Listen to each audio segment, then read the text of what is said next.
Hey, YouTubers and JB Coins family. I'm Jay. Next to me is my beautiful bride B, and I'll get into that shortly, but I know we've got a lot of new people here. And what I normally start off with is what I'm going to do right now, which is say hi to everybody that's in the chat before we got here. Mrs. Yukon Cornelius, welcome. Scratch and Go Crazy, welcome. Jennifer Bell, welcome. KCB, welcome. David Carlisle, welcome. Duffy for Life, welcome. Dawn Hersey, welcome. Margot Clark, welcome. Maxwell Silverhammer, welcome. This one was over there. No.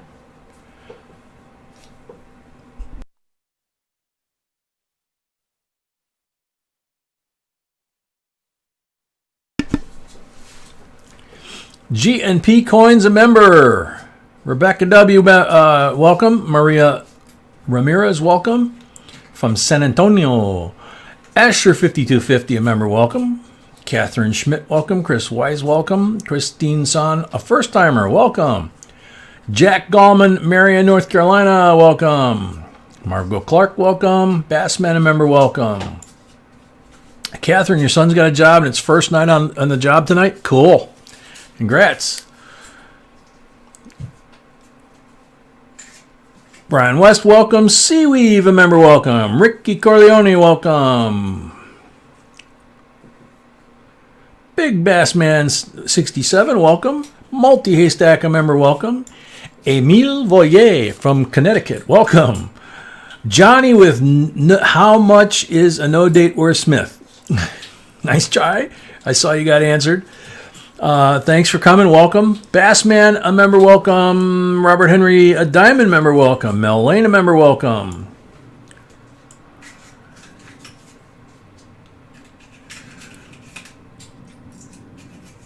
Tiny Numismatics, a Diamond member. And Laura Lala and Zoe, welcome. Yep, I see that. Monica Houston, welcome. RM1, welcome. Southern Boy, welcome. Eric Fain, welcome.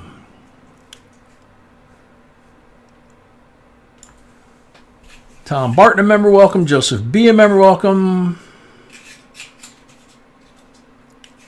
Dino Manfred, welcome.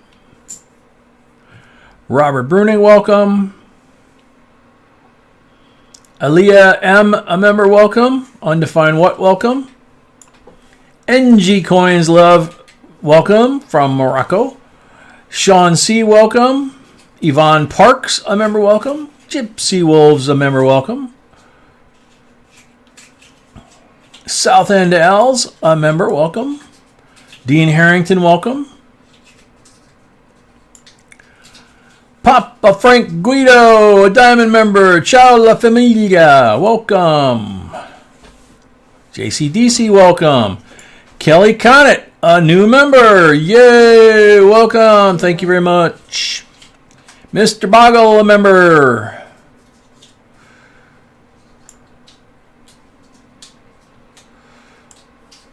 Robert Duty, Heavy Duty, welcome. Ernie Adams, another first timer, welcome. Apolinario Tuaya, welcome. Hope I said that right. Michael Weston, welcome. Very cool, Michael. This is the place. Thank you very much for watching our videos. We greatly appreciate it. B works very hard on those.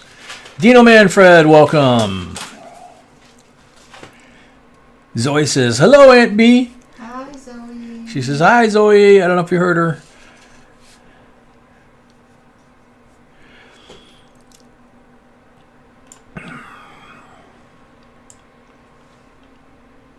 Robs Johnson, a member, welcome. Crypto Dread, welcome. Michael Weston, welcome. Junkman Billy, welcome. Catfish Arg, another Diamond member. Hola familia from Tejas, welcome. Hey, Zoe.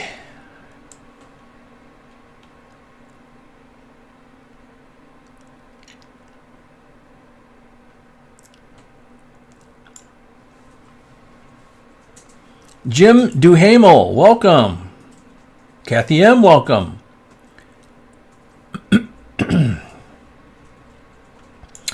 Mr. Boggle, you become a diamond member over time. So you go from a shamrock that you started out with, now you're a copper penny, then you go to silver, then you go to gold, then you go to diamond, and then eventually you end up with JB Coins.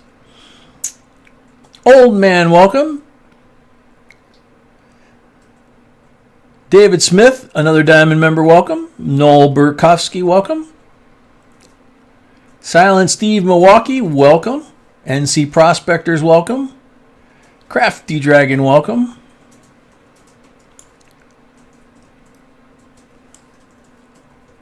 Brad Carney, a member, welcome.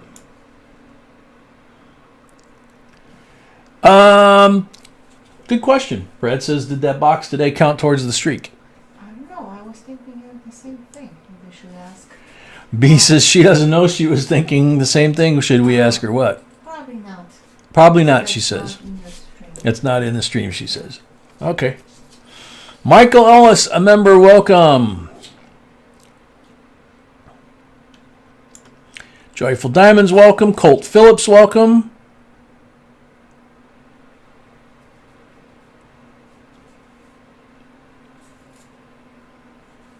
Stan H, welcome. That's true, Brad, it did, but it wasn't in the stream, I guess, so.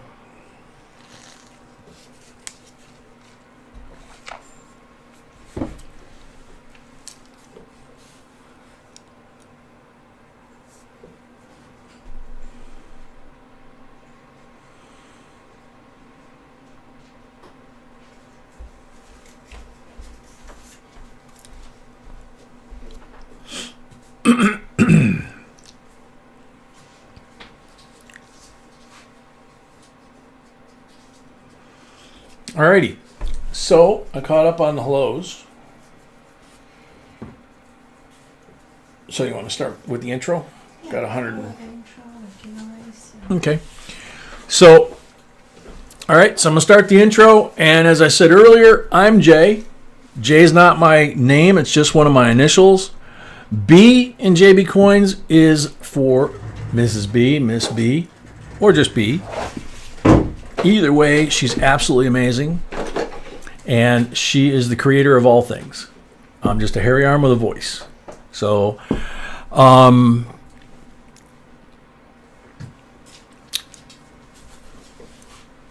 of the things we do here at JB Coins is the have fun. Okay, first off, have fun, but no cursing, no politics. That's been a rule for a long time, but this week being an example, you can lose a lot of friends over politics or cursing. Some people throw religion in there, but we kind of don't feel that way. We don't really discuss it. We just, from time to time, say prayers for people that need them. So that would be kind of the line there. Otherwise, every box that we do, we put 5 marked rolls in. Regardless of whether we see enders or not, we mark the labels, the wrappers on 5 rolls with magic marker. 3 of them are going to have a black magic marker rim. That represents a 40%er, something like that. 1 is going to have a green wrapper. That's going to represent a BU Benji, something like that. And the last one is going to be a red wrapper, which is going to represent a Walking Liberty, something like that, 90%er. Best we can find at any given point in time.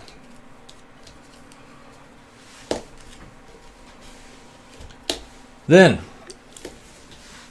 at the end of every box, we do a giveaway. We have 6 boxes scheduled tonight, so that's 6 end-of-box giveaways. Also, we do giveaways starting with 100 likes and every 100 thereafter. So if we go to 500-600 likes, we give 5-6 giveaways for those. These envelopes contain MS70 Silver Eagles. They're all different years, mint marks, and values. And they're that way because we want, as much as possible through the process that we do, for things to be fair, even, and kind of random. Because obviously, if these were exposed, everybody that knows about these slab coins would know which one's the most valuable and would pick that, and that wouldn't be fair to the folks that follow. Be no fun. So we have the pull bag. The pull bag is very simply a hand-sewn bag that my sweetie created when we started the live stream a long time ago. As you can see, it's got a little bit of wear on it. She made it just big enough for my big old hairy hand to fit in there and not be able to see what I'm pulling. We have wooden chips from Hobby Lobby. This is the second set. Wore out the first ones. There are 40s. They are the same 40s as what I showed you. Then there's the blanks. If you get a blank, it's don't get anything for that turn.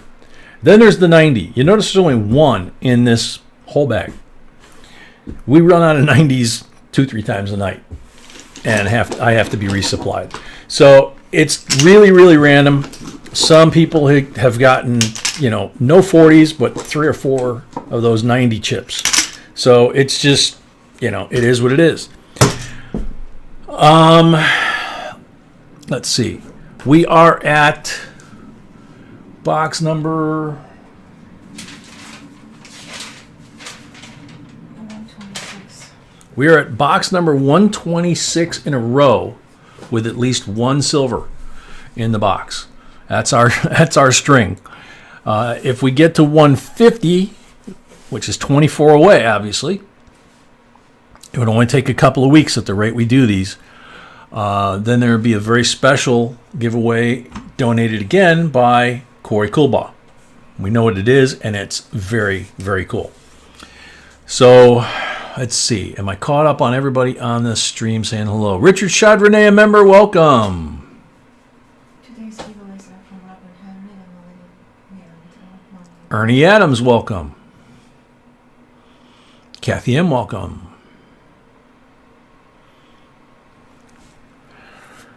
Today's giveaways are donated by Robert Henry and Manuelito and ourselves. If you need any additional information or you're looking for Aaron variety lists, it would be at JBCOINSINC.com. We're also on Facebook and, of course, obviously here on YouTube. What was I going to say now? Newman's Canada with Bruce, a member, welcome. Chronic Exposure, welcome.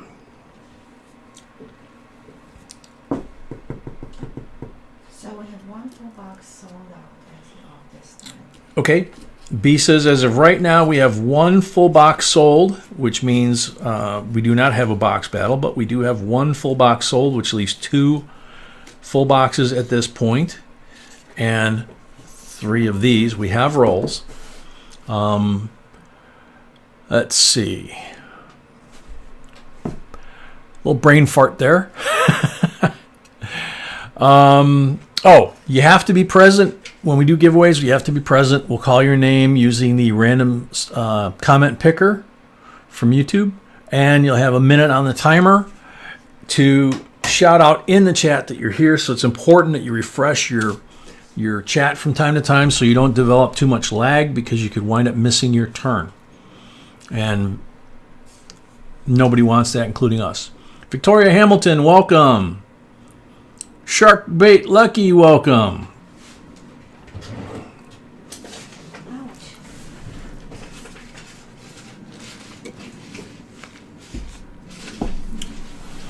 All right, so how we doing, sweetheart? We're doing,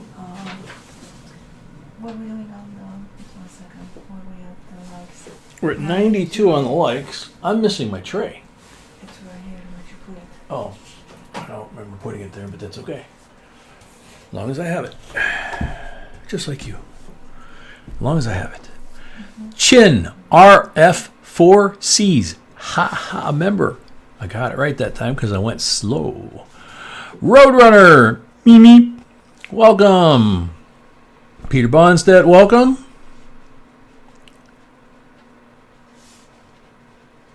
I am making a list for you, and then we're gonna start after this long. Okay, so Sweetie's making me the list. Perry Moreno, a member, welcome. I'm not gonna wait for 100 likes, we're just gonna start. Peter, that should be good. That's that reminds me. What I was going to say is when you send your donation in for rolls or errand variety lists, whatever it might be, remember that people are doing that. Some people are buying errand variety lists. Some people are buying bumper stickers, regular stickers. They're buying rolls. They're buying boxes. They might be buying for tomorrow night. So please, in the comment section below your donation, please put what that money's for. Okay. So that way B knows and doesn't have to ask. Tom Sellers, welcome. That's an interesting one, Tom. AG, Angela Evangelina, welcome.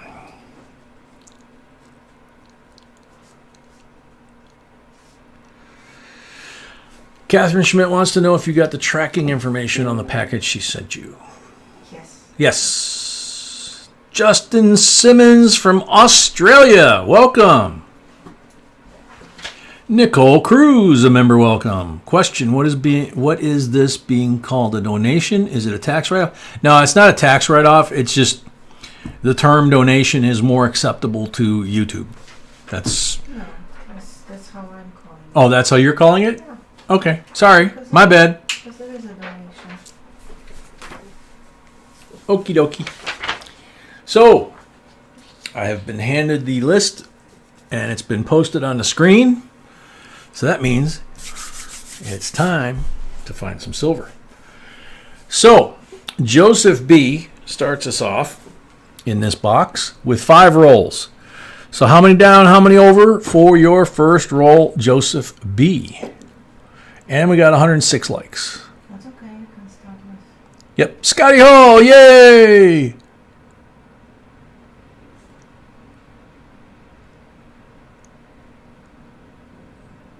Seriously, Scotty? I didn't even think of that. I thought the little wheels were in the front.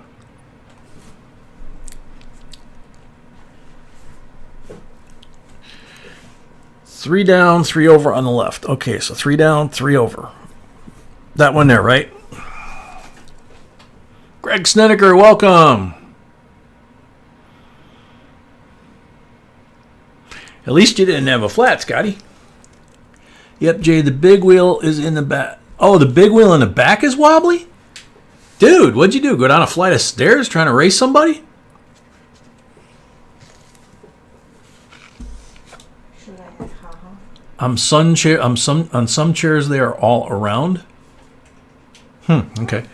Oh, you think it's a wheel bearing issue? That makes sense. Thank you, Joseph B.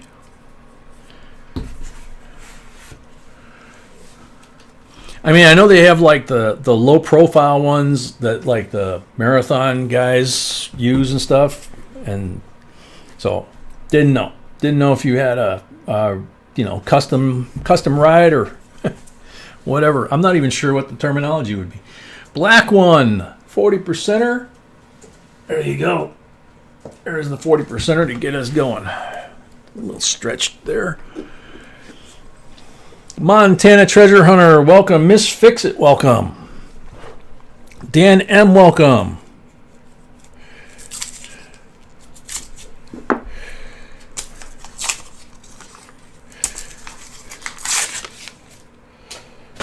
Let's do this.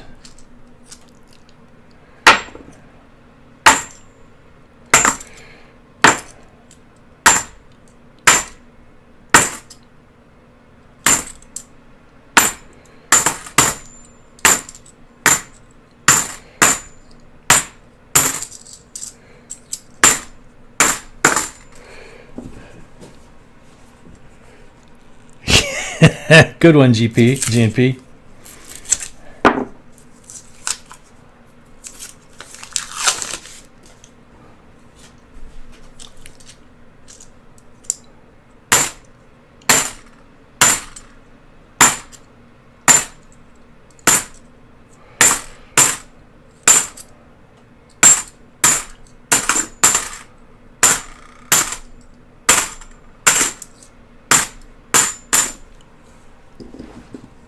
Rudy Adversello, a member, welcome.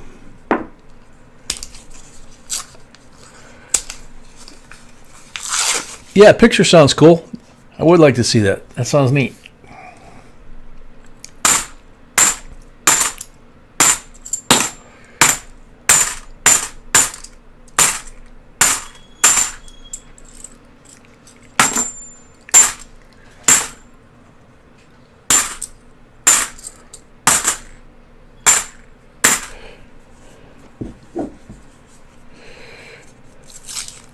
Kelly Ray, welcome.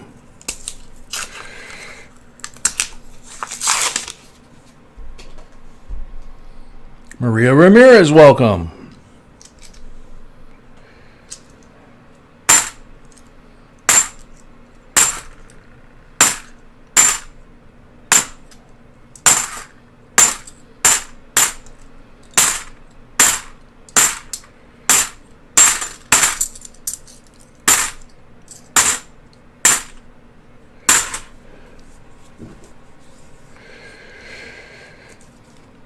IBJI, welcome.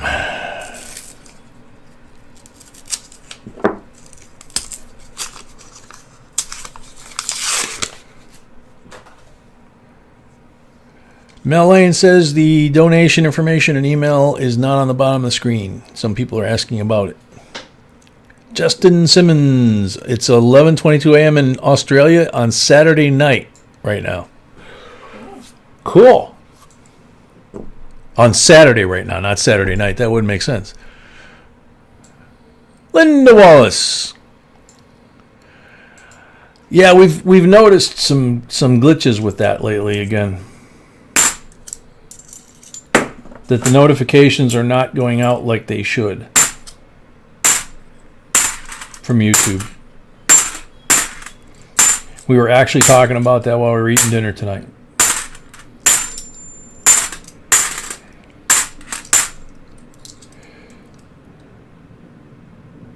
Very pretty 2000. It is not the last year made for circulation, but that is still a very pretty 2000. So it would be great in a coin collection. Therefore, we give it out.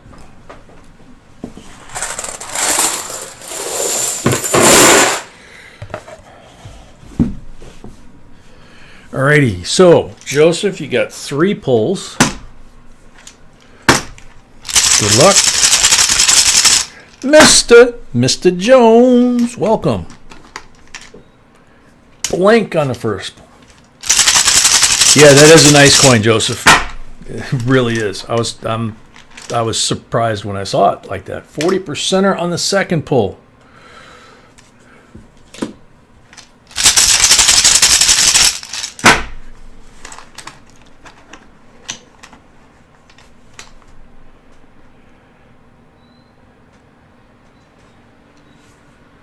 %er on the third pull.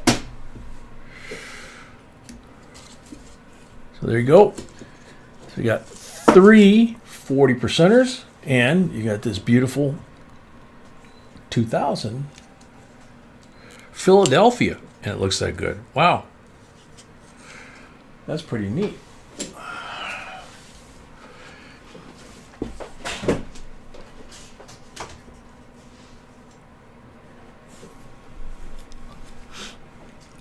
Let's see. Corey Coolball, welcome. All right, Haystacks next with 10 rolls. Kelly Cunnett, a member. Welcome again. You look good in green. 5, 7, 9, and that should be 10. 2, 4, 6, 8, 10. Yep. Black marked roll.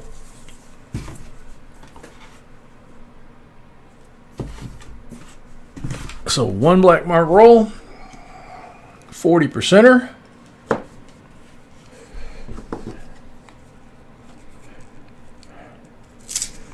Wheat penny hunter. Don't know if I said hi, but what the heck. So good luck, Haystack.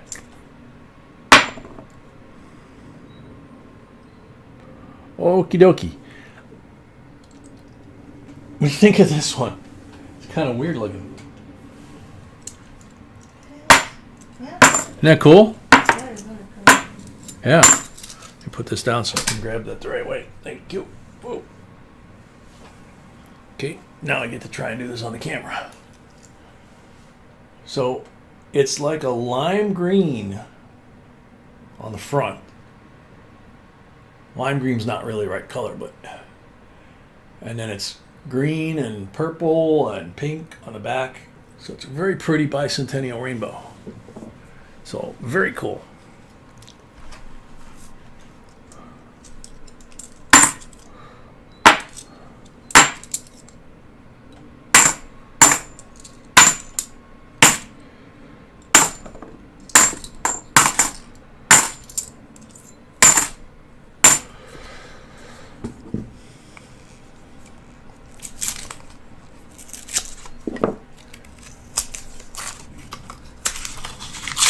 Yeah, Tiny, it is. It's too bad I can't get that thing to focus better. It really is pretty. The front is an unusual color. I can't even really describe it. I mean, it's got the pinks and blues mixed in there, and then it's got kind of like a neon lime green around the perimeter, which is really cool.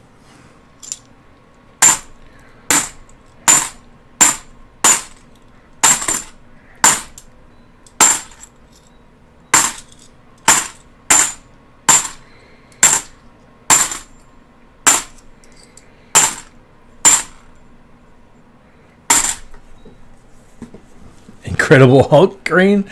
There you go.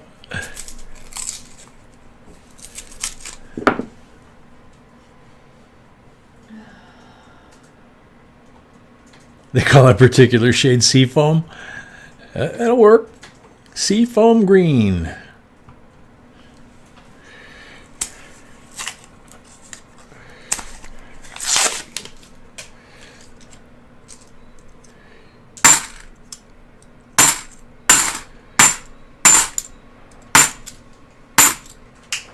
Hope everybody had a good week.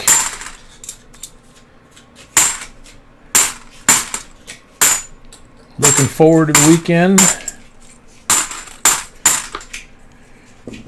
Oh, you can announce that we got our coins back from PCGS. And we're gonna open the box live. We're going to open it live? The box from PCGS. You mean live stream or video? Live. Yeah. Yeah, okay. Mrs. Chef Yoda, member, welcome. Yeah, We lost it first, but I got it. Turtle, welcome. Yep. Yeah, we finally got our coins back from PCGS after the post office lost those and five other rolls of BU coins. We had to threaten them with calling the police for them to even look for them. And it turned out they were on the wrong shelf in the back of the post office. And they called us at like 8 or 9 o'clock last night with that news that they finally found them. So we will be shooting the opening of the box from PCGS in a video so you guys can see that. Kind of anxious to do that ourselves. So 72, really nice one. Again, check it for errors and varieties.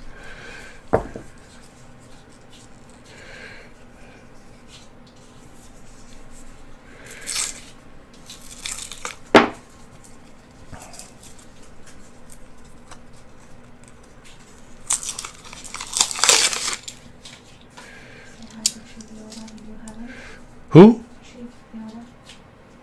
I said hi to Mrs. Chef Yoda. Yeah.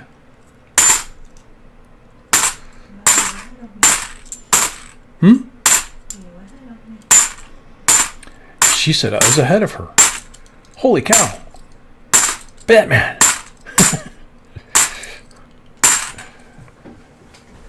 Thank you, baby.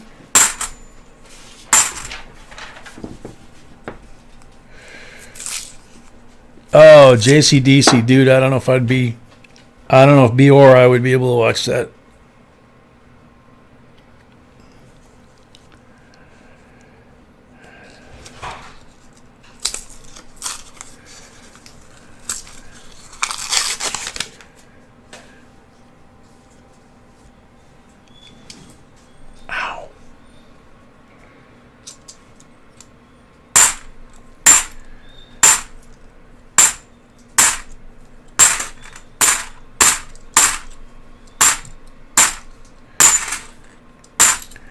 Oh, the other thing, coin related, I read that the Tuskegee Airman quarter that I've been waiting for, and a lot of us have been waiting for, was released on the 4th of January. So we should be able to start finding them. That's what we saw in the video from yesterday. Yeah, it was released on the phone. Okay. So, yeah.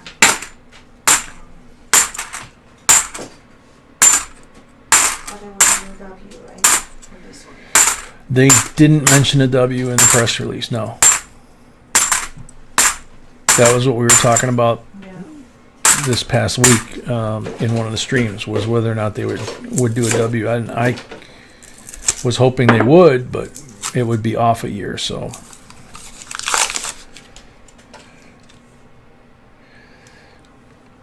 And it's kind of a shame because, no offense to any of the coins that were issued in 2020, but I don't think nothing really comes to mind from 2020 that really had anything to do with ending World War II like the Tuskegee Airmen did. So maybe it should have, I don't know. Old man says, Jay, the mint set arrived today. Cool.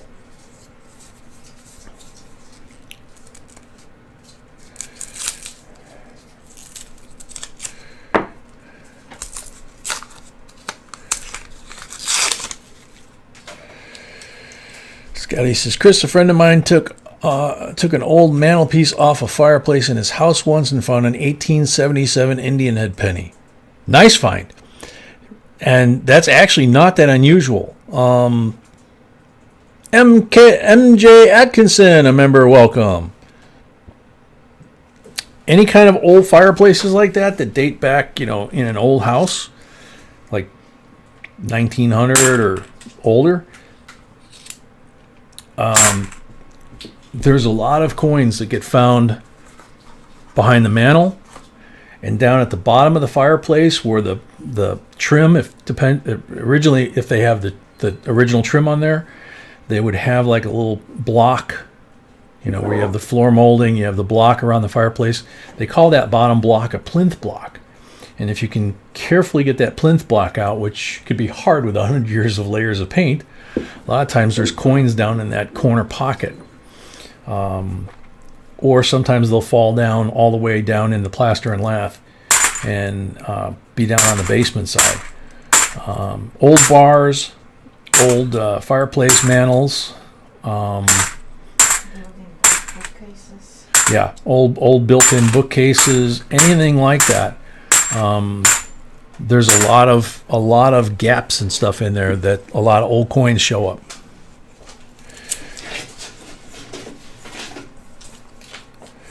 Funny how they can find a hidden place to hang out. Yep.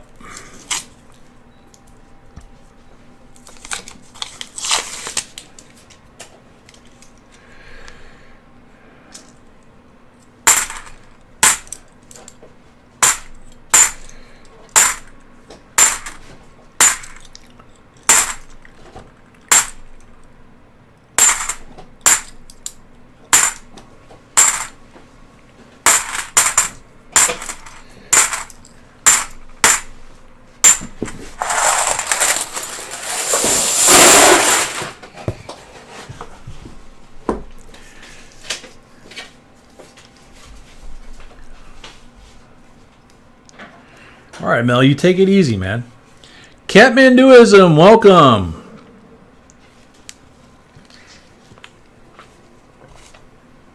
It was good luck to put coins in there? I've never heard that. I know a lot of cultures believe that, like, when you get a new car or something, you should put, back in the day, they used to put, like, a silver $50, silver quarter in the glove box of the brand new car for luck. Meme pods, welcome. But since the old houses predate a lot of the cars, that makes sense.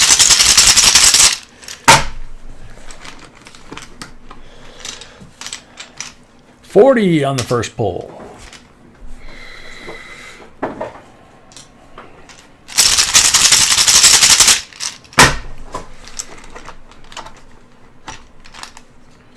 Blank on the second pull. Miss Fix-It. Mine was cleaning my friend's garage. We found a brazier doubloon. Whoa. It was exactly as my book showed it. Funny because he had all the books except the one I had which showed it. That's an amazing find. That really is. Blank on the third pull. Johnny from Portugal, welcome. Turtle, I don't know about Masons and Cornerstones. 40% on the fourth pull. I mean, commercial builders in general have always had kind of, well, maybe not always, but for a very, very long time, they've always had the topping off ceremony where they put like a little sprig of a tree up on the last beam or whatever on the top of the building for luck, kind of a thing. It wouldn't surprise me if the masons, especially the old stone masons from the old countries, a lot of them came from Eastern Europe. 40%er on the fifth pull. And of course, back in the old country, they have all kinds of, superstitions and good luck things and getting it blessed by the priest and all that kind of stuff. So it wouldn't surprise me if they brought it over here and started that tradition here. I don't have any idea whether they did or they didn't in that case. Colin Whedon, welcome. Jason Gomez, welcome. Chuck Freeberger, member, welcome. And last pull coming out. Blank on the last pull. Yeah, Chuck, we had flurries again today, but it didn't really stick.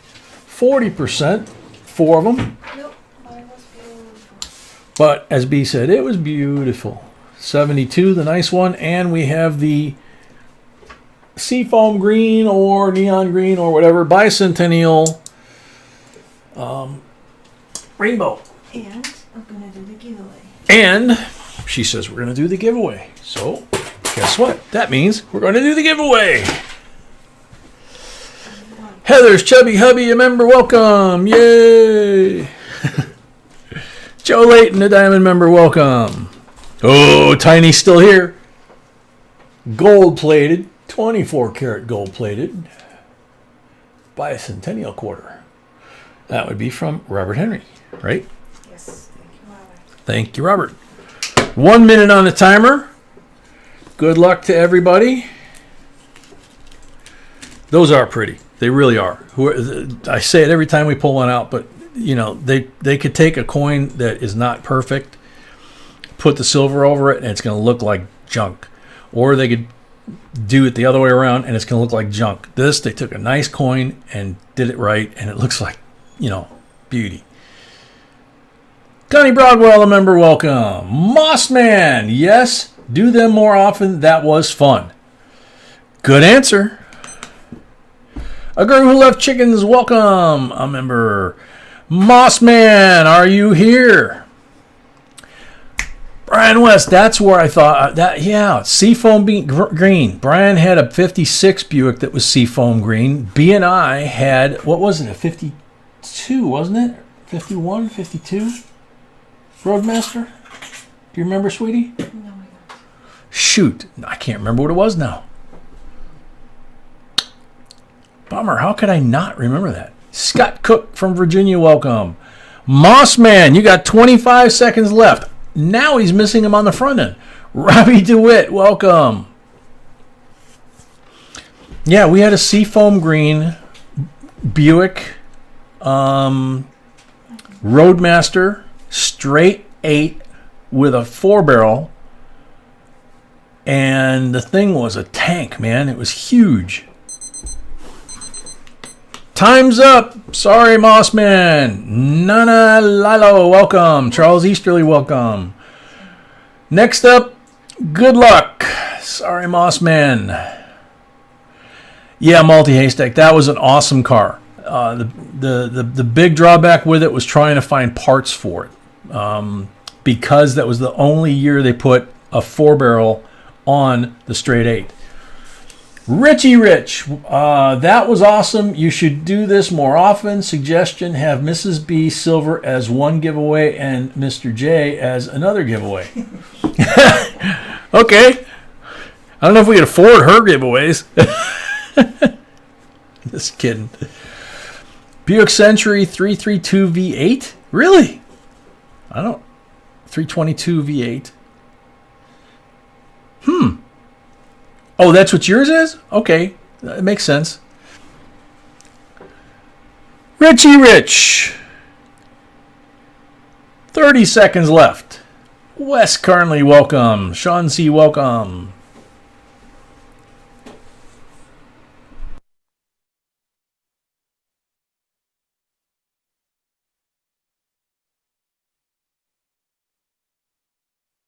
Sorry.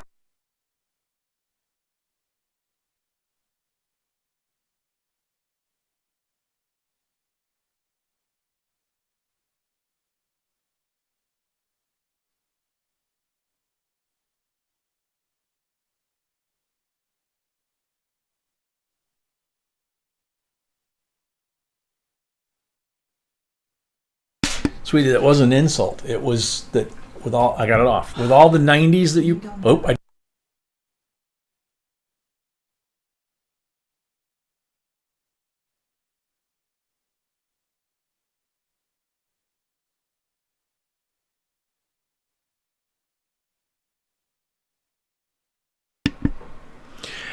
Kelly, yeah, I never heard of that either, but those straight eights back then were really odd cubic inch displacement engines. So a lot of the old ones had some really weird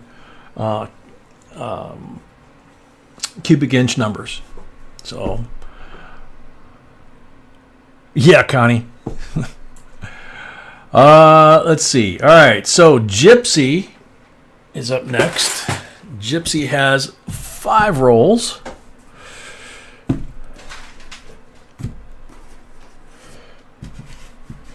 It's gone again? No, come on. Should be working.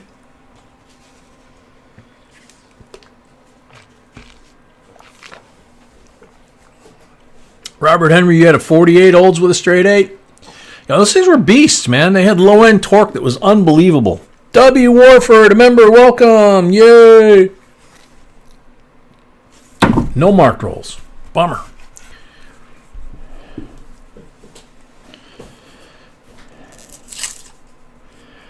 Yeah, unfortunately, I can't remember what the cubic inch displacement was on the Roadmaster that we had. And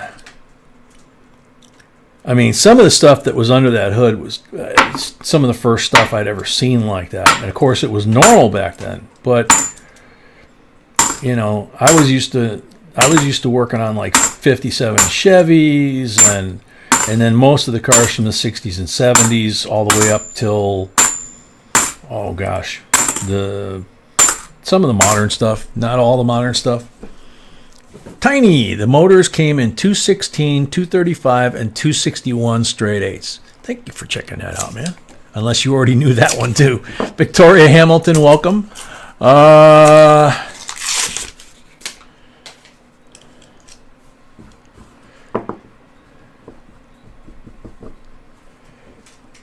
300 inline 6 has more torque than a 302 V8. Yeah, I believe that. Christina Mirabella, excuse me. Mirabella.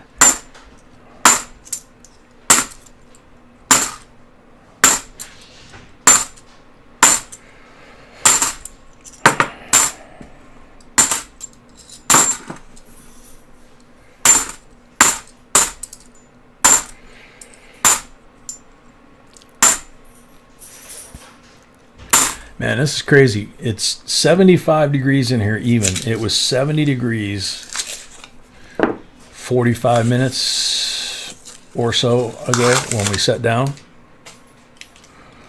A little before that, I guess. Could be. Yes. 67, 40% Silva. Cool.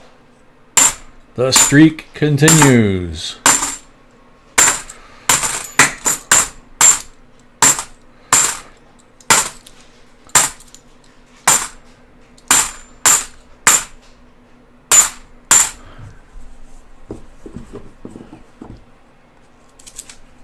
Yep, 127.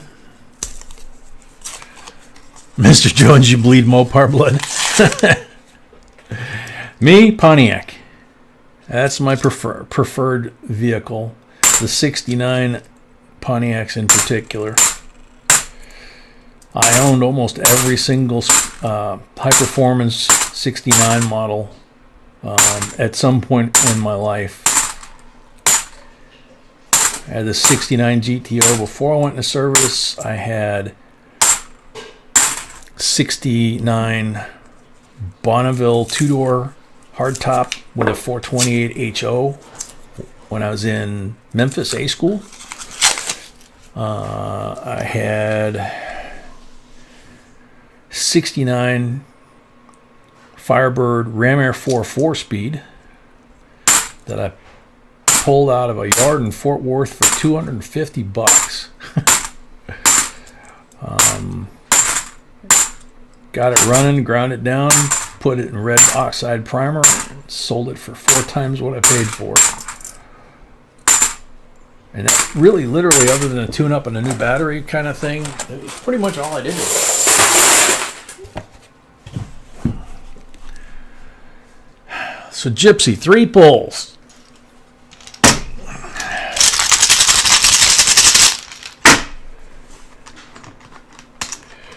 Yeah, Tiny. I've owned a 69 GTO convertible. That was my high school car after my first car got destroyed by the cement truck. I got to get a GTO convertible. And then 268s that I bought out of a junkyard in Texas in the Navy and turned them into one running 68 GTO. Blank on the first pull. Now, my best friend from high school, he's had a couple dozen GTOs. Blank on the second pull. And he has a 66 convertible right now. And a C7 Corvette, I think. 40 on the last pull. That dude is like, you can eat off of his cars. When he details a car, he spends like 2-3 days detailing a car. Even when it's brand new. So, 67 40%er from the roll, 67 from the pull. So you got 2 silvers. Hardcore Copper, welcome.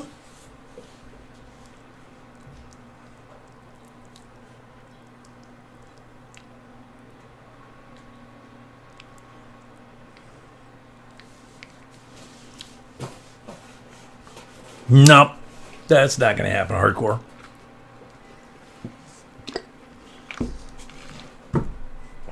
Aaliyah, 5 rolls.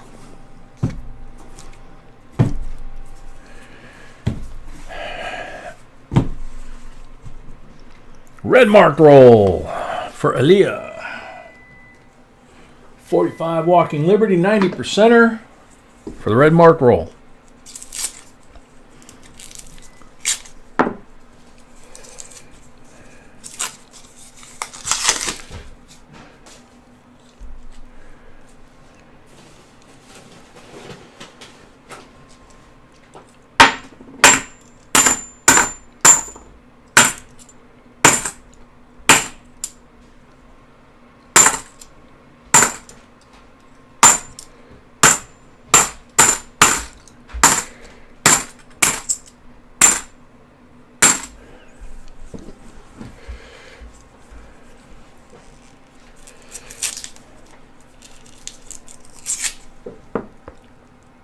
Small.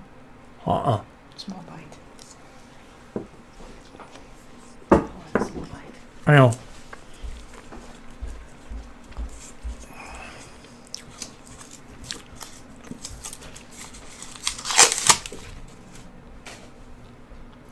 Peter, there's 5 in every box.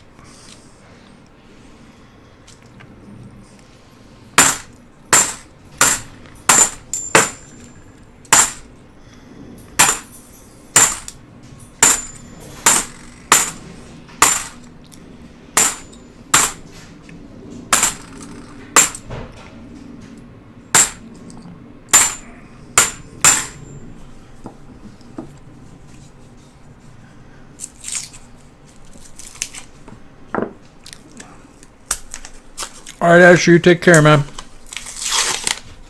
Feel better.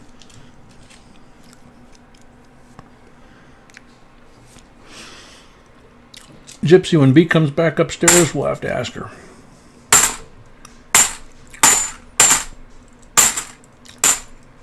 I believe the answer is yes for tonight and tomorrow, but I could be wrong.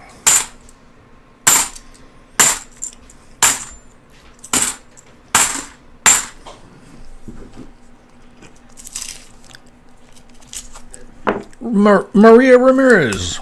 Weird but true. In May 2000, we flew from McAllen, Texas. That's way, way in the south. Yes, it is. Not as far as Brownsville, though. To Lansing, Michigan to pick up a 69 Pontiac. Mind you, we had a 1-year-old baby with us. That trip was so much fun. I bet, man. Very cool. What kind of 69 did you get? Was it something sporty, or was it like the station wagon, or... I mean, even the station wagons had the option of the 428 HO. A lot of people think of the 400, which is the normal GTO, power source. Or they think of the later GTOs with the 455. 84 in beautiful condition. Collection coin. But that 428, that was available in certain... Oh, yeah, that was the other 69 I owned in the Navy. Was a 69 GTO SJ. There were 500 made with the 428 HO motor. I bought one in the service for $250. And spent a lot more than that on trying to repair things. Drove the heck out of it. And then gave it to a buddy in the squadron for spare parts for a 73 when I left. That one I cry almost as much as the 69 convertible. Absolutely, Brian.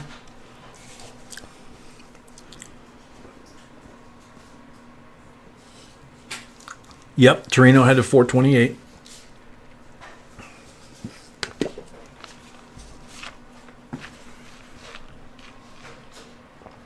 That was the 428 CJ motor, right? Aaliyah. 3 poles.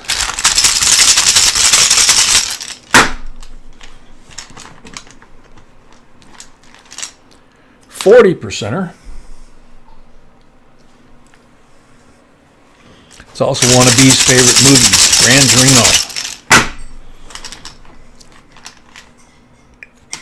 Blank on the second pole.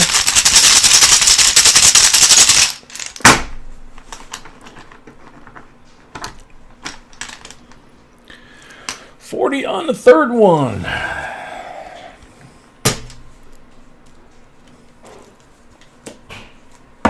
Two 40s. Walking Liberty 90. And 84 collection coin.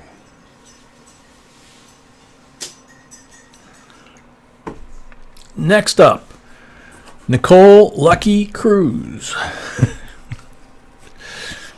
This girl's always lucky, but I probably shouldn't say that before I pull her rolls. 2, 4, 6, 8, 10.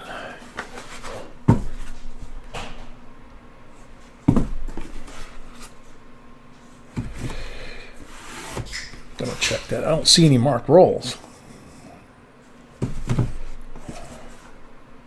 Nope.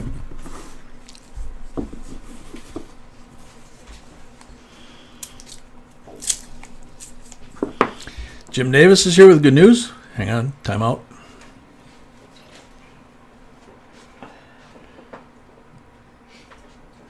Jim Davis says, thanks all, and they don't take my leg. Awesome, congratulations.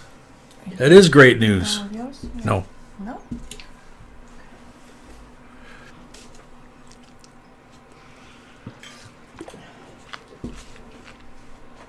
This group does it again.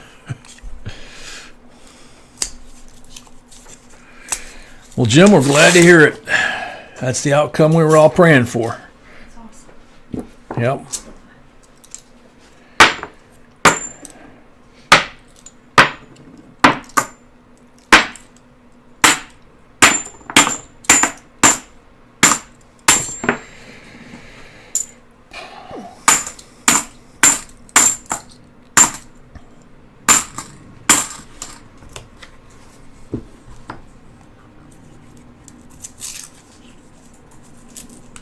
Oh, that, Nicole? Yeah, I guess that is a little on the blonde side, isn't it? It's decaf with cream and sugar in it. And then that's the high test latte that I'm trying to finish. I didn't know that might have been high test, but that's okay. Only because of the brand of coffee, sweetie. Yours is filled with love, and Starbucks is filled with twice the caffeine of any other coffee. So even decaf. No, it's not. No? No, it's actually less. It's actually less? Yes. The decaf? I'm drinking decaf from Starbucks. Yeah, but regular Starbucks is like 2-3 times the caffeine. Yeah. So, It's not the same? It's not the... Sweetie, I'm not the coffee aficionado like you are.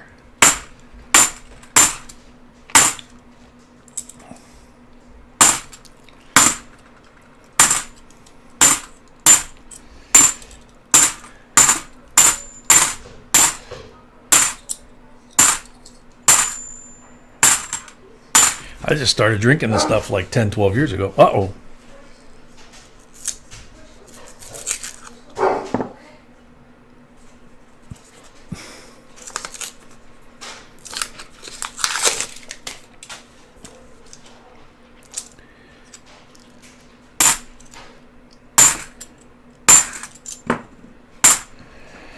Actually, I'm not sure when I switched from Frappuccinos from Starbucks over to actual coffee.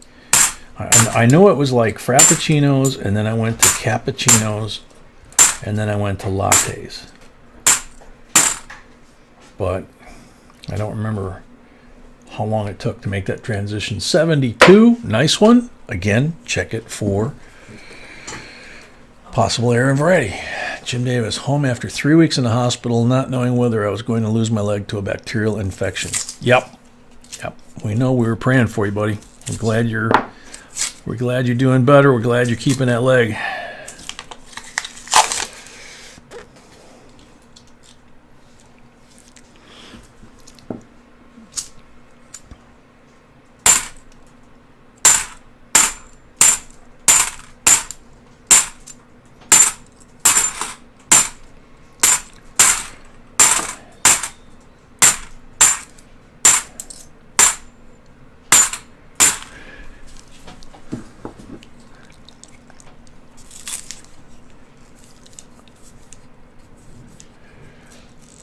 GNP, yeah, I might fall into that category too, I think.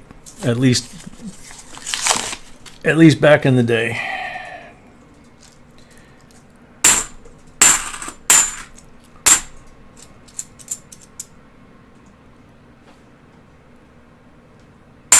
No, I was debating whether that 73 was good enough, but it just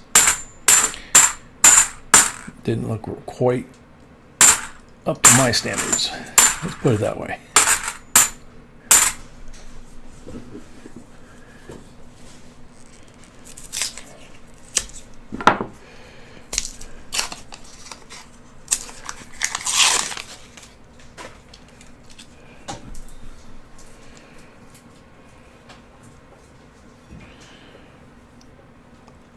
Mrs. Yukon, depending on what kind of device you're on, the join is either down below the screen if you're on a PC, or maybe even on a iPad. I'm not sure. On some devices, it's in the Super Chat as an option. 2006, really nice looking Nifty. When it comes to individual devices, folks are going to help you find it with similar devices.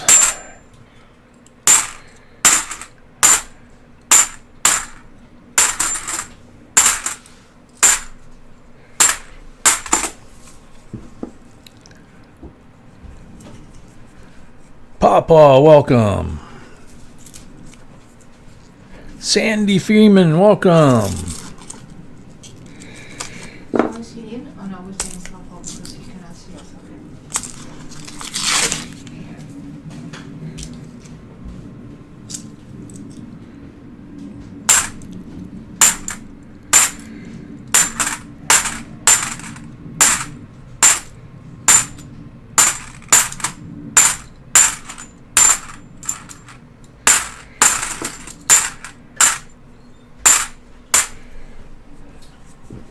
JC likes Pam, a member.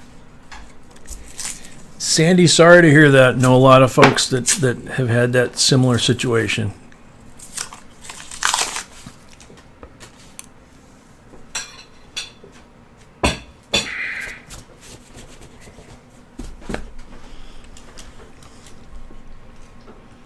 Is this? That's Aaliyah. That's got the walker, right? Yeah.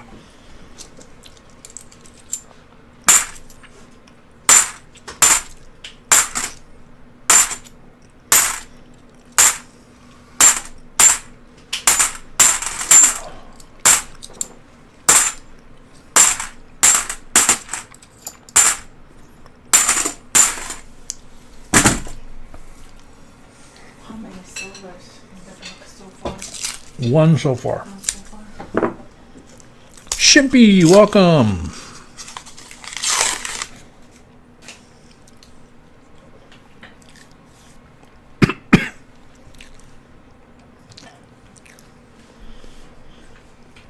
He needs food with the coffee to find silver. Kathy, I like the way you think. You might be right. 68, 40% silver. Yay!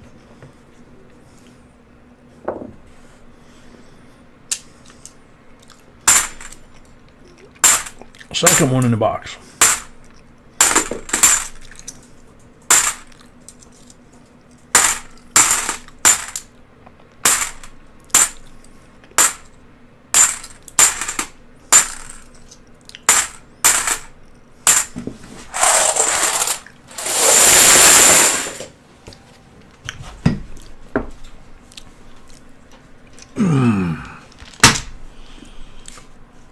Kathy, it was a trend.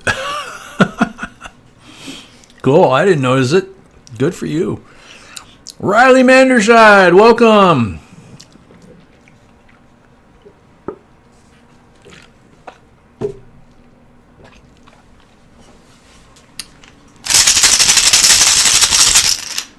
So, Nicole, you got one silver already. 6 pulls. 90.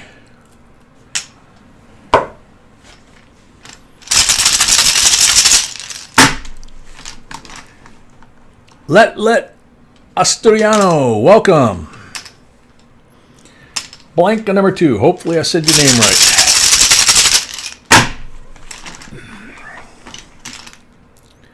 Blank on number 3.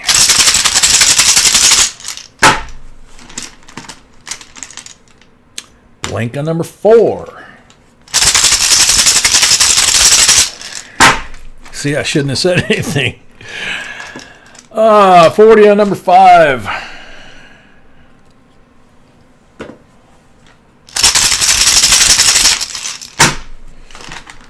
Last pull. And I dug around. Still came up with a blank. 64, 90% BU. 67, 40% BU. 67 from the roll, so that's 3 silvers. Then we got a 72. That's a coin, collectible coin, and possible error year, and a 2006 NIFSI. There you go, Nicole. Thank you very much. Sorry it wasn't up to your usual level of goodies that you get, but it's random. I'm glad you're pleased. As long as you're pleased, that's what matters. Like I said at the beginning, as long as we have fun, as long as we have fun, nobody's feelings are hurt, no politics, no cursing, that kind of thing, we're having a good night, right? Oh, yeah, and if we give out a lot of silver.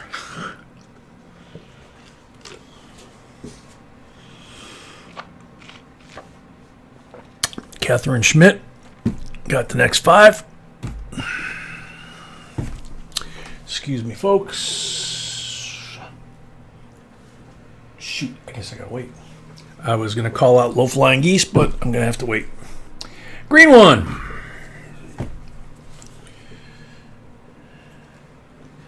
$63 Benji. 90%er for the green mark roll. I'm definitely going to have to spend some time with the stuff that's underneath here this weekend because it's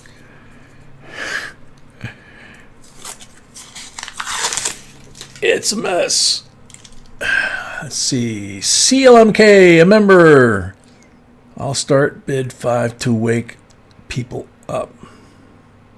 Huh? Corey Small, welcome. Actually, the back, knock wood.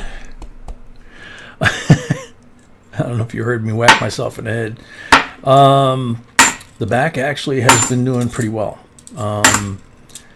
For some reason, and maybe you guys that have back problems can help me out with this, because ever since I hurt the back, it's been pretty much centered on the spine between the 2 pelvis bones, if that makes sense, right? You draw the line and it's kind of right in there is where it always hurt.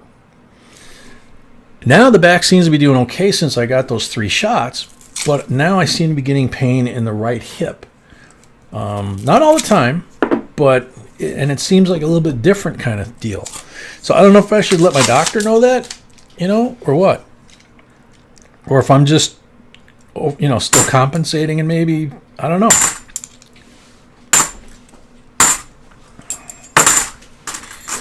I don't want to keep running to the doctors every time something's sore,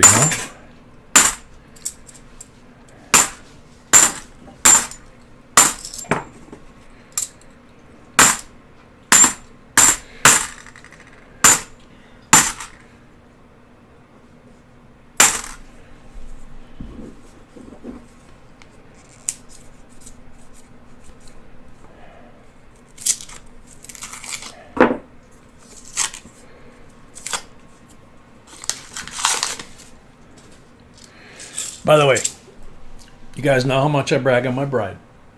She tonight is wearing from head to toe like a black bodysuit. Now, if she only had the heels and the little Catwoman ear things on, right? Baby, you look gorgeous. You know what?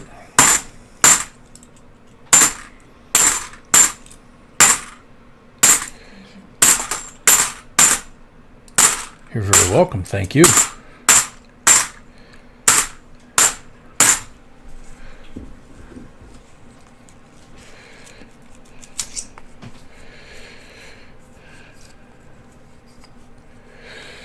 Kelly, they said I didn't have a slip disc or stenosis. Dissolving discs,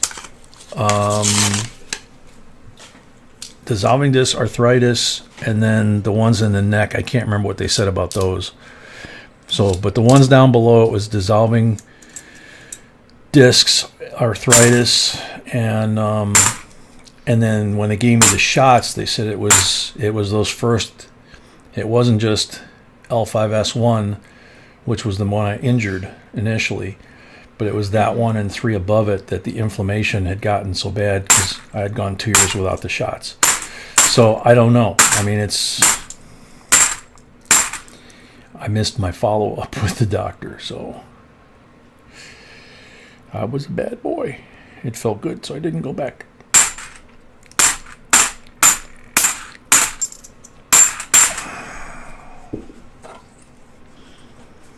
Let the doctor know and keep track of how often. Good idea, yeah. That probably would be a good idea.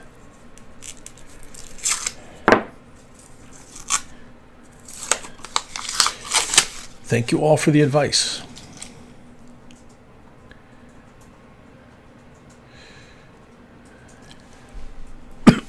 Excuse me.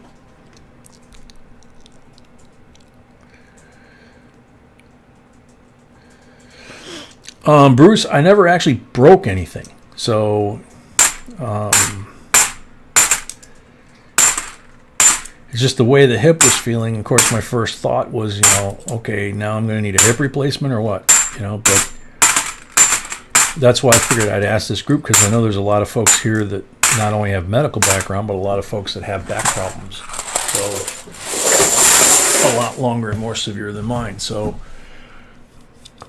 since Corey brought it up, I figured I'd ask for some advice.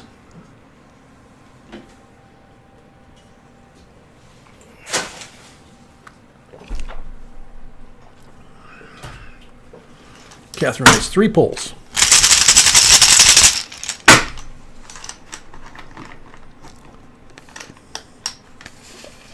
Yeah, Brian. Blank on number 1.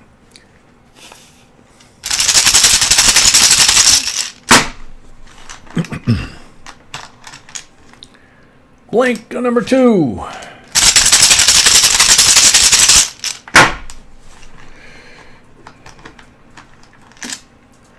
$40 on number 3.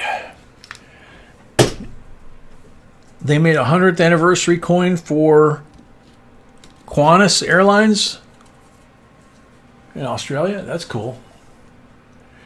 63 BU Benji, 67 BU 40%. Thank you, Catherine. Next, Wes Carnley.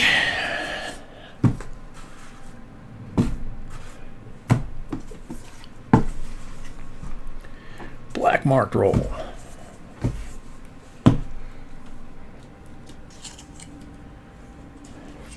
$40% for the black mark roll. Thank you, Tiny.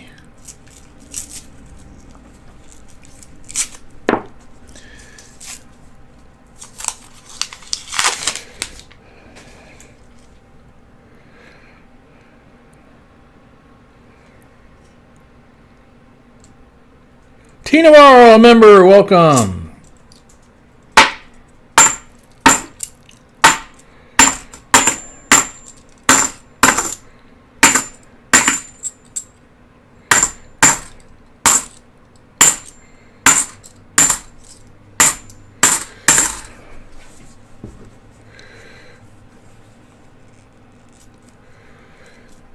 Tiny, you're still having like blurry vision yourself? Is that from the other night?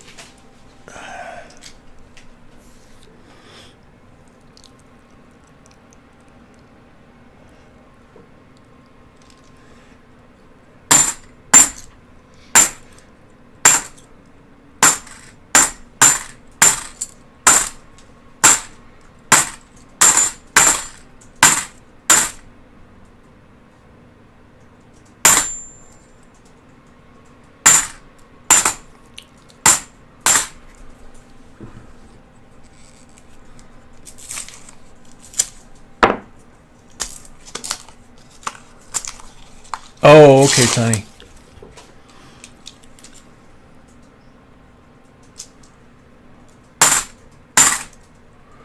But you hit that eye during a live stream too, didn't you? Is that the same eye injury that I'm thinking of?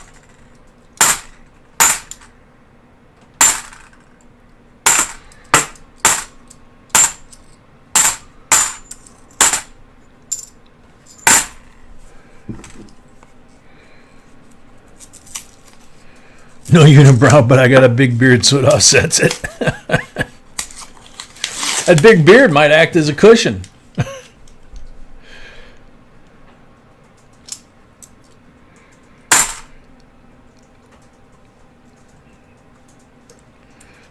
Silver Streak in the house. Welcome if he is. 2002 NIFC.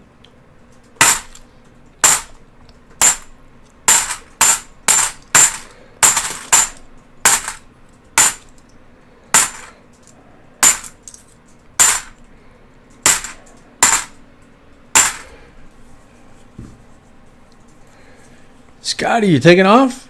Oh. I guess so. All right, Scotty, take it easy, man. Hope everything's okay.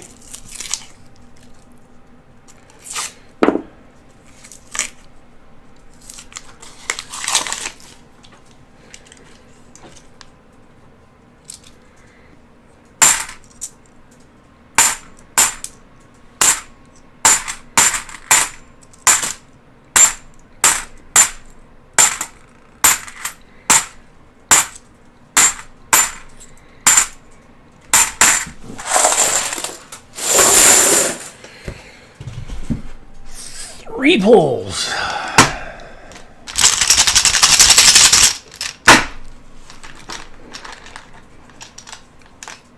%40 on the first pull.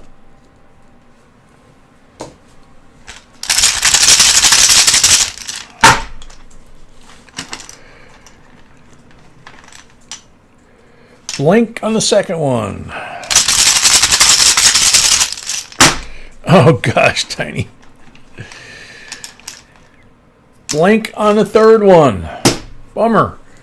240s and 2002 Nifty. Thank you very much. Last five. Duffy, correct, babe? Yes. Okay.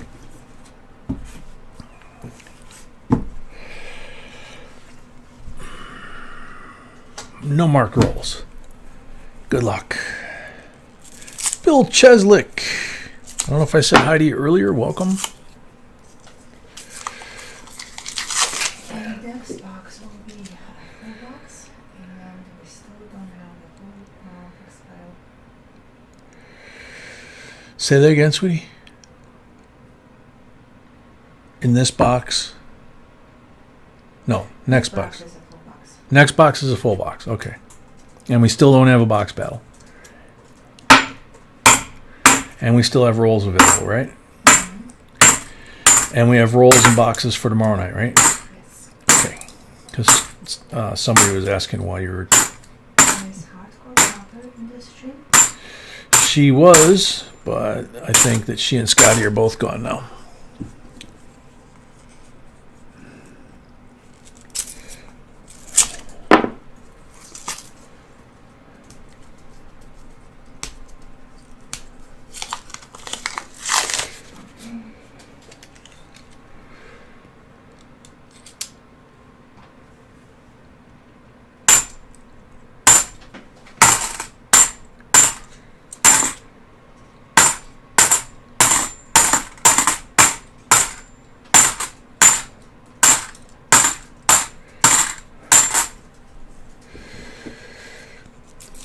Oh, is that where they took off to, Tiny? Was to get that fixed?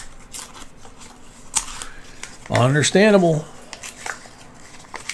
Well, that's where Scotty went anyway, yeah. I don't know.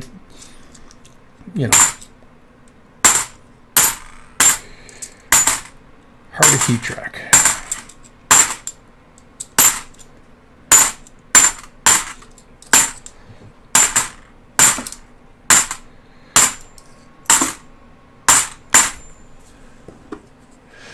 Mary Belial, welcome. Mr. J, I have had 3 back surgeries and result 14 screws, 1 bridge, 7 metal plates, 2 metal cages. It helped for a bit, but still in pain. Can't bend like I used to. It could be worse. Yeah, it could be worse. Mary, I agree. Justin, actually, Mrs. B's looking for hardcore. Yeah, Mary, that's as you can imagine, having been through that, I'm looking at it from the beginning of that and hoping that it doesn't migrate to that or advance to that. 68, 40%. Silva. Very cool. It's like, what, 3 in the box? Cool. Yep. That's why I said right away when Corey said that, it was like, hey, I know, I'll ask the group, because there's so many of y'all that have, like you, have gone through so much more. And I have no clue. It's like, you know, I don't know if I should complain about it, mention it, not mention it. I don't know. Official Gold Digger, welcome. It's an interesting title. I ain't saying she a gold digger. And as they used to play it on the radio, but she ain't messing with no broke. I always thought that was funny that they did that way.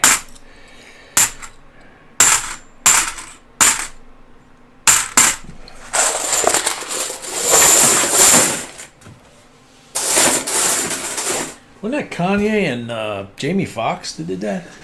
Yeah. Yeah, Kanye was the one that was singing that, and then Jamie Foxx was doing his Ray Charles thing. Can Collectibles, a member, welcome. Awesome streaming, awesome singing, everything. Awesome singing in the stream. B says awesome singing in the stream. Can.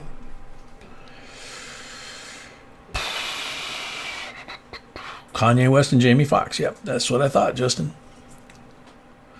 So Duffy has 3 pulls, 1 silver on the table.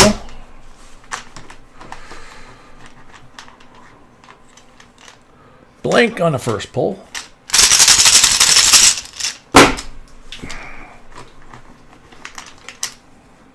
$40 on the second pull.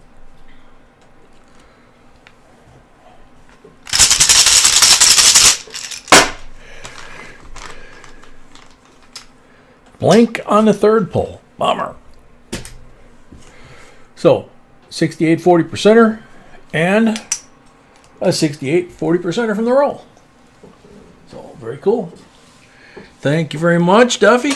And thank you everyone that was in that box. We still have boxes available. No box battle at this time. We still have full boxes available, no box battle at this time, and we do still have rolls available for tonight and tomorrow night. Paul Hampton, welcome. All right, so as usual, Sandra C., a member, welcome. Time for me to go wash my grubby fingers, and I'll be right back and find out what box we're putting up on the table. Okay?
Alrighty, we're back.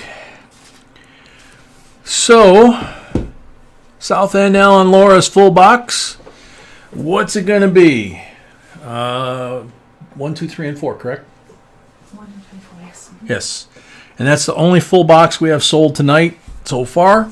So we don't have a box battle. You can ask him.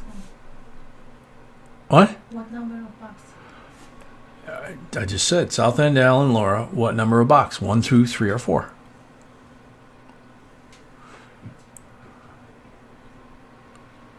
Thank you, Haystack. We appreciate that.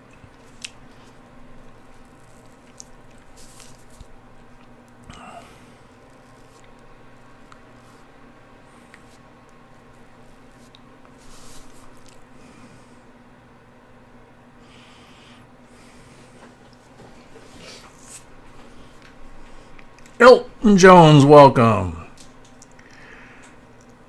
Number 1, please. So South End, Laura Lala, hey, welcome. I don't usually see you hanging around in here. So South End Al's got number 1. We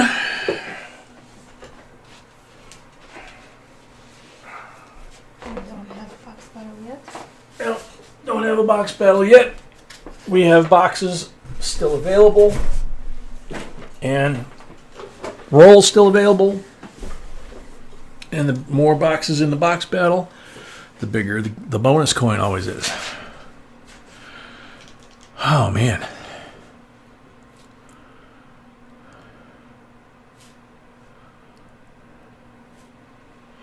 Very cool on the fine what. Thank you very much. So what am I doing now, sweetie? Really? Okay, that's what I thought. Sorry. 68 U.S. proof set from Robert Henry. And probably just like the one from the other night. Yeah. Those coins are beauties. Mm-hmm. Yeah.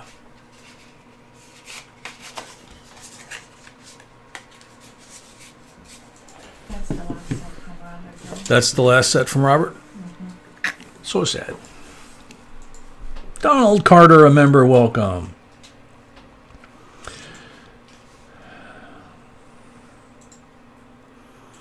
Good luck, everybody.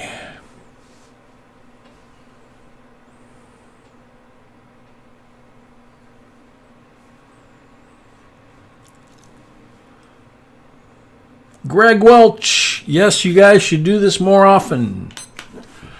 Greg Welch, you're on the timer. Christopher Steiger, welcome. Robbie DeWitt, welcome. Greg Welch is here. And we have a second box sold, so there's going to be a box battle. Congratulations, Greg. 68 proof set from Robert Henry. Okie dokie. Johnny Dollar, welcome. Johnny Dollar, wasn't that like in one of the old westerns?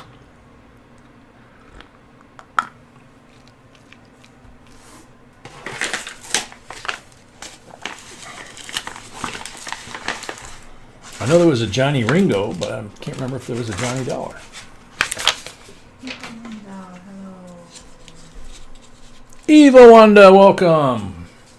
63 BU Benji. 69 BU 40%er. Turn the timer off. 67 BU 40%er. 68 BU 40%er. 46 AUBU Walking Liberty.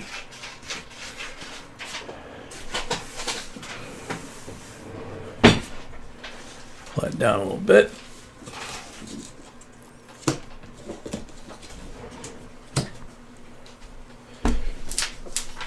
Did you ever find the screwdriver, sweetie? No. Nope. Oh well.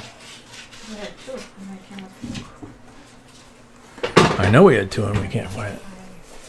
Okay.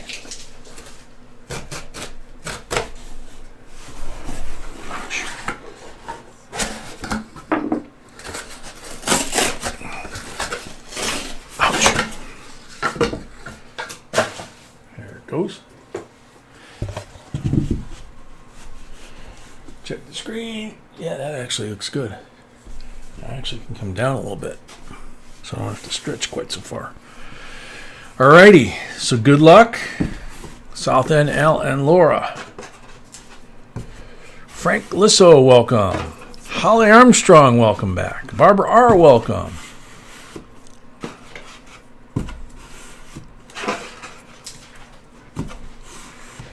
Sarah O'Connor, welcome. Another cool name. Alrighty. We ready, sweetie? Yes, we are. Let's do this. Let's do this. Music Walk Murphy, welcome. Music Walk Murphy, in the lower corner of the screen, you should see full box $350. So you would go to PayPal, JBCOINSINC@gmail.com, $350 into the PayPal account. Underneath, put if your screen name and your PayPal name are not the same, make sure that we have your PayPal name and your screen name, and that it's for a full box for tonight. Jennifer Ibarra, welcome. BEL, no, we do not sell single rolls. Five roll minimum. $35. 3 pulls with the 5 rolls.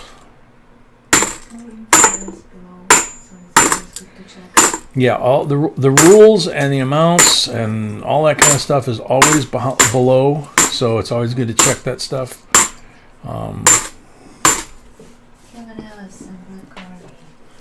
So BEL as in Bell. Okay, cool. Kevin S, welcome. Brad Carney? Mm-hmm. Brad Carney, welcome.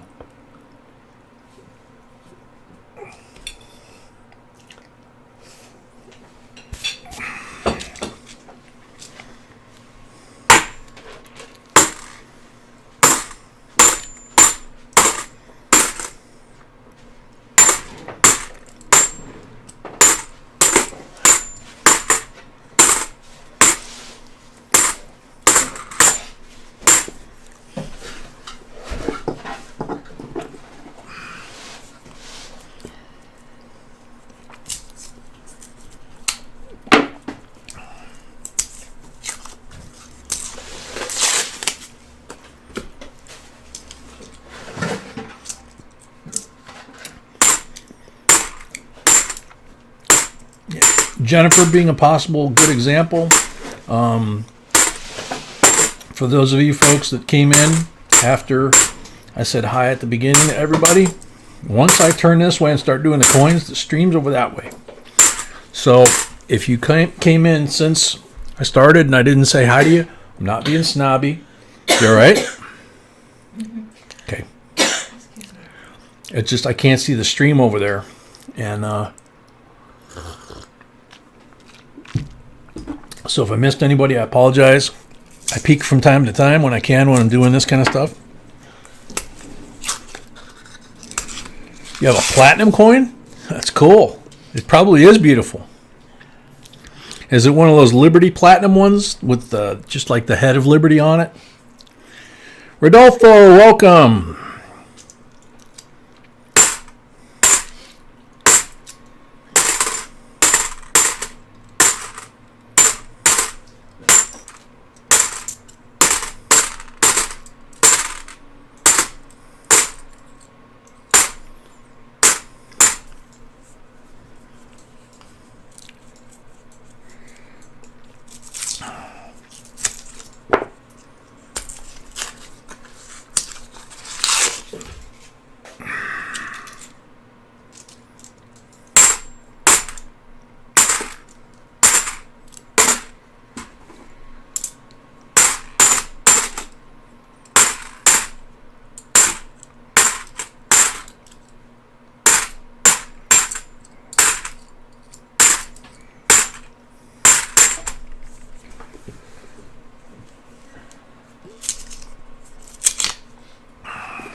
Oh, sorry.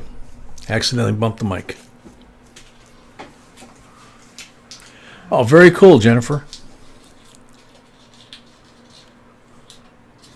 Yeah, that's the one that comes to mind for me, anyway, is when someone says platinum coin. Is when they came out with the platinum Liberty coin. I think that's what they call it, because it's, there's the gold and silver eagles, and then when they came out with the platinum one, I think they came out with just like Liberty's head, where I'm going like this because it's like the spikes on her crown, and then her face, and that's like the whole coin. So beautiful coin from what I've seen, and I've probably seen one at a coin show, but or at the coin store. But I know, even online, that coin looks really pretty, which isn't always the case. There's a lot of coins that you look at online and you're like, ugh, like the basketball coins, and then you get them and you're like, wow, that looks completely different.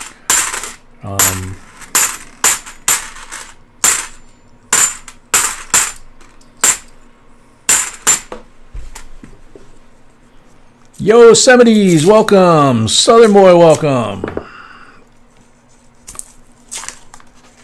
Jennifer, is it worth money? Yeah.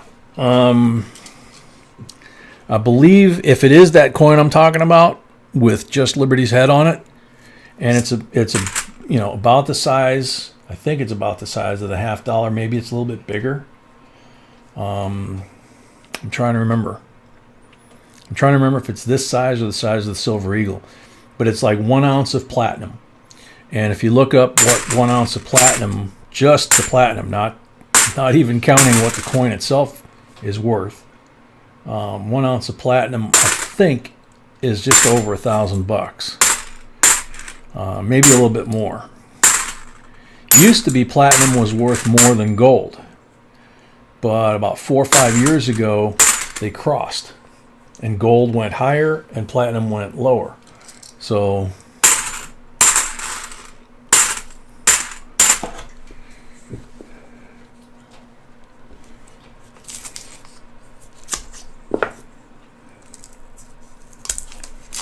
insufficient funds.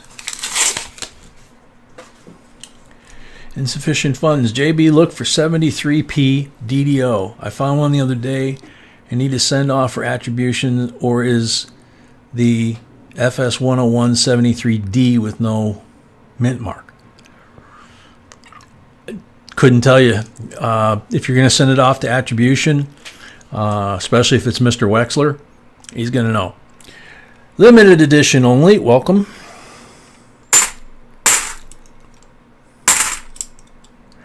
Yeah, that $2 bill is part of the giveaways.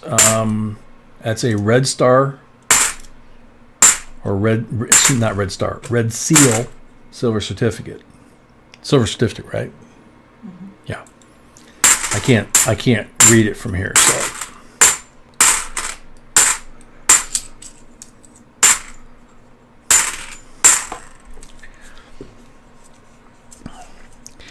Yeah, Jennifer, like I say, I'm in my 60s, and platinum was always more than gold. And that's why, give you an example, records, right? People when they sell music, it's like a gold album and then a platinum album is even more, because that's how the value used to be. Gold and then platinum was the highest. About somewhere between 3 and 5 years ago, I remember that I was at work down in South Carolina, and a friend of mine and I that were into coins were looking at the price of silver and gold and all that on our phones during break, and we noticed that platinum was like $9.98 an ounce, and gold was like $1,050 an ounce, something like that, and we had never seen that before. And to my knowledge, it's never gone back. There's a big difference between the two. They were pretty close to each other that first little period when they crossed, but then after that, it's just gotten pretty wide. And it's not that platinum hasn't gone up; it has, but gold's just gone up higher. It actually went up to 2,000 this last year or two, and then it pulled back to around 18, and then it's been kind of going back and forth.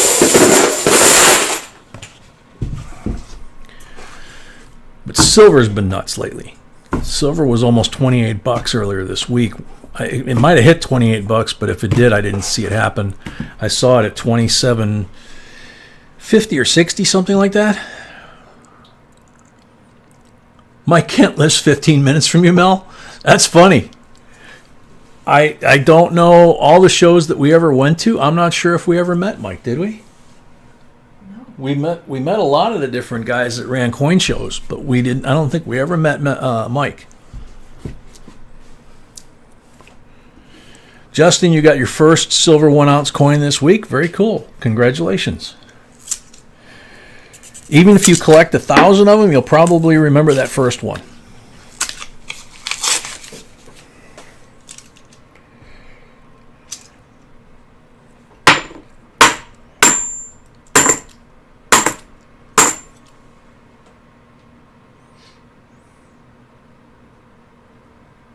$72, really nice. Also, check it for errors and varieties.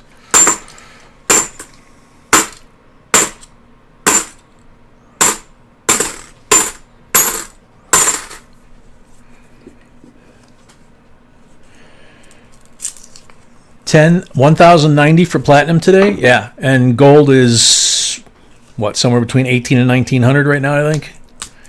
I've kind of lost track, to be honest with you. I've been too focused on silver lately.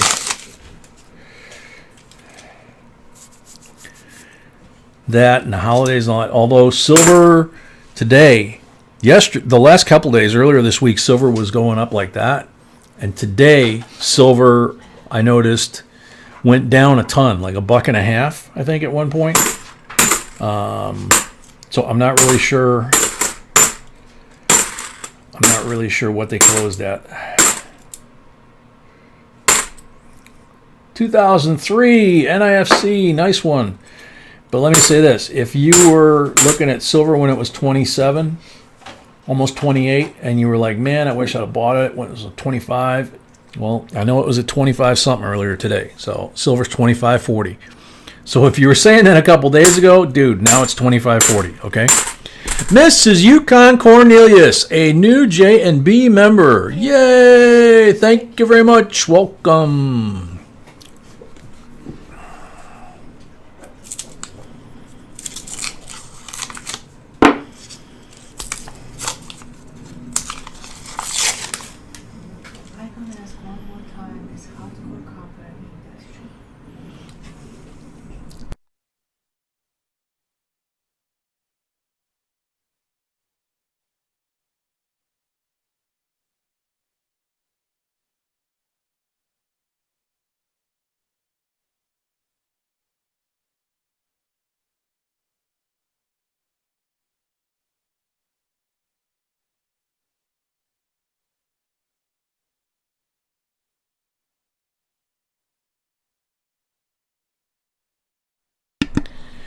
So hardcore copper, B is still looking for you if you're here.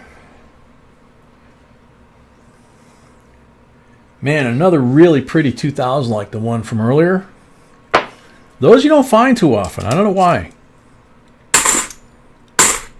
Like I said earlier, the 2001 is the last year they made those for circulation, but that was made for circulation as well. So think about that and how nice that coin looks. It looks like brand new, and it could be. It could be somebody cracked a roll, and that's why we're finding more than one, because we don't usually find them. GNP, I was told to get into silver when it was $7 an ounce. Yeah, I hear you. I was told to get into silver when it was he said $5 an ounce. I got told to get into silver when it was $7 an ounce, and I don't think I got into it till it was 14. The first time, and then rode it up to 48. I think my last tube that I bought was 48 something per coin, and then sold them all the way down to like 20, 25, I think. I can't remember. Silver went down $1.69 today from yesterday. Yep.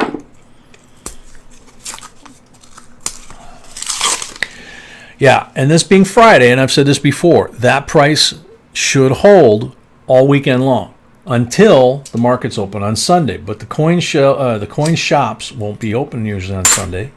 The coin shows, if there are any, will be open on Sunday. But usually on Sunday they close before the market reopens in the European market or European or Asian markets, which are like 5-6 p.m. Central Time on Sunday. They reopen. Bruce, you sold gas when it was 23 cents a gallon. Yeah. I don't remember what it was when I was pumping it at my uncle's gas station, standing on a milk crate. I was 10 years old. So it could have very well have been back then. I was 10 years old. I had everything I could do to stand on that milk crate, pump the gas, clean the windshield on those big old 50s cars, and check the oil, and then collect the money, run inside to my uncle, give him the money, get the change, run back to the car, and hand it back to the owner of the car, and then reset the pump. I could barely turn the knob on the side to reset the pump. So I don't remember how much it was.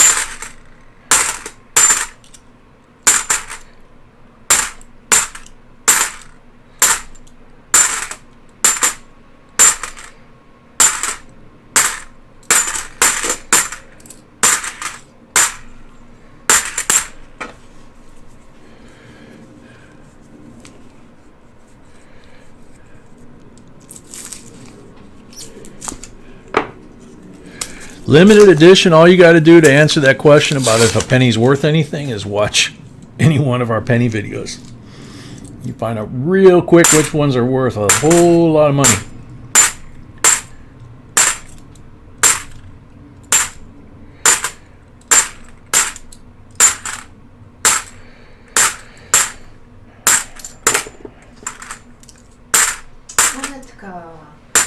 Monetka, welcome.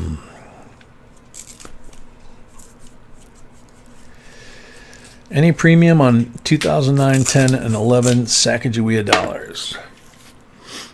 I think if you buy the rolls or the individual coins,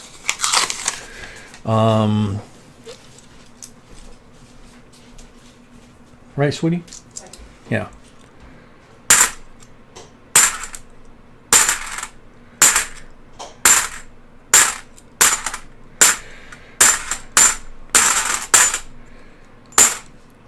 I wouldn't be able to tell you what the premium is, but yeah, for small quantities, yeah, there is a premium on those, and then for rolls, there's a premium.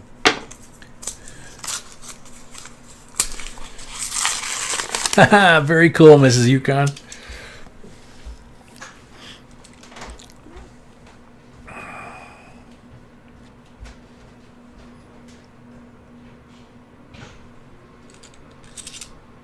Ha! 66, 40% silver.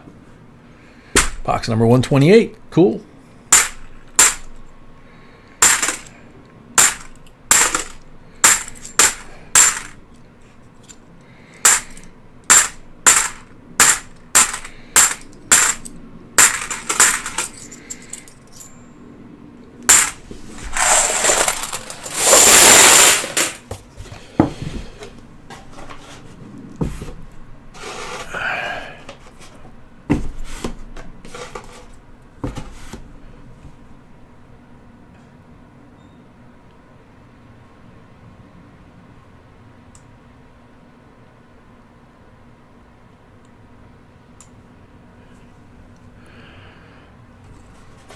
Ahmad Yudi, welcome.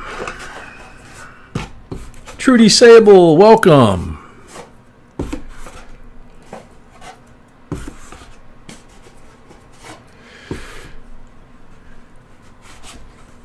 $202 thumbs up. Sticks and Stones, a member, welcome.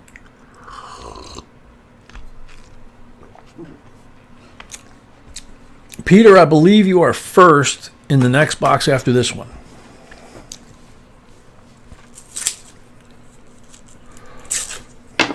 Which reminds me, anybody that bought rolls or buys rolls, remember to put in your PayPal,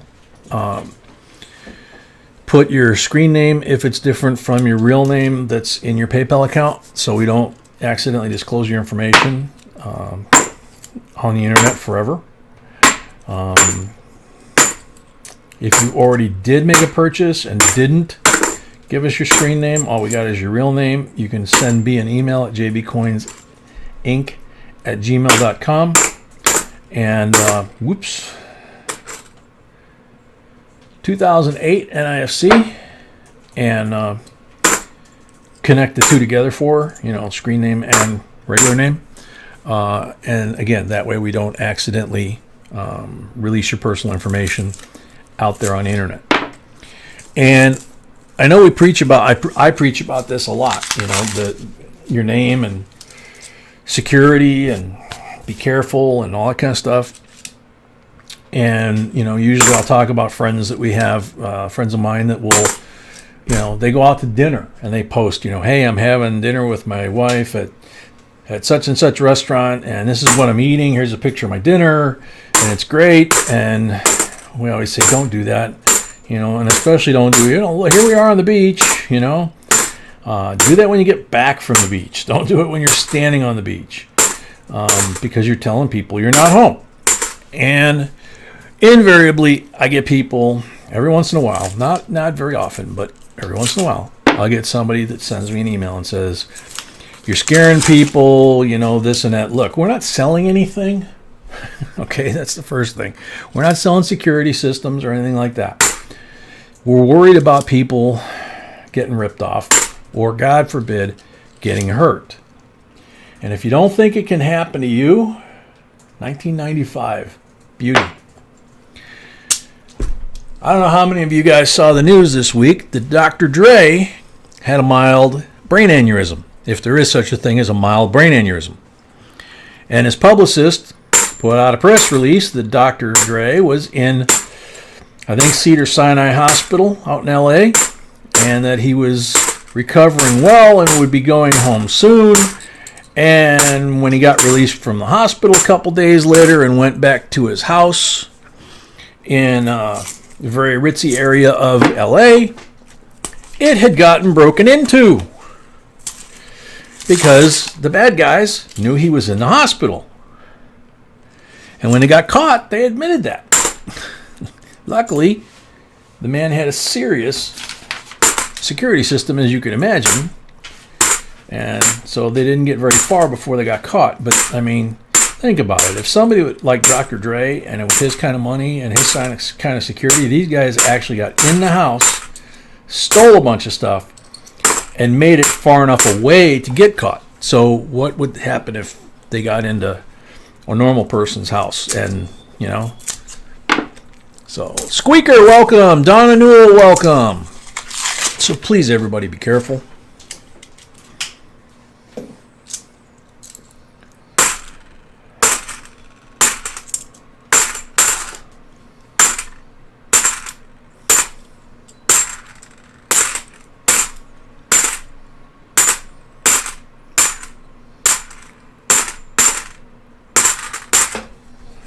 So, we are officially with this roll going into the basement. We got one silver so far from upstairs.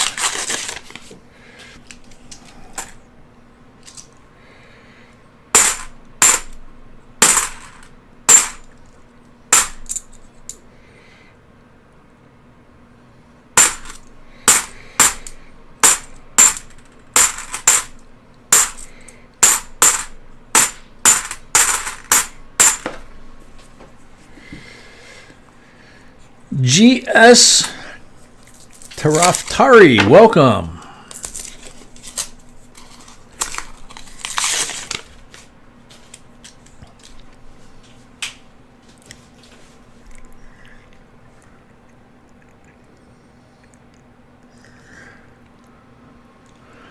Oh, the last 20 rolls where I always find the silver treasure? Yeah.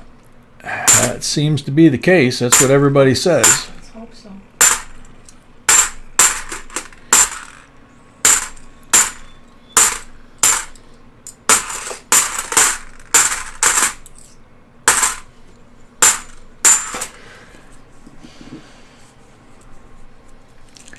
GS, you're from Turkey. Okay.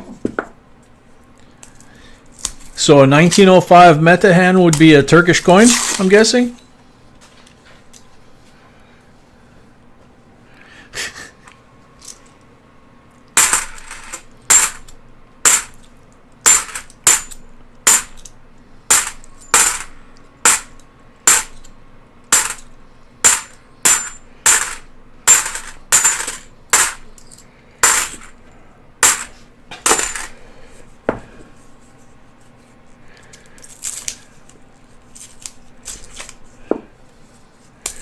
The UK virus strain has leaked into Queensland. Ooh, not good. Paul Bruni, a member, welcome.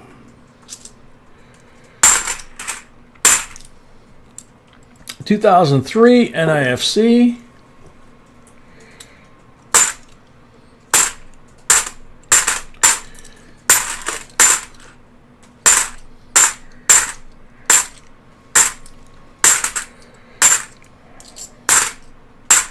(2007) NIFC.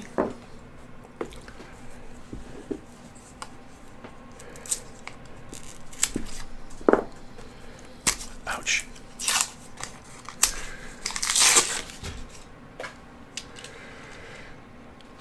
Mrs. Yukon, yeah, they would come from either mint sets or you could buy them in rolls.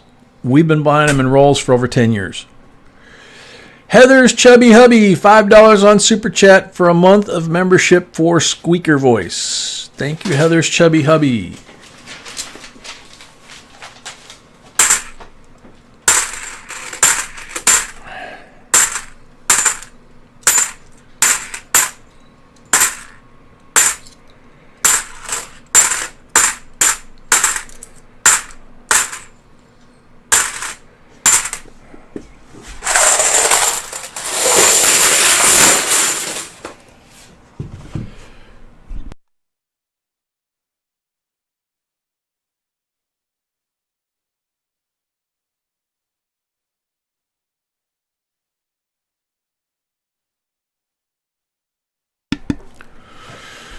Okie doke, sip of coffee. Excuse me. Silver Unicorn, welcome.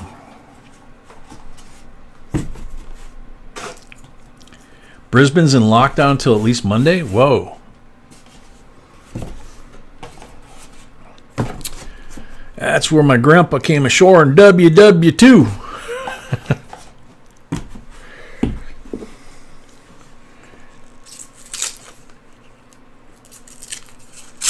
From all the history accounts that I've read and the movie about the Pacific War, the documentary movie called The Pacific, that's kind of what Brisbane was when the Allies first got to Brisbane, Australia, and especially the Americans, because they made a lot more than their British and Australian counterparts did.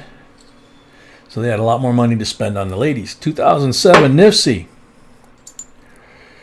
And the Australian ladies supposedly liked our accents better at that time because it was new. And so Brisbane was one great big party while they were building up and trying to protect Australia from being overrun before they started to advance from Australia up the islands towards the Philippines and so on. So that's 97, okay. And I wanted so bad, the one trip I made to Australia, I wanted so bad to make it to Brisbane. Supposedly there's a museum there and a monument listing all the units, including my grandpa's, and I thought that would have been really cool.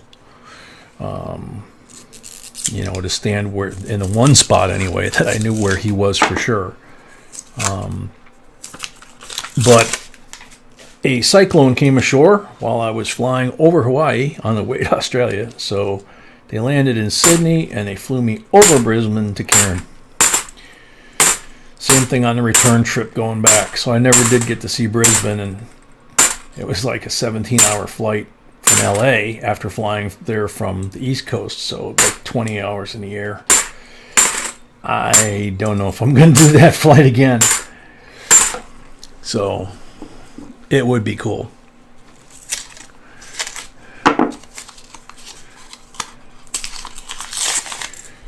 But first, my sweetie and I have a date in Hawaii, right, baby?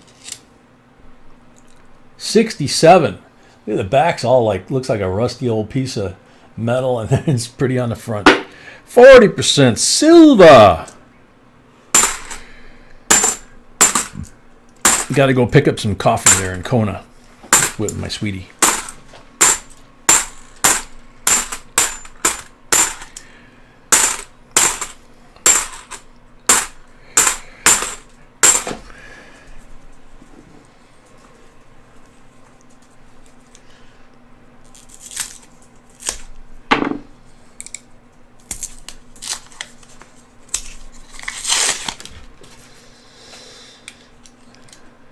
GS, $6,000 is a lot of money here in the States too, but Bruce is in Canada, so I'm not sure where that $6,000 fine is.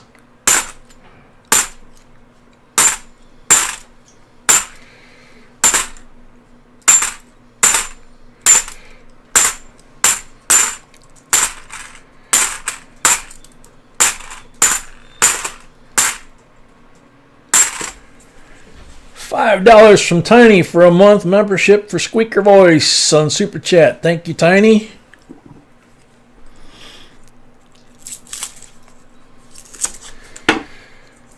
I know there were a few folks talking about that in the live stream Wednesday, the members only live stream. I'm still trying to figure out how to do it, but I'm keeping notes of everybody. Yeah, we're still trying to figure out how to make it happen, but B's keeping notes of everybody that's doing that, so that when we figure out with his dad how to do that, then we can make it happen. We can make it happen, yeah. CD, a member, welcome. Brian Phillips, welcome.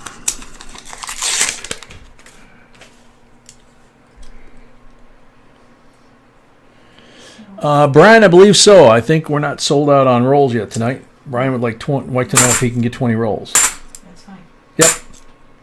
So you just go to PayPal and do your transaction there. In the notes, just put that it's for rolls for tonight. Should be good to go. So, what's up, sweetie? Oh.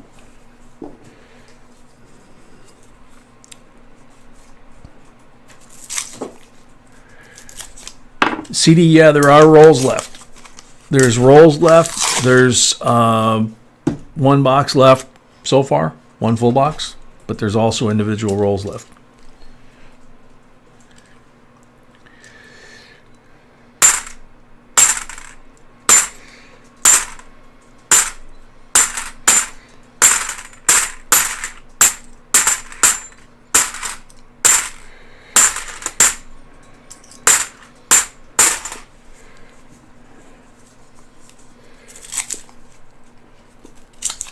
Sounds good, Mel. Mel would like to be put down for a month for Squeaker as well. Once we get it figured out. I don't even know how much is the box. I need to check that in this later. Yeah, well, yeah, we got to check that and then sort out how we're going to do that, because we have to somehow get the money into YouTube. So. Actually, yeah, never mind. We got to figure it out. So,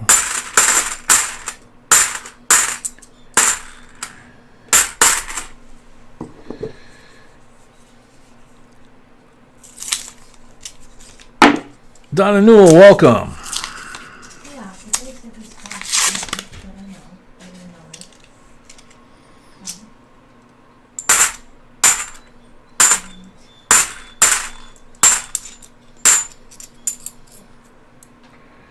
Very pretty 1988. Hopefully Chris is not here and you're going to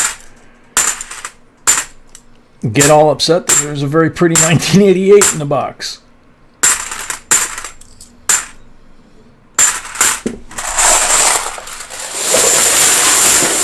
He has very bad memories of those. For those of you that were not here, everybody that was here remembers. Paul Bruni says same thing. Once we figure it out, he's in for a month.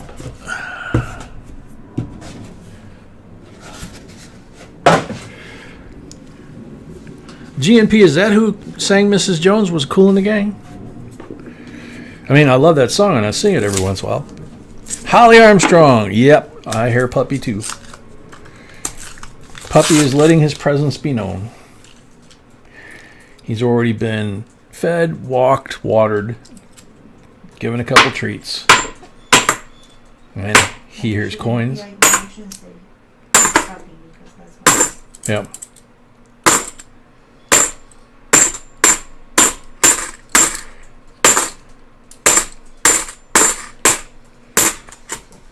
Hey, Pup. Can you speak? Oh my gosh, that's even worse. Can you speak? Quieted him down. He's confused now.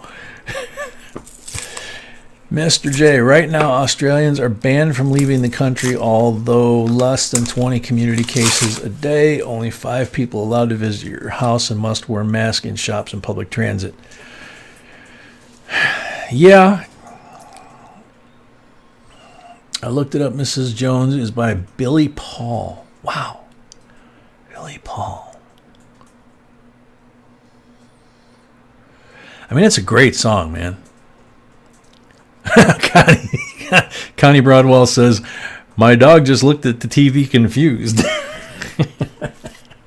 I have that effect on dogs, Connie. Sometimes small children, women. 2003, Nipsey. Sometimes myself.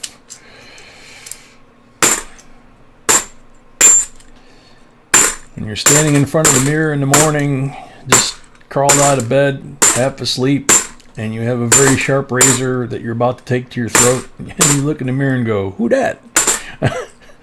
Not a really good feeling. You want to wake up.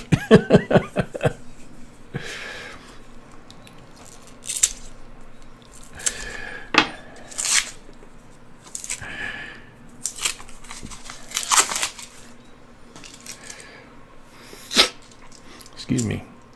I accidentally, gosh, it's been a while ago, back when I used to wear a suit and tie on a regular occasion, which I don't even...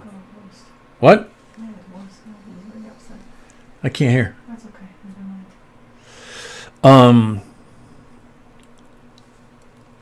So Al, you got 2 silvers, Al and Laura. I'm trying. We're in the basement. Got a bunch over here.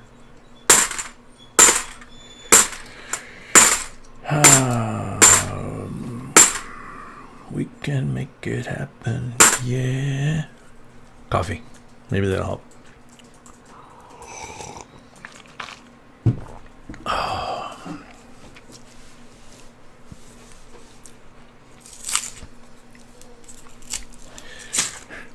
Should I do the old magician thing? Boogity boogity boogity. I can't remember who used to do that.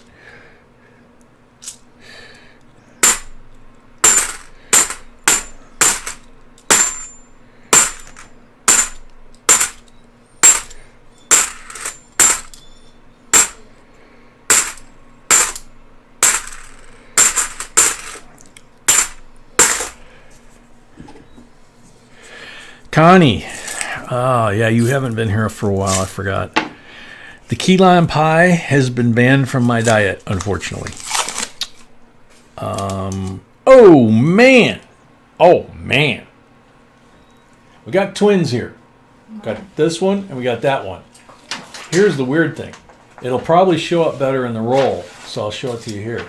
Look at the gap here and the gap here. Whatever this white coin is, it's warped. So when I pull it out, we're probably not going to be able to see it. but you can see the gap. There's a strike mark there, but it looks like it's been bent, whatever it is. But it's very white.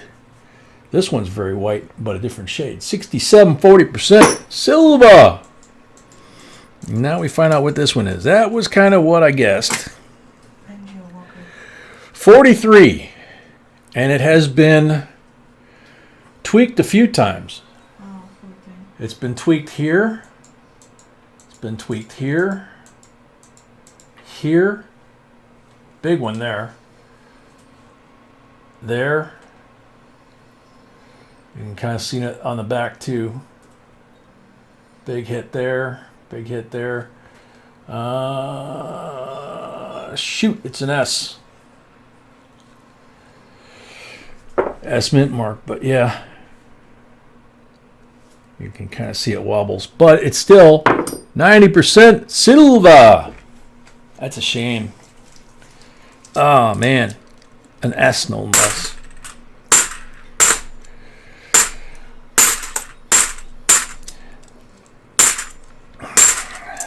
Normally on the S's, on any of the S's on the walkers especially, you want to check them. 71, nice one.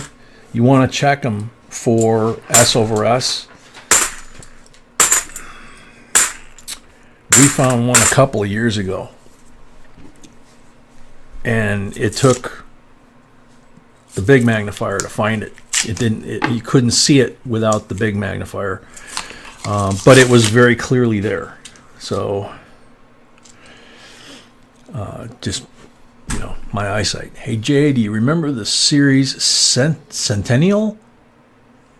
I don't remember Centennial. I remember Sentinel. An older gentleman friend of mine. He's 87.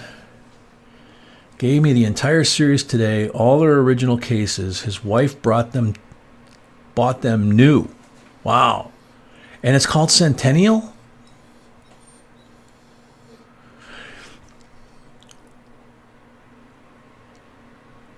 Is that about the end of the century and the like a history series? Robert Conrad was in that one. Okay. I don't think I remember that one. Wow, why not? You would think I would. I liked Robert Conrad's work.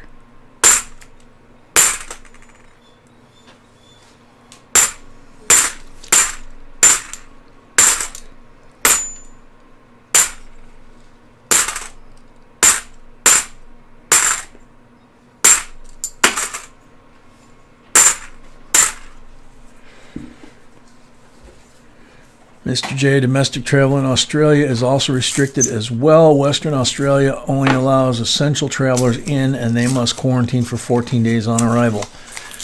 Wow, Justin. I mean, probably safe than sorry. I mean, the new strain out of England is supposed to be really bad. It's kind of like Lonesome Dove. Huh. I don't think I've ever seen that. If I have, I've forgotten it, I mean, I don't remember it. So, right now. Yes, my love? Right now we have $45 for squeaker. So, okay. Obviously, Super should take money from it, but that's okay. Yeah. So it's like for 9 months. Okay. The basic membership. Squeaker wasn't in that membership. Right. So explain to Squeaker, tell him that I sent a message to his father. Okay. Budget Coin Hunter, welcome.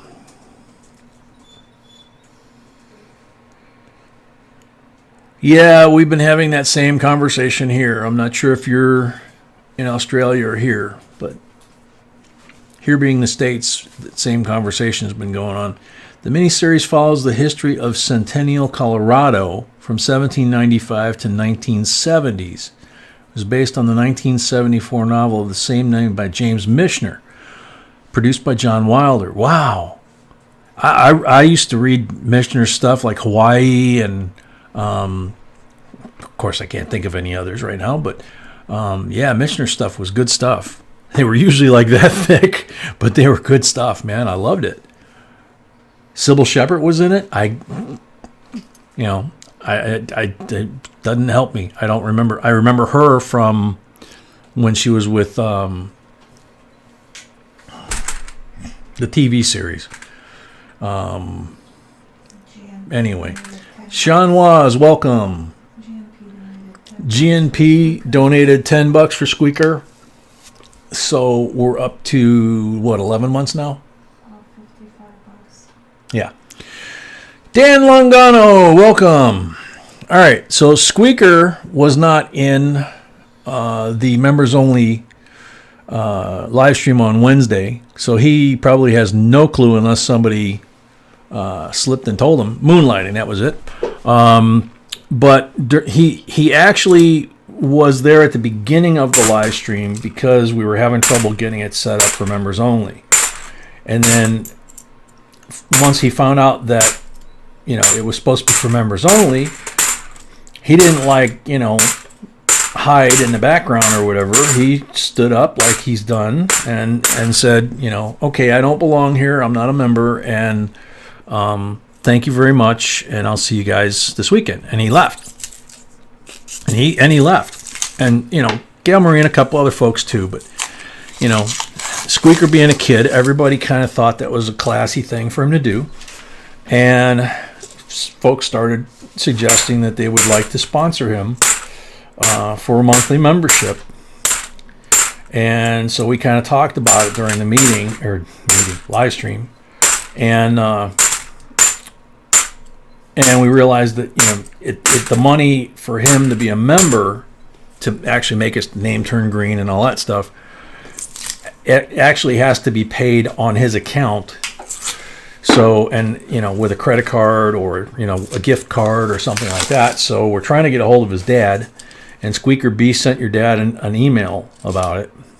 So the idea is that if his dad is cool with it, that, we could buy a gift card, load it, and possibly send PayPal to his dad. Yeah, or we could possibly send PayPal to his dad, and then his dad could pay it with his credit card. Yeah, so whichever is easier for him, but Actually, for me, I would prefer PayPal. Whatever is Yeah. easier for so that's what's going on, is the folks that were in the stream and the folks that have heard about it tonight have decided that they would like to sponsor the young man so that he can continue to further his coin education. And that was typical of this family and very sweet, which is also very typical of this family. The bottom line is that he has to actually sign his name. Yeah, but the bottom line is, Squeaker, please tell him that we emailed him about it, so that we can figure out what he'd like us to do so we can make the arrangements. If he's not okay with it, then we're not going to do it. But yeah, we'll refund the money to everybody if he's not okay with it. Gypsy Wolves, $5 for Squeakers.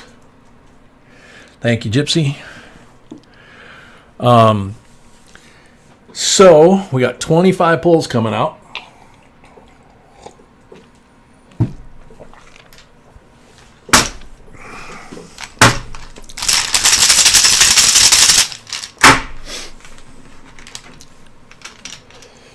Blank on the first pull.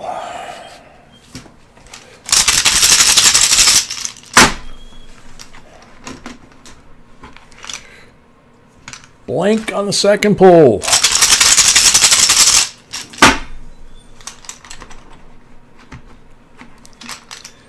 %40 on the third pull.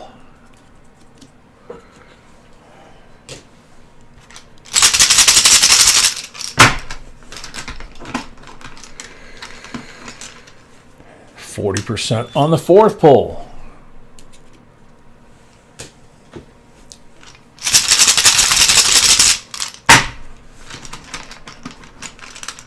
Blank on the fifth pull.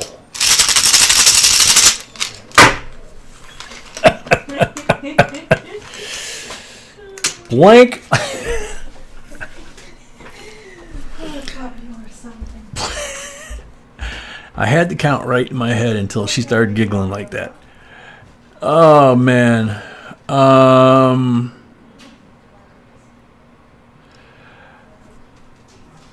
So that was number 6, blank. Okay.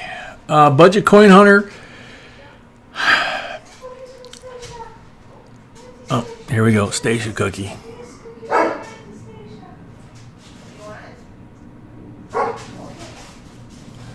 Budget Coin Hunter. Yeah, if you could send us an email, just to to remind me to be able to look up that date. Was that going here in the States or was that going out of the country? Because most of the time we don't ship out of the country. So, but I know that out of the country we have done a couple special giveaways, that kind of thing, and I know that those are taking months, not weeks. It's in the U.S. Okay. Excuse me, low flying geese, guys.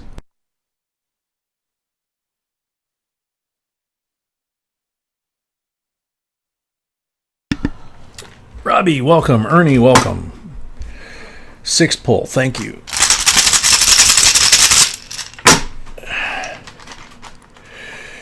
Donna, no, we do not grade coins. We leave that to the grading companies. Blank on number 7. Thank you, GNP.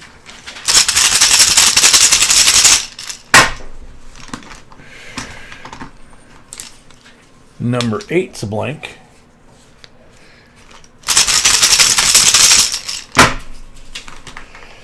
Three-way box battle, huh?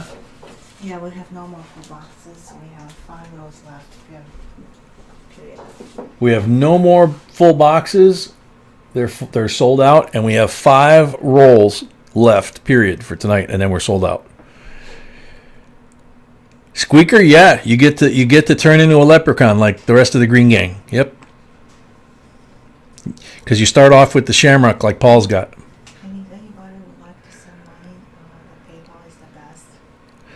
Yeah, if anybody would like to send money, B said PayPal is the best. You can actually do it in PayPal, do it as a donation or gift, and then put in the notes that it's for Squeaker. And, that's how we always do the fundraisers, because then there's no fees taken out. Because PayPal or YouTube takes out fees, PayPal takes out fees, unless you put it as friends, family, gift, donation, that kind of thing. Let's see. Number 9, 40%er.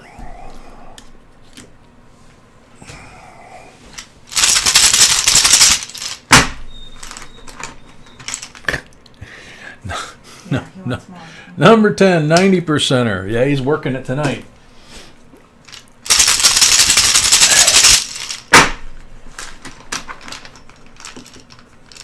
Number 11, 40%er.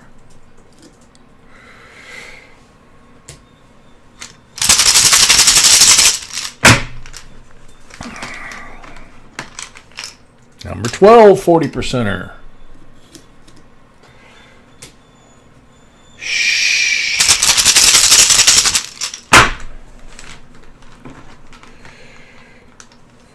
Number 13, blank.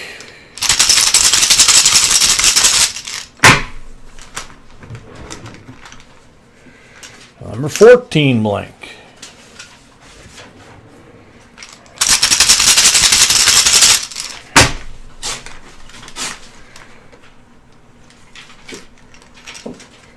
Number 15, blank.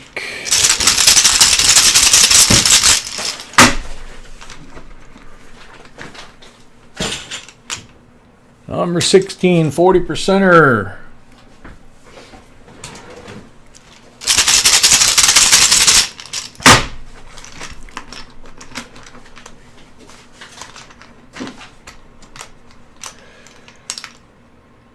Number 17, 40%er.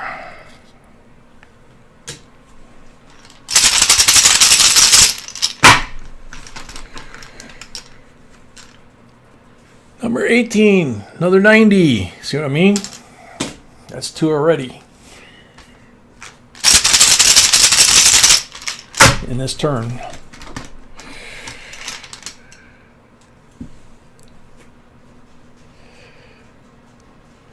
Number 19's a blank.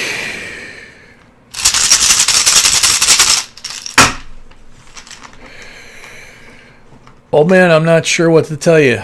I don't use a tablet, so I'm not familiar with what could be causing that. Number 20 is a 40.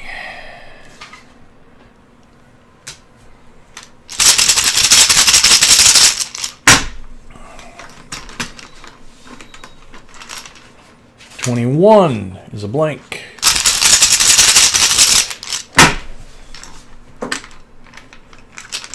$22 is a blank.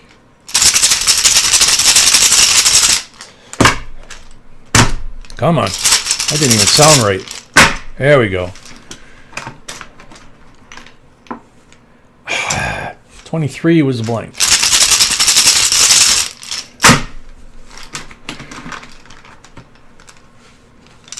$24 is a 40.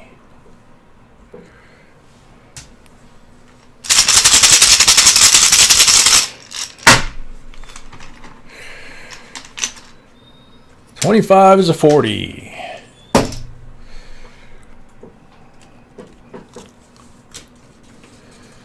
Alrighty, now, Al and Laura, 1, 2, 3, or 4 for your eagle. Patrick, welcome. Thank you, Tiny. Thank you, Eva, Corey, Multi-Stack, Haystack. Number 3, alrighty.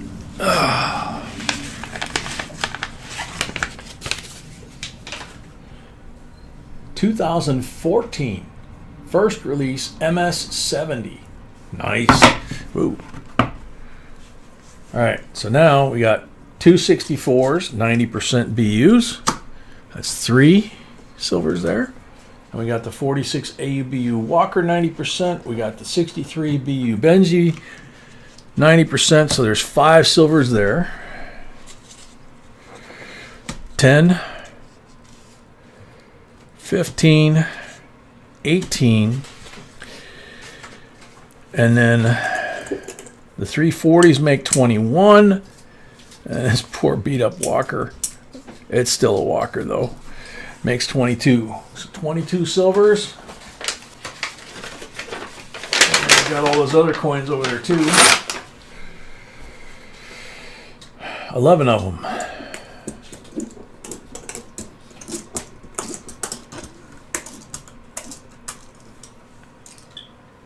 Go. Thank you very much, Alan Laura. So, take that off the table. You like that one, Al?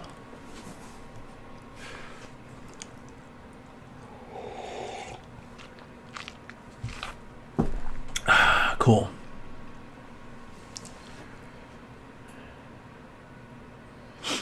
Very cool. Thanks, J&P, for letting us know. Did you see that? No. J&P said Squeaker said his dad will take care of it tomorrow. So, yeah, Eric, he got all that for one whole box. Yep. So now time. What? So Mel sent $5 for Squeaker as well on PayPal. So we're at $60 right now, which is what, 12 months? Mm-hmm. Yeah, 12 months at the $5 level. So I don't think Squeaker needs to get more than the $5 level, right?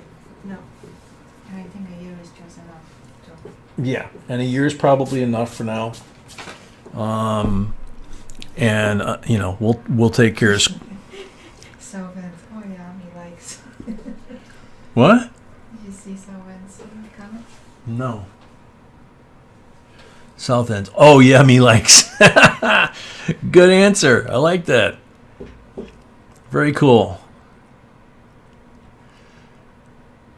Turn him green. We can't turn him green, right? We can't. No, we can't. Yeah, Mel, we can't turn him green. That's why we need his dad, because He needs Yeah. He needs to do it from his end on Squeaker's account so that Squeaker's name turns green. That's why we couldn't just do it for him. So, all right. So I'm going to go wash my hands. Be right back. Going to do the giveaway for the end of the box. I think we have a 200 giveaway coming up too, right? Mm-hmm. Okay, cool. Be right back.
Whew.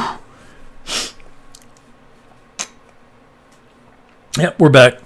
It's the temps going up in here. I was trying to open some windows, get some ventilation going. Yeah, in January in Chicago. It's like 30 something outside. But anyway, this is the end of the box giveaway. This is the 1976 Bicentennial First Day cover, July 4th, 1976, Philadelphia, Pennsylvania, Constitutional Congress, and Thomas Jefferson, of course, as the medal. And then these two chunks of copper are for the 200 giveaway when we get to that. Okay? So where's the one at the top? So, First up, end of the box. Good luck, everybody.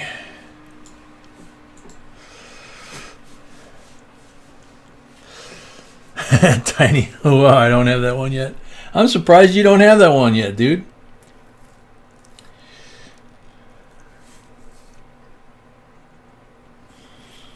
Lucky Duck. Yes, you should do more of these box battles. It was fun. I love competition. See you tonight. Lucky Duck, you're on a timer. Lucky Duck's here. Zorba, welcome. that was quick.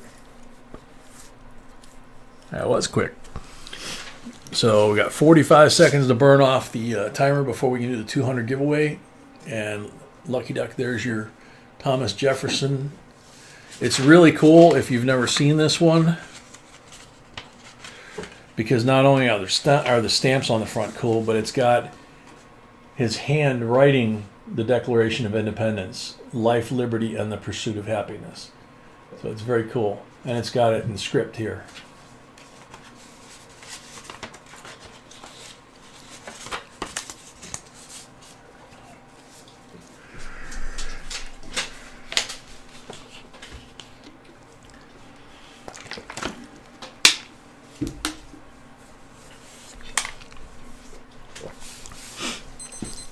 Alrighty, there's the timer. Timer's reset for the 200 likes. This copper is the United States Department of the Army, 1775. This one is the U.S. Coast Guard, 1790. Each one is 1 ounce of copper.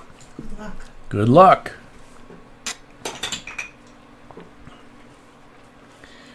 Squeaker says, JB, the gold showed up yesterday too. Cool. Congrats. Hope you like it. M. Sullivan, really nice finds. Yes, that would be a good idea. Sounds like everybody likes our box battle, sweetie. M. Sullivan. M. Sullivan's here. Oh, congrats. Very cool. Congrats. Thank you very much for everything, as always, too.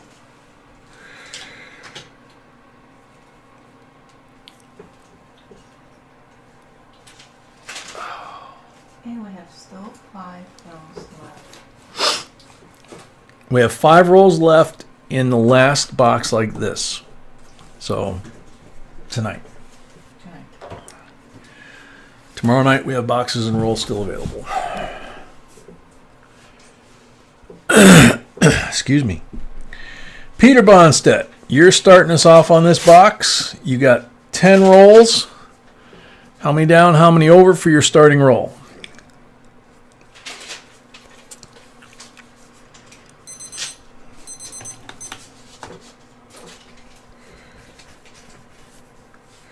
Yeah, we did, Corey. It was a lot of fun, you know. And when we tallied it up at the end, it was like, who won? On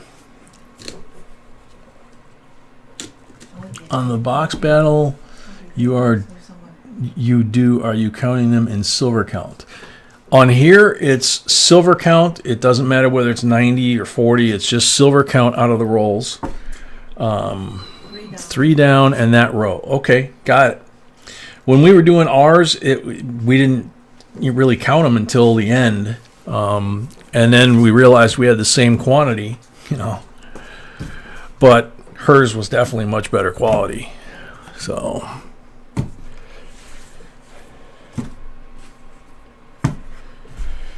alrighty. So, Peter, there's your 10 rolls. Let's get this box going. No marked rolls there.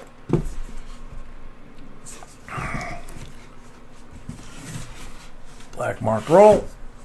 40%er.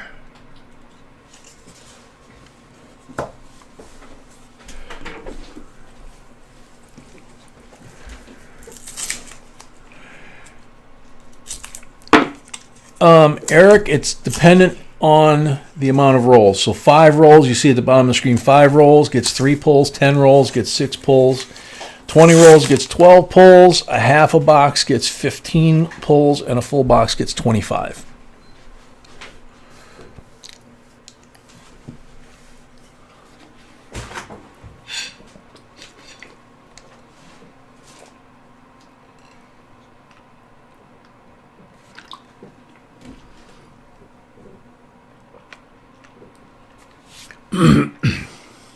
Good luck.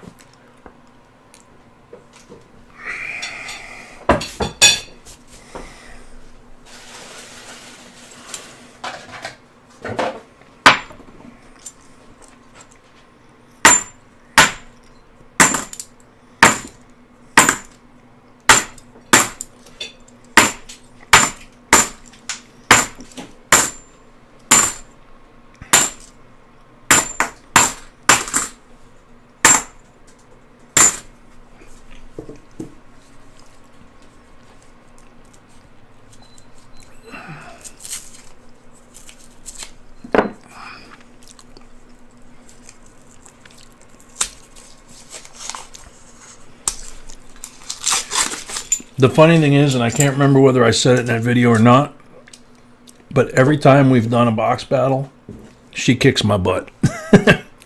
Just like everything else. But I don't mind.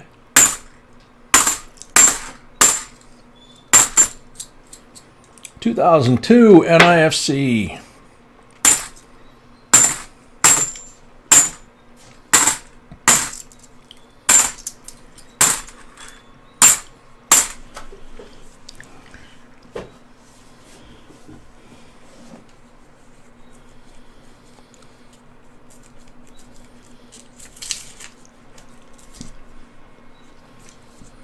Oh, I did say it, Mrs. Yukon. I'm so used to saying it all the time. Seriously, I'm so used to saying it all the time that I don't remember when I did or I didn't.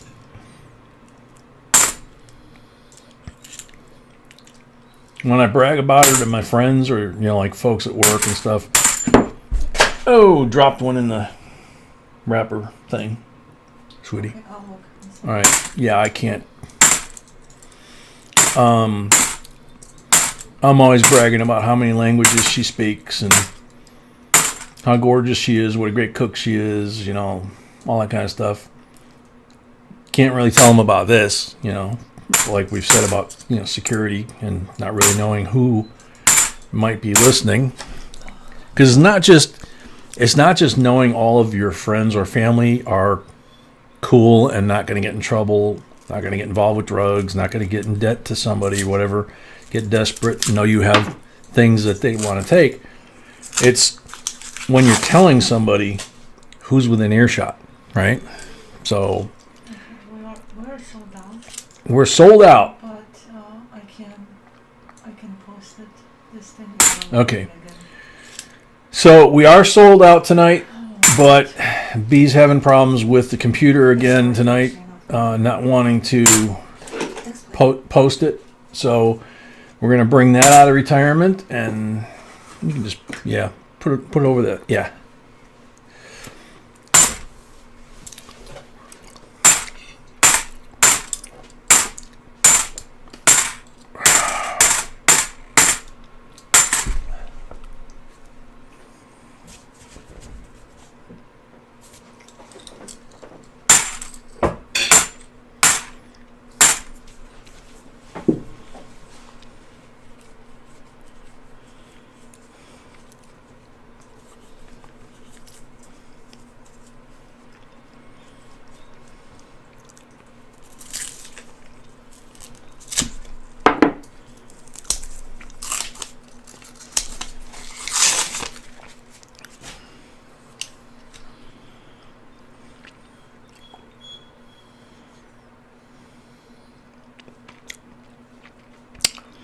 Wow, Justin, that's pretty cool.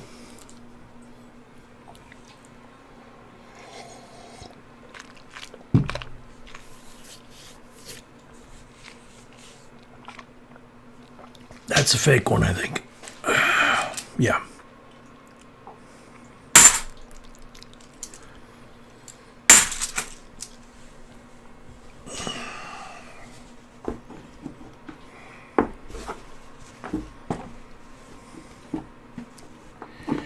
Time to protect the hand again. Starting to peel the hand again. Got donation from Miss Fix-It. We are sold out. Could you ask if she wants her 5 rolls for tomorrow? Okay.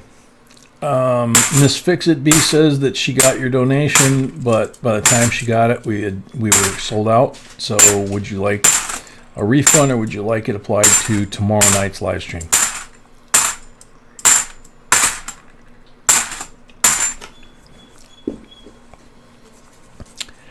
Night, Zoe. Night, Tony. Tony. Night, Laura. Light, Zoe. Light, night, Tiny. Sorry. Especially sweet dreams, Zoe. I love the kid's name. 68, 40% Silva.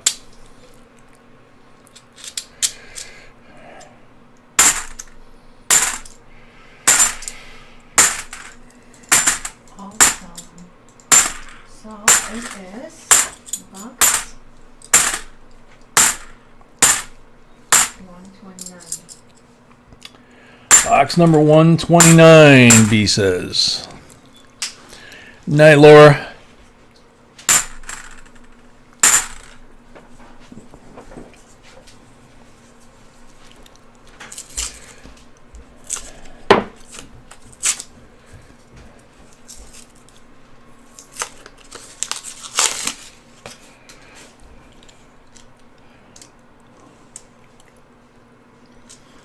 Coin Shield Collectibles, welcome.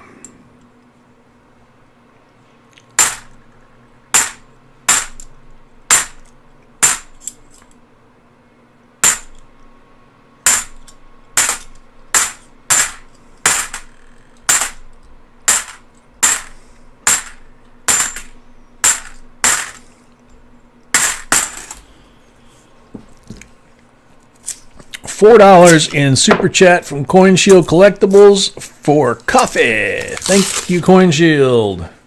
Yep, taking the last sip of that one.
Sounds like Puppy's gonna go get to melt some more snow.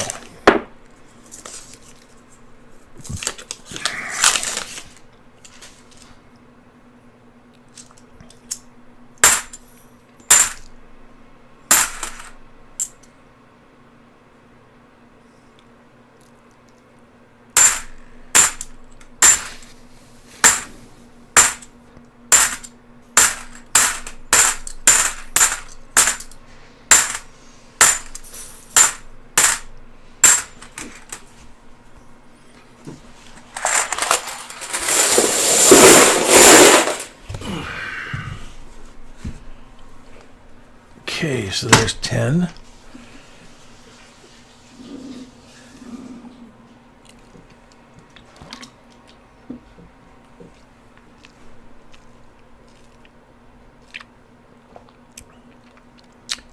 Night, Paul.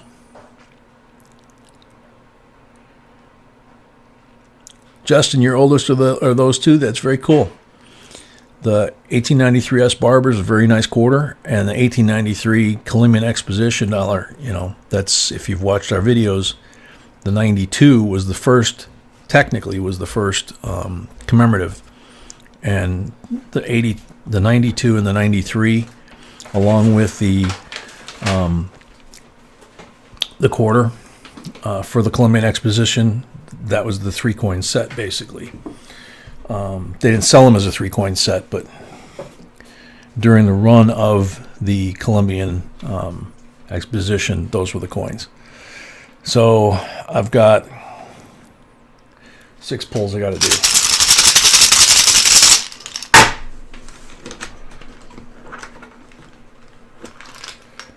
%40 on number 1.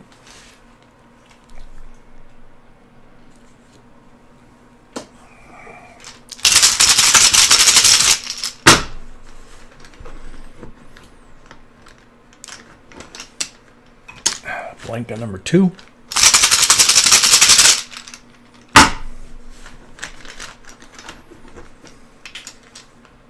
$40 on number 3.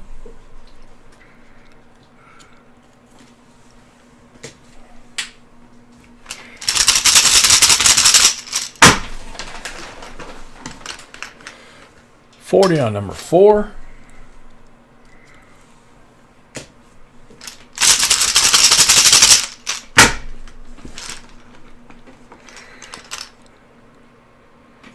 Blank on number 5. Cool, Connie. I knew we gave some to somebody. Blank on number 6. Bummer. All right, so you got 4 40%ers from this in slabs, and you got 1 40%er from the roll in a 2002 NIFC. Very cool. Thank you, Peter.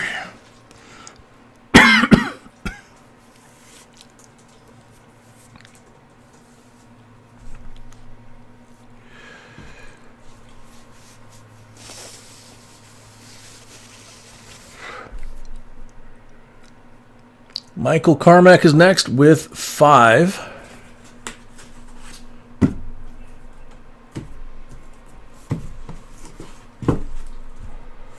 Green one. 62 Benji, 90%er for the green mark roll. Ingo Schweitzer, welcome.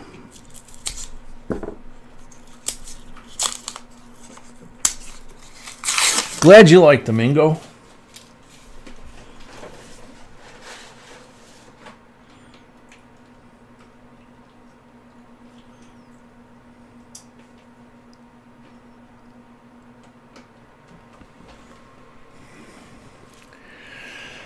So good luck, Michael.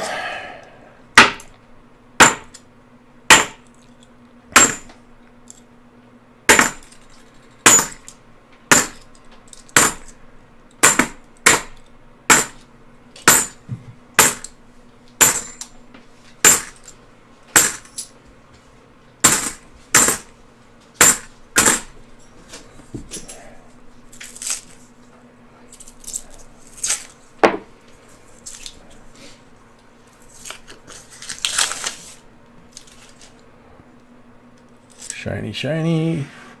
Oh man, bicentennial, but the face was all scratched up with those little micro scratches.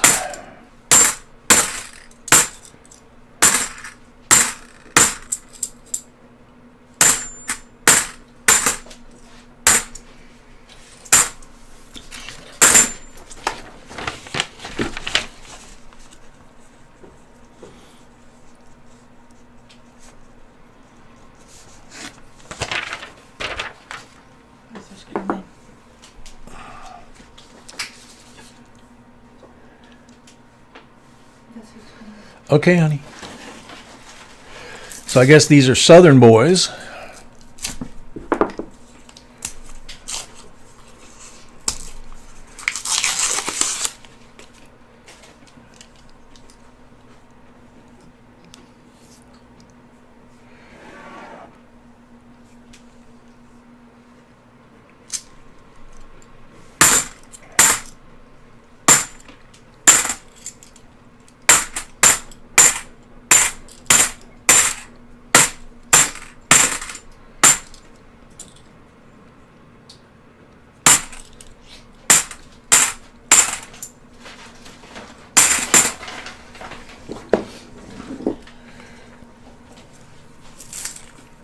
Night, Ernie.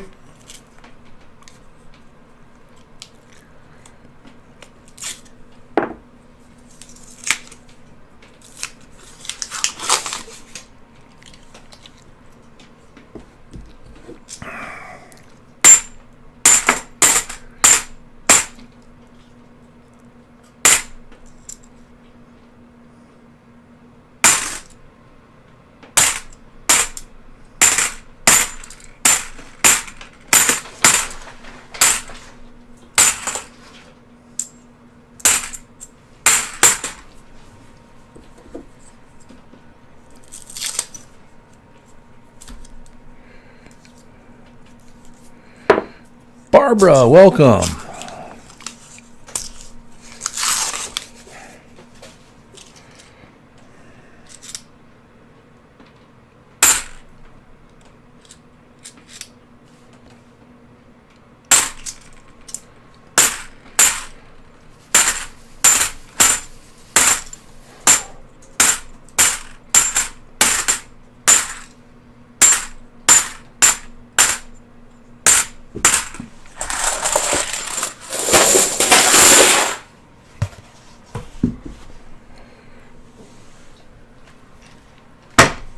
Southern Boy, 3 pulls.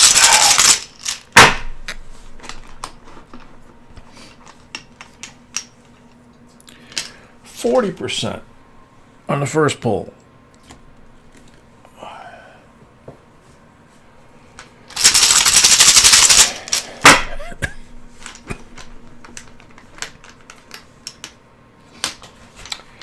%40 on the second pull.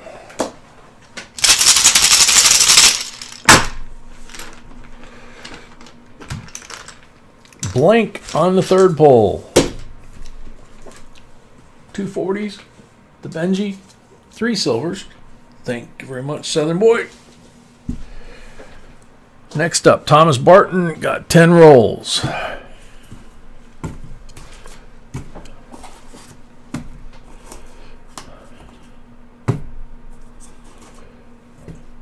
Oops. 2, 4, 6, 8, 9, 10. Right? Yeah. 2, 4, 6, 8, 10. Okay.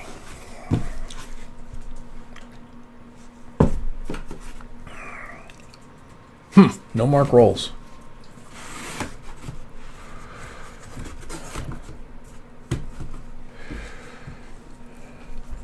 Tomas Trejos, welcome.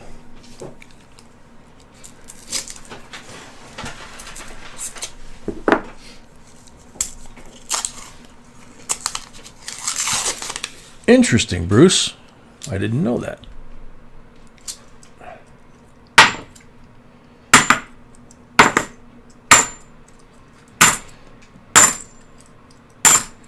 Bruce, you would know. You would know then. Don't the Cajuns who used to be called Acadians, weren't they originally from Quebec and not France?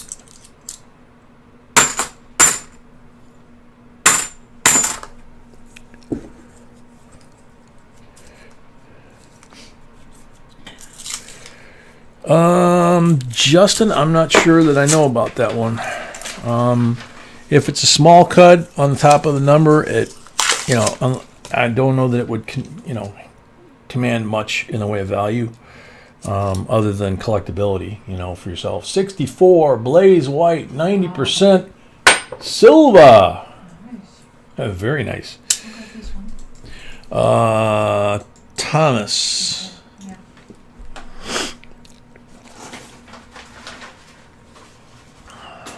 Paul says yes, they were.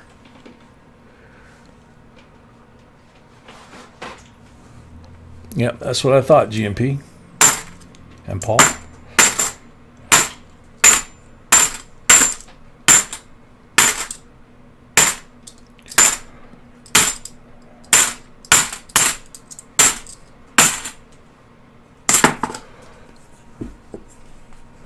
Acadians are from the Maritime provinces and eastern Quebec. That's what I thought. So between the time I spent in New Orleans and the family I had in Biloxi, I guess I learned something or two.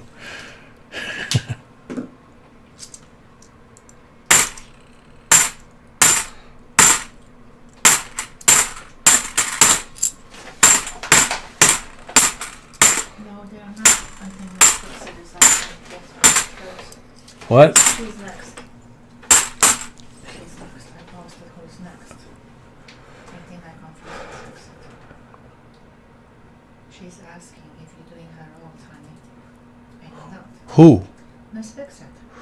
Oh, no, Miss Fix-It. No, these are not yours. Yours are the next batch. These are Thomas's. So those 5 and these 5 are yours. Sorry, sweetie, I wasn't looking at the screen.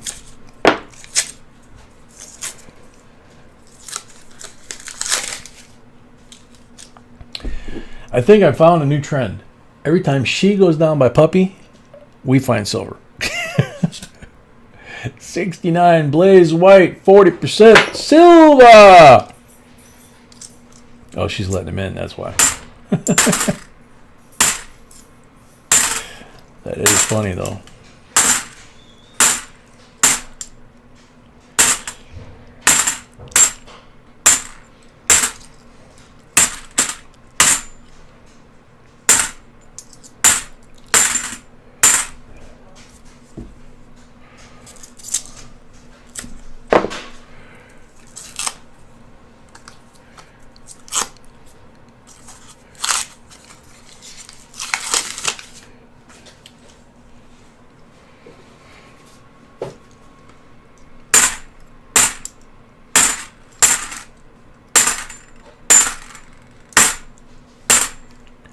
$69, 40% silver.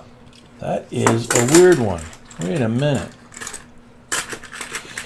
I gotta restack these coins here that belong in that roll.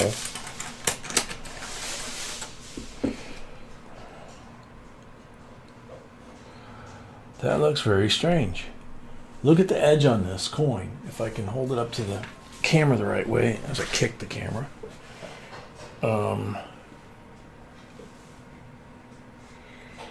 I don't know if you guys can see this. It's got a clad tone to it. I mean, it looks like clad.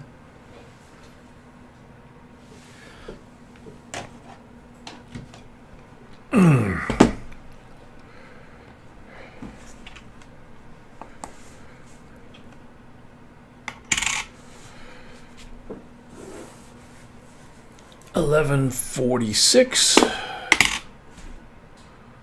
$11.64. Now that's a 69, and that's a 69.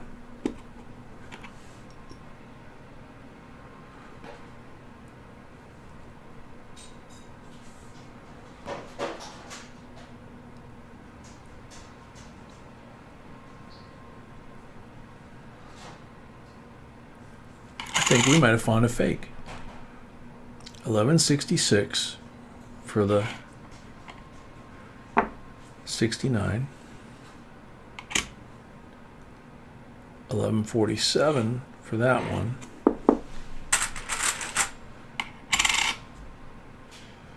$11.20 for that one. $11.18 for that one.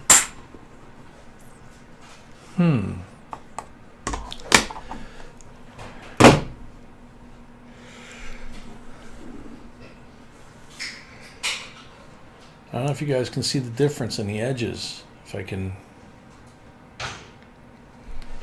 like here.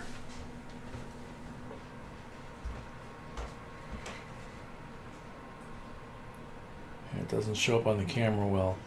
The brighter of the two, that's this one, is the 69 with a nice clean white appearance all the way around. This one is the one that looks kind of funky. And the edge looks like it's got copper, and it's 0.2 grams lighter than that 69.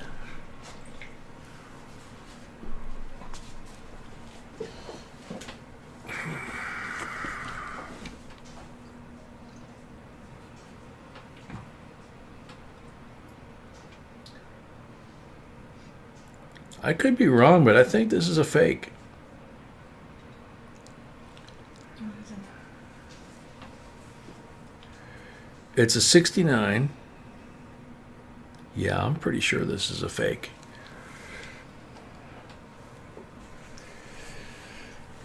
The 69 that I pulled out of the roll while you were downstairs is blaze white. There's the reading is blaze white, and it weighs 11.46. This one is 11.24. Something like that. Or no, 11 point. This is 11.64. This one in your hand is 11.4. Doesn't look fake to me. It doesn't look fake to you? Mm-hmm. Okay. Don't know. It looks off to me, but B says it doesn't look fake to her, so when in doubt, we give it out. Yeah, GNP, it is close enough. 11.5 is the standard. It just, something about it just doesn't, to me, doesn't look right. And when I put it under magnification, there's certain things that I see that just don't look right to me. So they look right to me. So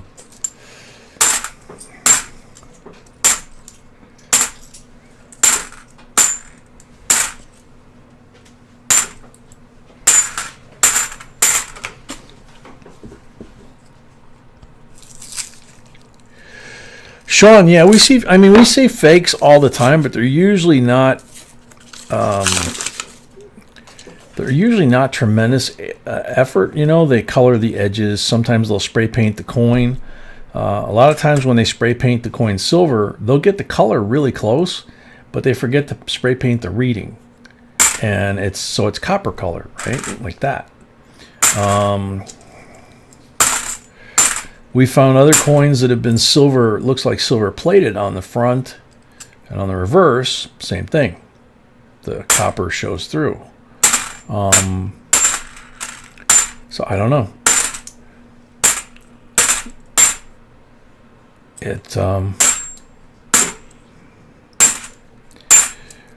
You find magician's coins, you find all kinds of oddities and stuff. So things that people do to coins. There have been fakes ever since there have been coins. There are even fake pennies, so 74, nice one.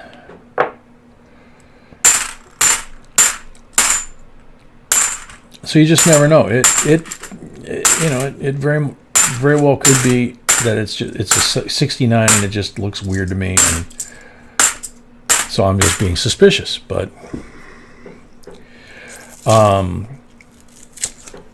one way to know for sure, besides the fact that I weighed it and it's within spec, and it looks a little odd, but coin shops have, most of the good coin shops have the gun that they use, and they can actually zap the coin without hurting it, and it's a spectrometer, and it tells them whether it's 10 karat gold, 12 karat gold, 18 karat gold, etc.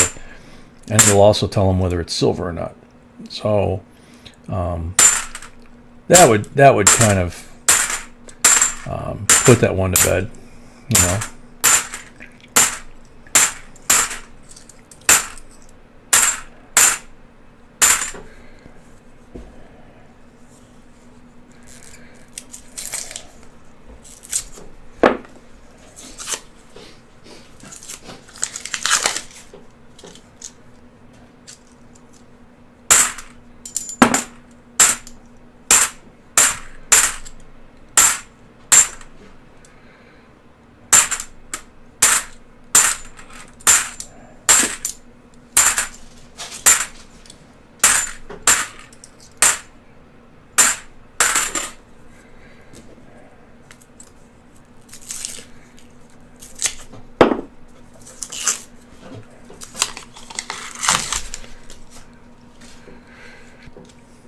Paul, there's 3 of them out there now.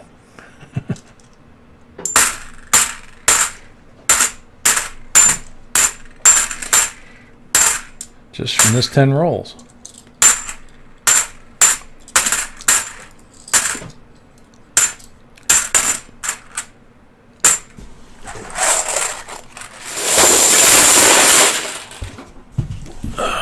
Six pulls.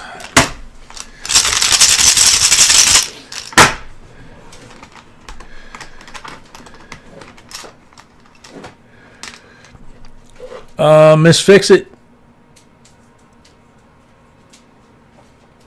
Miss Fix-It's asking about the last 5 rolls, I guess. Yeah, and I asked her a few times that she didn't. And apparently she's trying to answer you.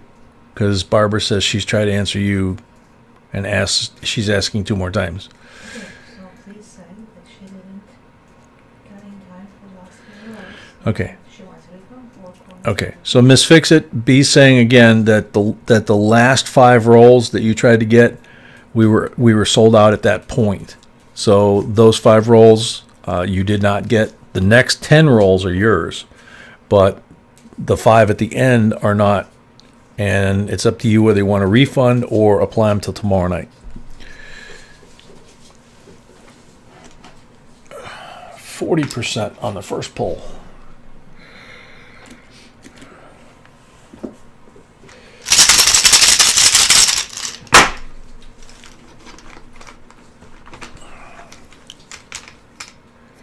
%40 on the second roll pull.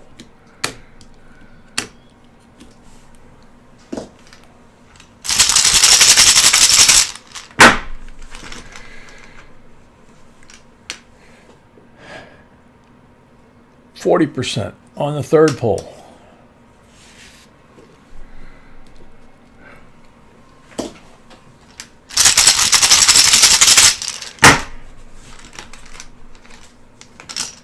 %40 on the fourth roll. Fourth pull, excuse me.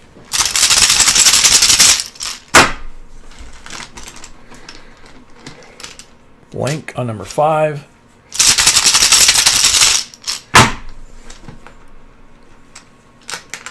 Blank on number 6. So you got 4 in the slabs. You got 2 40s from the rolls. You got 190 from the rolls. So you got 7 silvers altogether. And a 1974 collection type coin. Thank you very much, Thomas. Next up is Miss Fix-It's 10.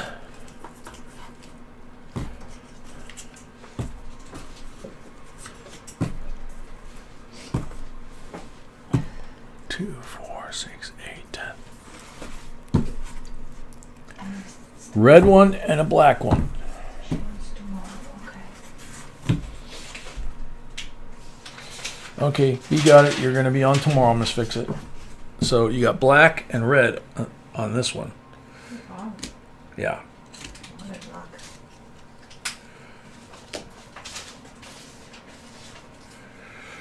So 45, 90% walking lady for the red one and a 69, 40% for the black one. And I have to excuse myself. If you don't mind, I'll be right back.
All right, I'm back. Sorry about that.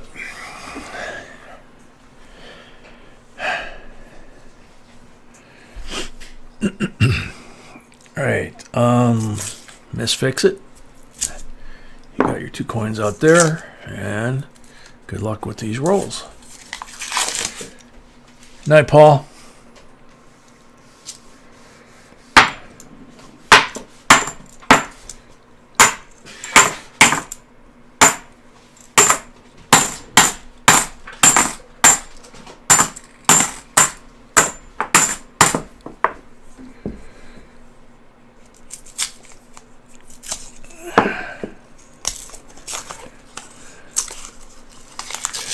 Yeah, G&P, you got it either way you spelled it.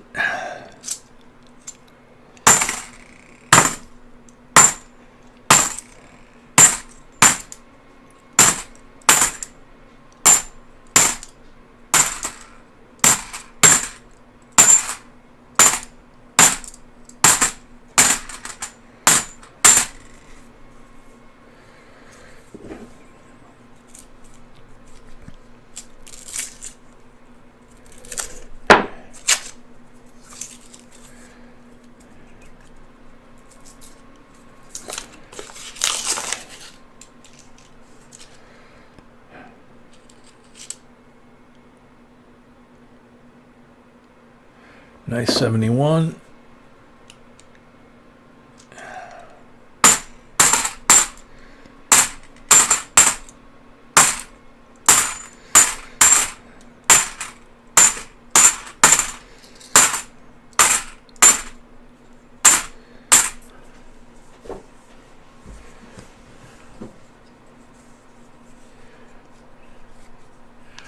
Southern Boy, we can do that. Yeah, thank you. Southern Boy would like his coins to go to Squeaker. Yeah, sorry. Okay.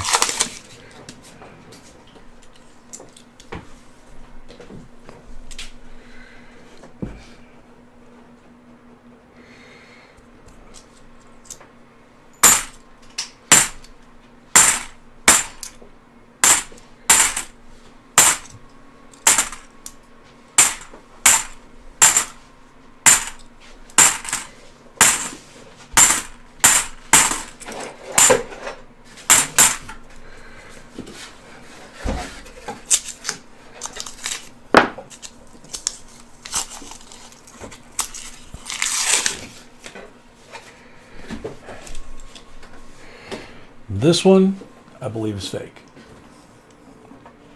Or man-made, however you want to put it. Nope, I was wrong. I must be off tonight. 64, 90%. Silva. See, it's just me. I'm off tonight. That is actually box number 5 or 6 silvers, right, in this box. Something like that. 5 or 6 silvers in this box, I think. 29.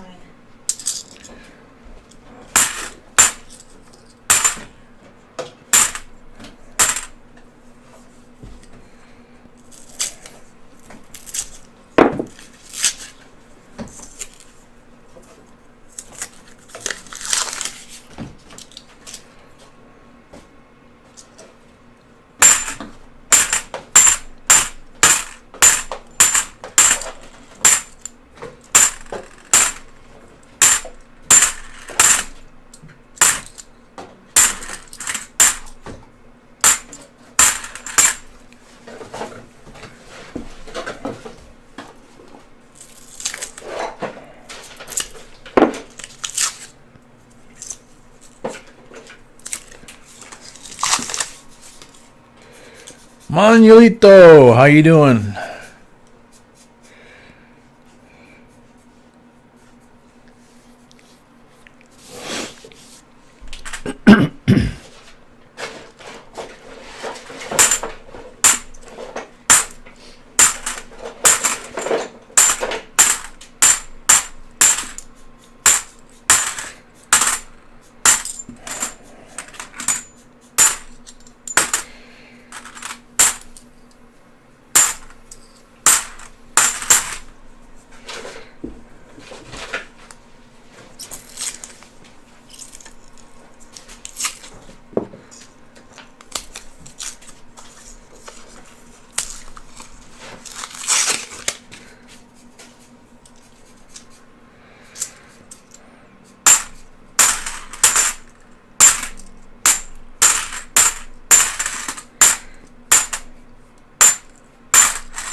That's what I was thinking, GNP.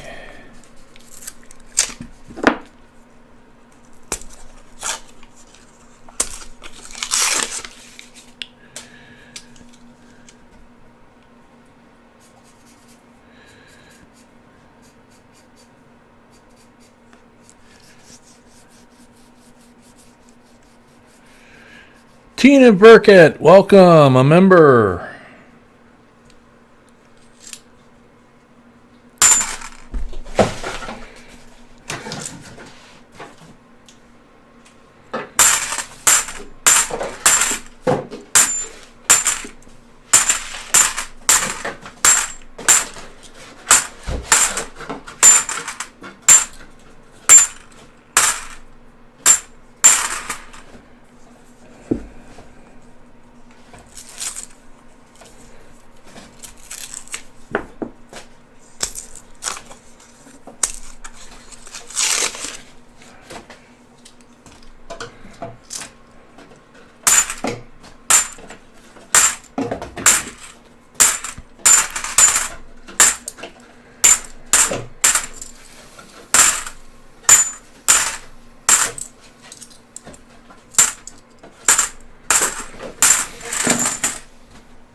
Okay, so 6 pulls from Miss Fix-It.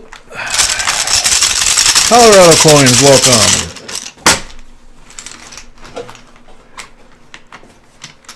$40.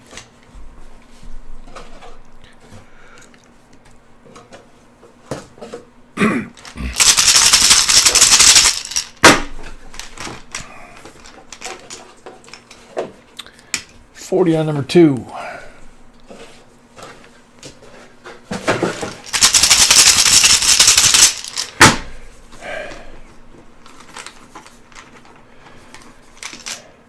$40 on number 4. No, number 3, excuse me. Yeah, no, that was number 3.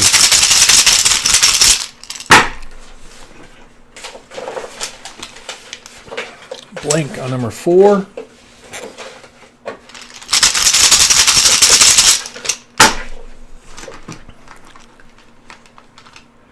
$90 on number 5.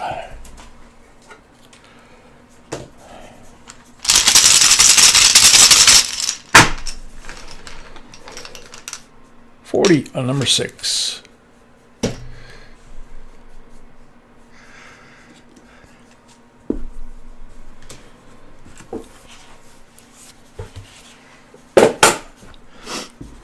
So you have 45 Walking Liberty, 64 BU, 290s here. You got a 64 90 from the roll. So that's 390s, 540s, so 8. And you have the 1971 that you need to check for error and varieties. Thank you very much, Miss Fix-It.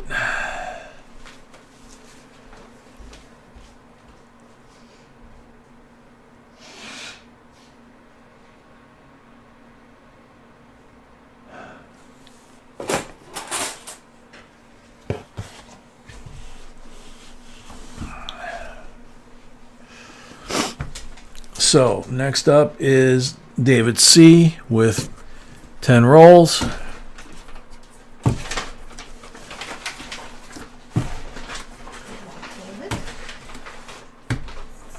2, 4, 6, 8, 10. Good luck, David.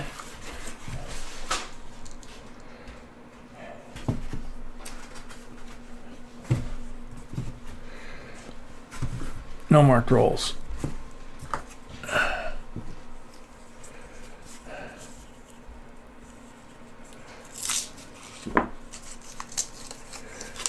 Miss Fix-It, you're welcome. All right, Al. You're very welcome. Thank you very much.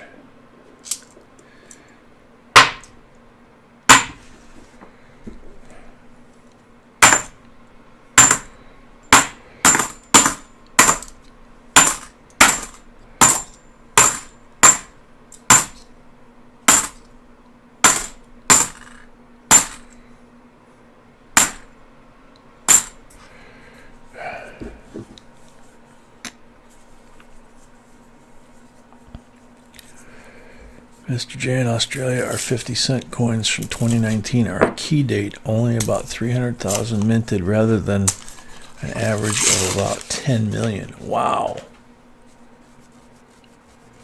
No kidding.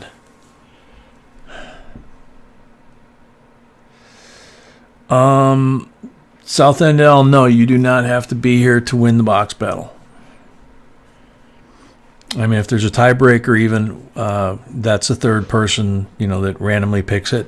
So if you win the box battle, you're going to get the coin when you're here, like tomorrow. So no sweat.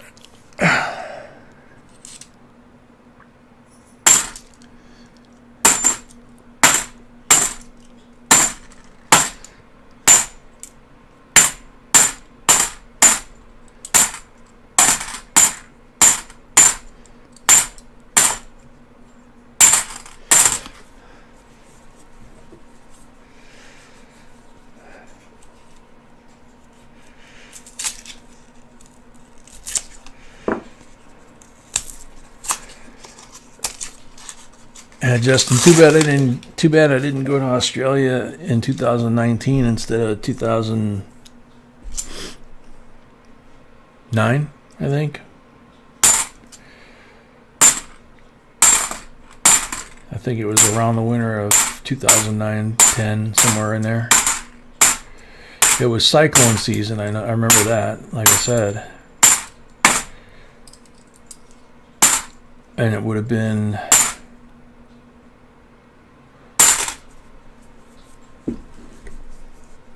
Yeah, it probably would have been like November, December, something like that, I think.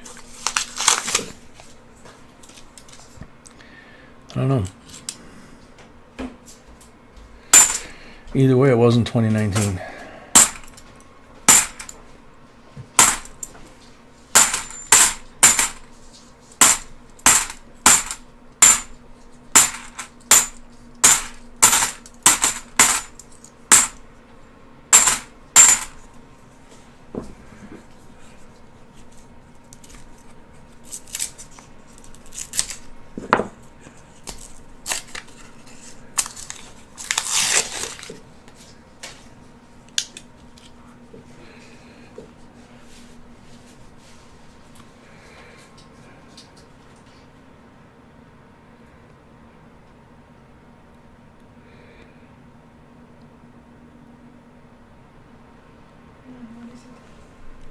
Nothing.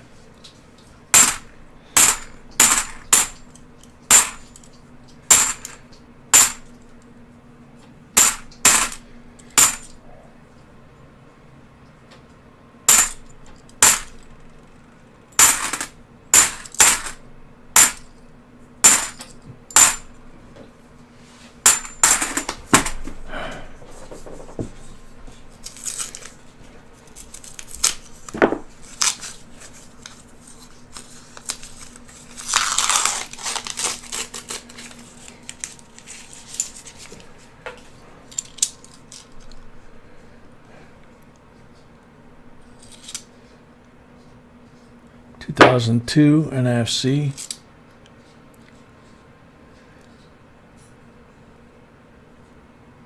Looks like a nice 72. Again, air and variety year.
6 pulls.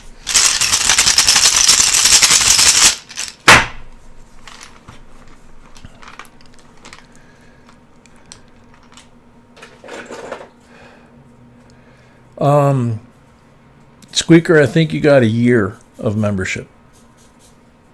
I think that's what B came up with. That's what it is. Yeah. When I sent message to his father, it was less, but right now it's a year. Yeah. B said when she sent the message to your dad, it was less, but right now it's at a year. So, the thing is, I think when you do when your dad does the membership, it's you don't want to pay like the whole year because that would be too much money. Or he cannot do it like that. It's Right. it's You not- can't. So even he wants to, it's monthly. that's what I'm saying. Yeah. And there's no option. For So it's just the $5 minimum monthly that he wants to. yeah, and then you can like, Yeah. so if they do whatever you want to do. Right. So blank on number 1.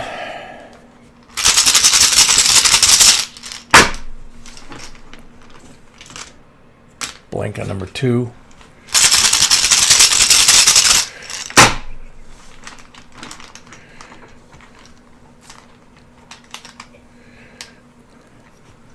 Blank on number 3.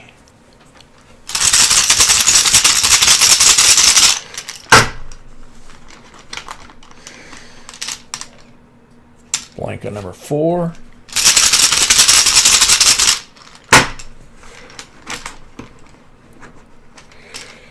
$40 on number 5.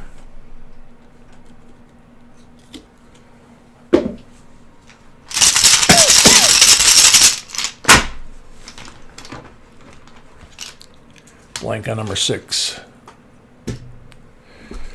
So 140.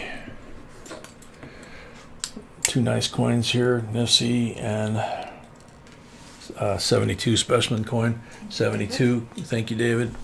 72 being a year to check. Last 5 in the box, Kevin S.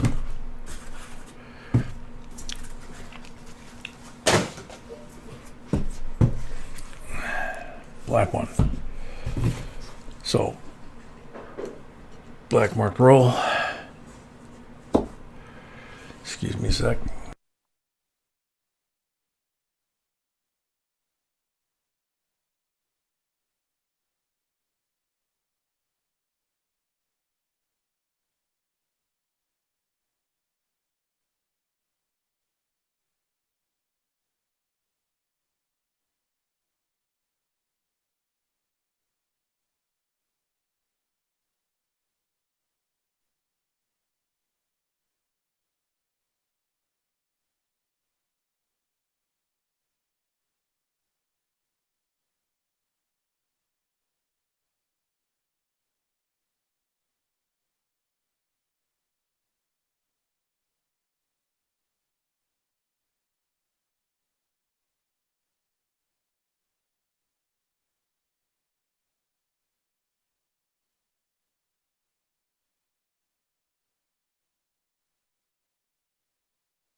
Okay, so The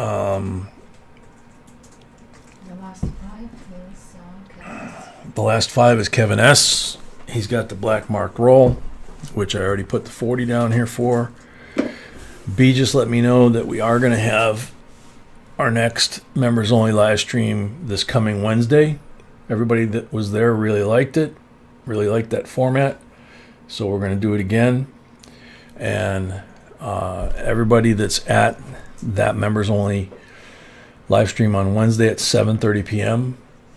Central. We're gonna auction off in between boxes. We're gonna auction off the last of the coins we have left for Joe from Red Bay during that members only live stream. It's gonna be quick. It should be fun, and it's gonna happen. B said it's gonna be quick. It should be fun.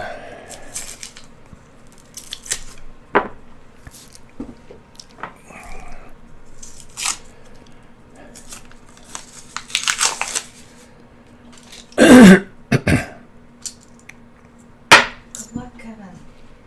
Good luck, Kevin.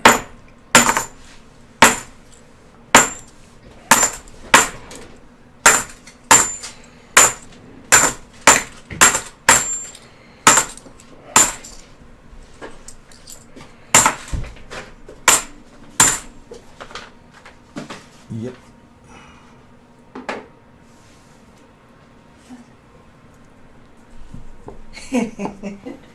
You figured it out? Yeah. Squeak a good night. Night, Squeaker. Or Southern Boy. I don't know which one. I think maybe Southern Boy. Or maybe it's Southern Boy. I'm not sure.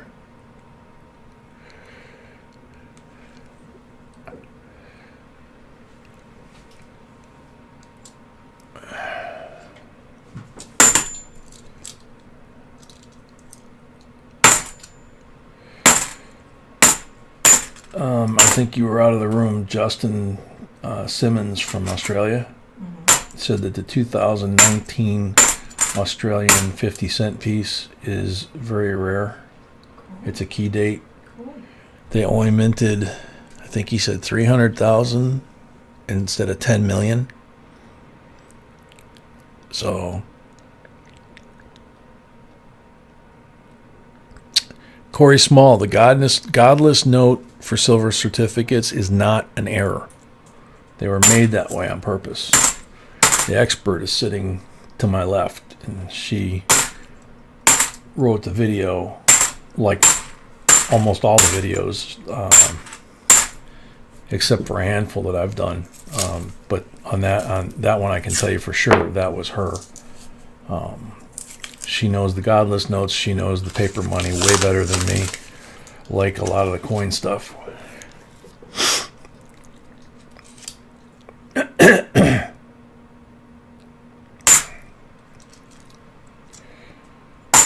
And we've given a lot of those away because she gets them. She's got a lot of them in her collection, and that she had long before we met. And then whenever she can pick them up in nice condition, she gets them for the giveaways.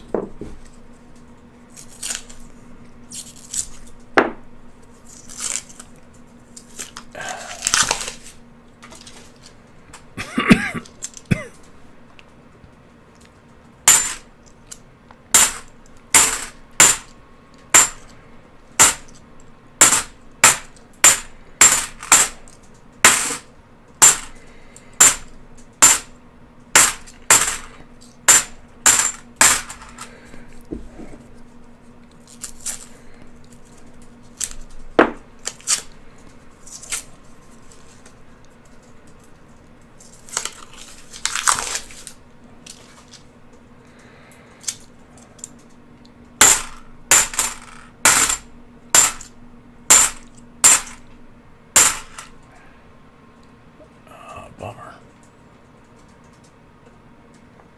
It's one of those coins like we've been finding lately every once in a while. Can't tell for sure if it's a pocket coin or not, but this one looks like it's an 85. But it also looks like somebody cut it across there. But when in doubt, we give it out. So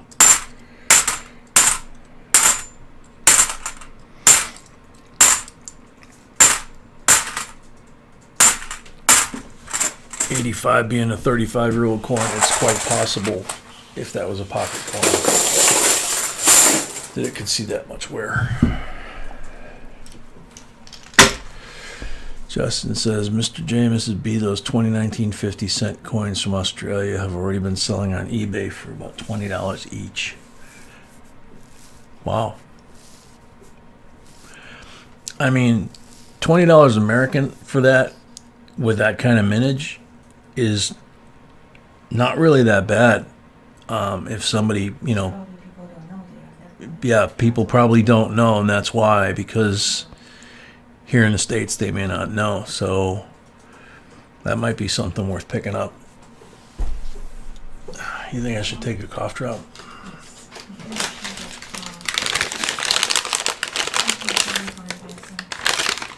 Okay.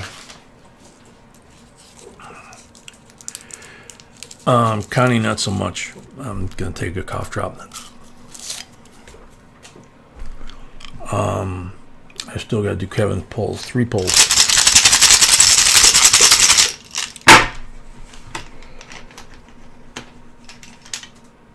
$40 on the first pull.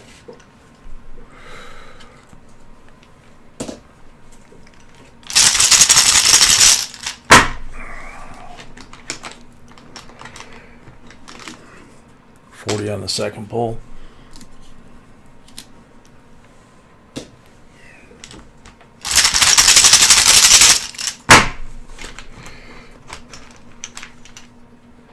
$40 on the third pull.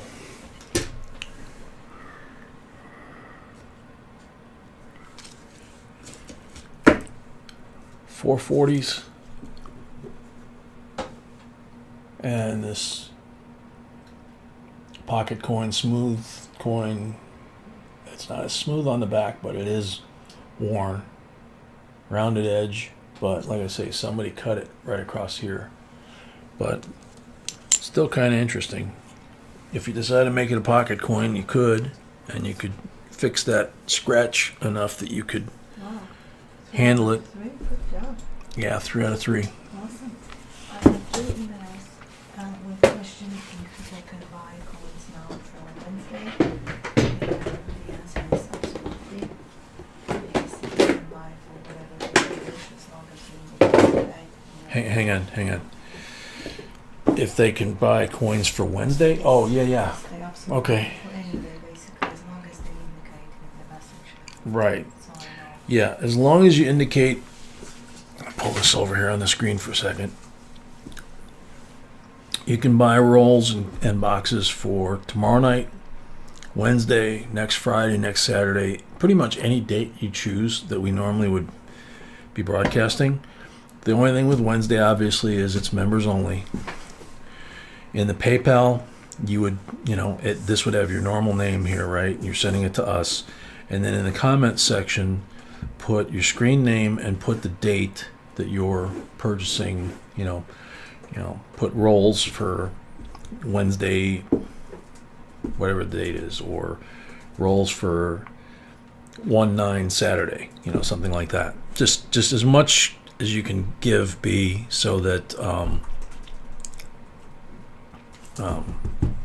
to help B out, to identify that. You can buy, and people already actually are buying. But yeah, people are already buying for Wednesday like they did last week. Last week sold out pretty quick. So Connie, I don't know if I'd call me that, but in my religion, that's pretty high up in the food chain.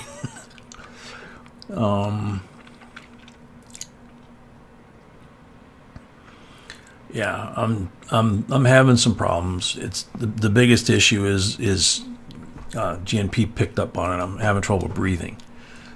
So, I'm just trying to get through. So I already washed my hands a few ago here. So, if you want, sweetie, we can do you want to get the next box, David's box, on the table and then do the giveaway, or how do you want to do that? We'll just put it in its box, but we need to know which box he has choice between 2. Right.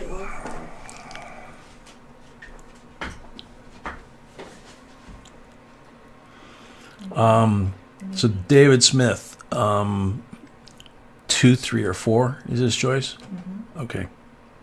Thank you, Tina. Maybe you can put gloves on if you want. Put gloves on. If you want. I can go wash my hands if you want me to. Okay. Yeah, in a second you'll do it. Okay. So we're gonna put David's box up here. He says box number 2, and I'm gonna go wash my hands. Oh. So, G&P wants me to stop. If I need to stop before the next box. Let's stop. Huh? Let's just put the box on the table and go wash hands. Yeah, I'll go put the box on the table and wash my hands. I'll be right back.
All right, I'm back. So I washed my hands.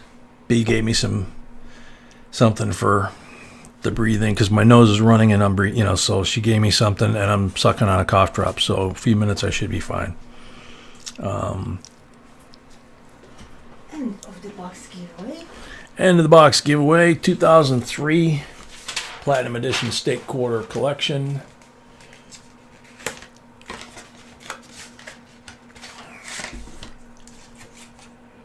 So you got Illinois, Alabama, Maine, Arkansas, and Missouri.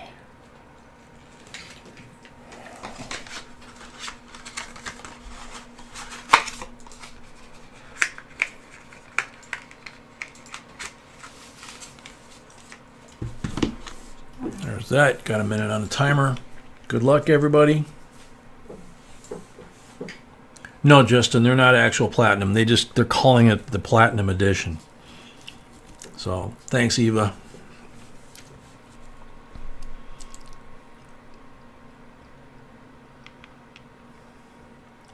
Jason Sikora. I search coin in my office. My significant other watches shows that drive me nuts. That said, we won't be searching together. You two should more, as you both enjoy the hobby. That's a good answer. Jason Sikora, are you here? You're on the timer. A.G. Angela, welcome. Yeah, I don't remember seeing Jason tonight either. But there he is. See? Awesome. Congratulations, Jason. Good deal. Oop. Don't want to put that on the table yet. All right, so David. These are the 5 that are in every box. 69 BU, 40%er, 60. Actually, I have to correct you. What? There are actually platinum, like gold plated, same thing. Like gold plated or silver plated, that's what it is. It's Huh. platinum plated. I did not know that. I did. All this time, I didn't know that. Yes, that's why I paid double for you. So B just handed me the C of A for those quarters, and I was wrong. These are 2003 Platinum State Quarters. This guarantees the bearer that the 5 quarters enclosed in this case are in brilliant uncirculated condition and have been layered in pure platinum. So they're just like the gold-plated quarters, except they're plated in platinum. So they are plated platinum quarters. I was wrong. I apologize. 68 BU 40 percenter, 42 AUBU Walking Liberty, 90, 63 Benji, 90, 67 BU 40. So 3 40s, 2 90s, and a full box. JCDC. Night JCDC.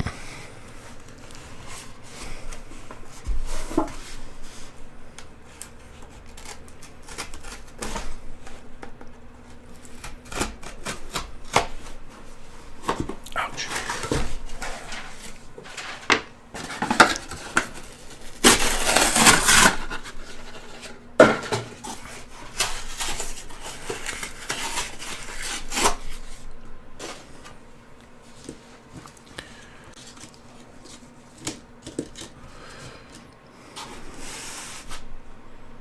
That'll work.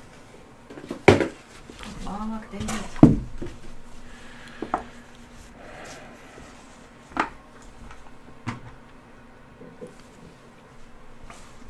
Good luck, David.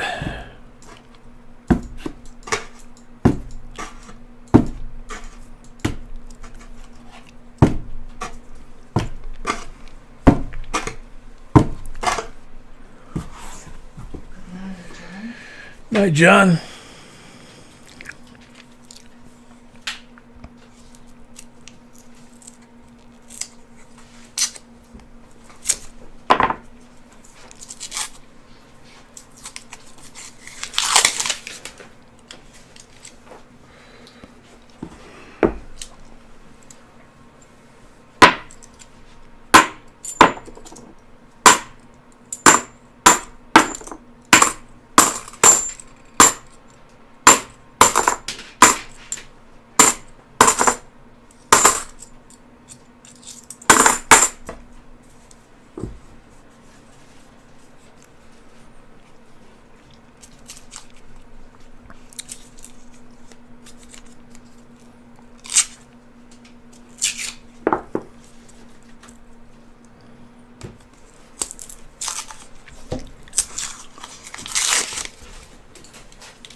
Pretty 1990. Connie Bowden has 65 house ballot. Looks like that one. Yellow. It's not mentioned on the list. Because it's not mentioned on the list doesn't mean it doesn't exist. Yeah, just because something's not mentioned on our list or on any of the other lists that are out there, books or whatever, you know, people make discoveries all the time. About a year or two ago, somebody made a brand new discovery on a 1909 penny, 110-year-old coin. So it's possible, Connie. I mean, if you believe that that's the case, looking at it, your best bet is Mr. Wexler, you know. Because for $5 plus return postage, you get an honest, educated, intelligent, trained, experienced opinion.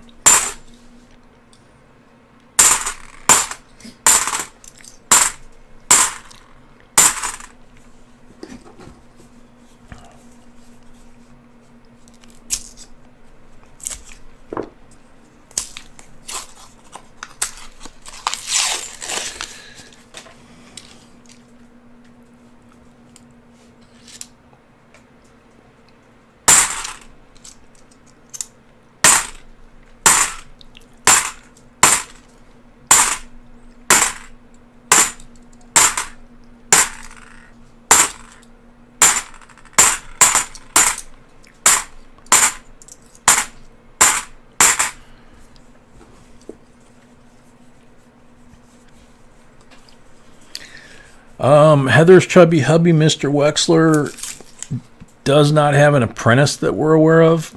He does have someone that he, on his website, when you go there and you click on the page titled Coin Examinations, he talks about the coins that he does and the coins that he does not do. And the nickels, he refers to Brian, and I'm not going to remember Brian's last name right now.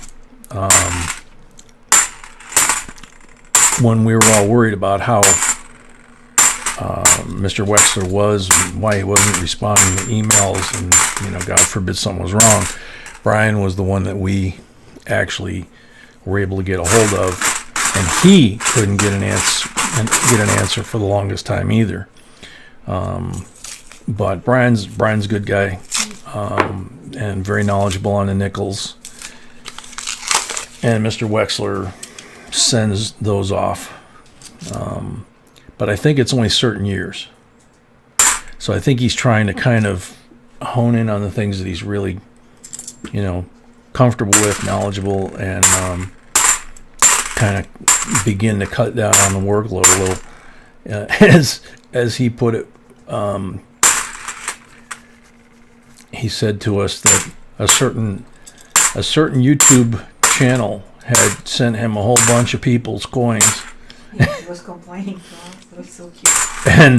And he was complaining to us that it swamped him just at the wrong time. So yeah, like he said, some channel said so many, and we're like, psh.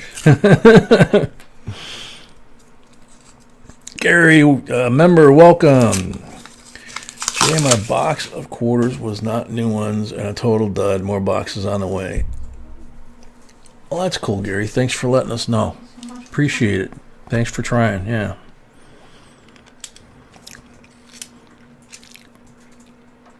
I was kind of wondering where you were. You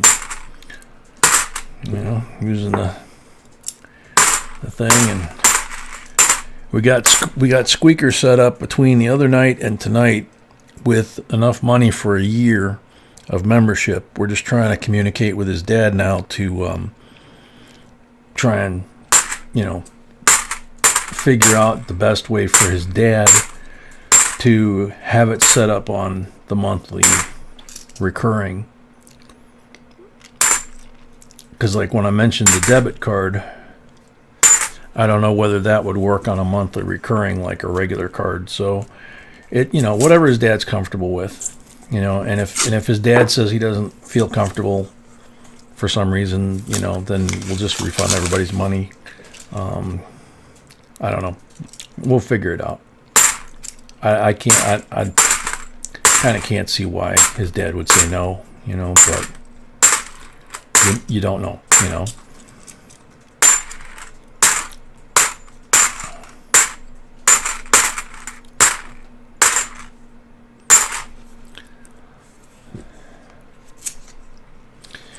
And I think you came in after B had me announce that we are going to do the members only again on Wednesday. People can buy just rolls or rolls and box Excuse me? for Wednesday's members only. What, boxes and rolls? Boxes and rolls for Wednesday's members only live stream again. And we're going to do the remaining items, the remaining coins we have for Joe from Red Bay. She said we're going to auction those off between the boxes that night. There's not that many, so it'll go pretty quick.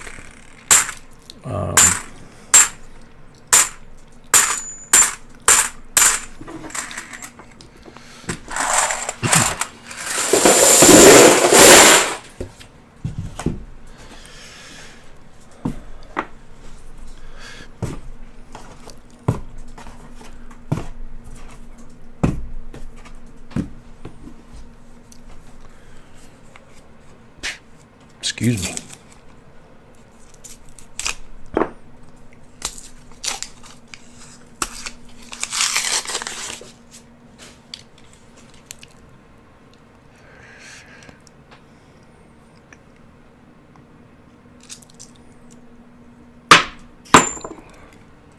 Paul, pickle juice for a migraine? I've heard of like football teams using pickle juice for hydration. 92. That's a nice looking 92. Somebody wants to, if somebody's collecting these.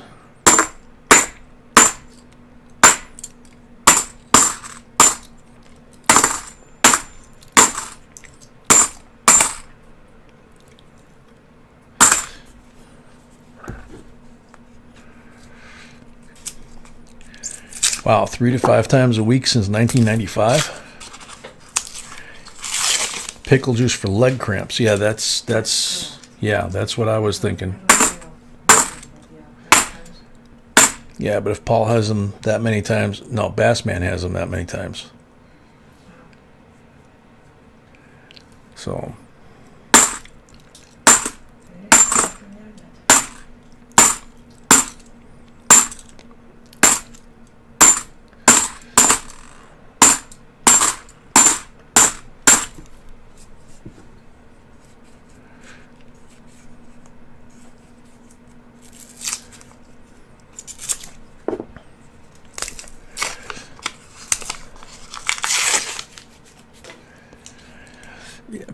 Pickle juice, I mean, I'm assuming you guys are talking about like dill pickles, but maybe it doesn't matter. 92 is not so nice. I know for the longest time I used to have like the quartered Vlasic dill pickles in my refrigerator. And when I was ready for bed, I would eat one or two of those. And I'd wake up in the morning and I wouldn't have like, morning breath and, all that stuff. So it has to be dill pickle juice. Yeah. Well, that's what I like is dill pickles, and I like bread and butter pickles. But,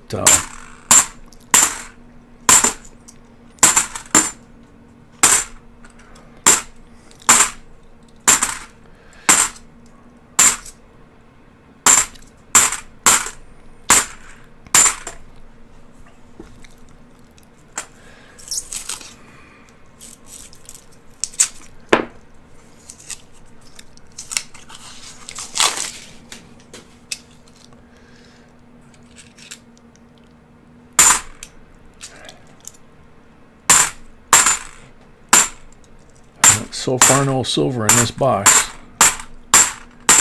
Not good.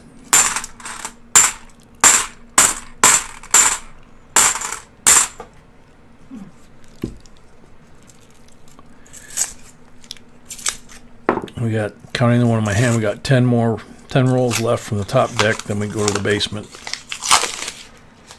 Good for indigestion too. Basement, oh yeah, basement seems to be better. Yeah, the basement. Well, quite a few people have said the basement's where we're finding a lot of the silver. So.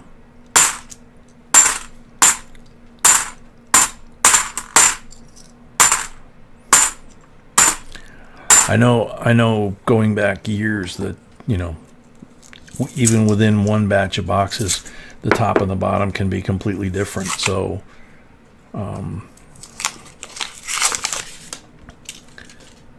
the fact that you guys are picking up on, like the last 20 rolls seeming to be producing a lot of silver. Mostly the people that are buying the boxes are the ones that are saying that, so they would know.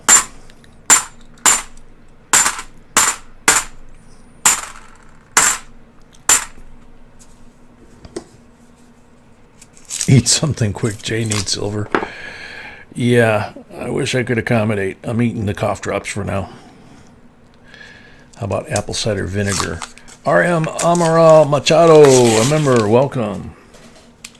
Oh, looks like twins.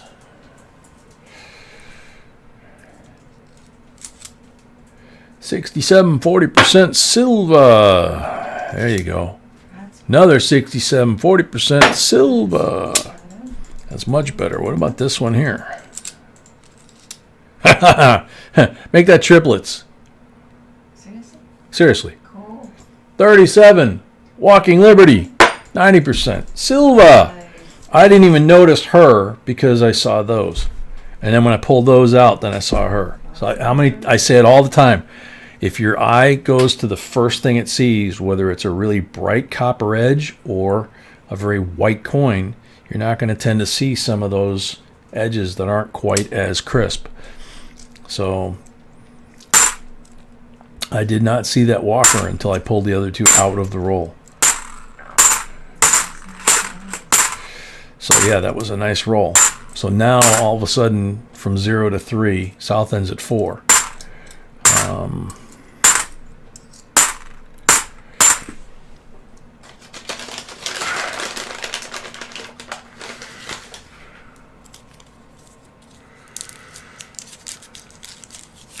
Maybe, Kathy.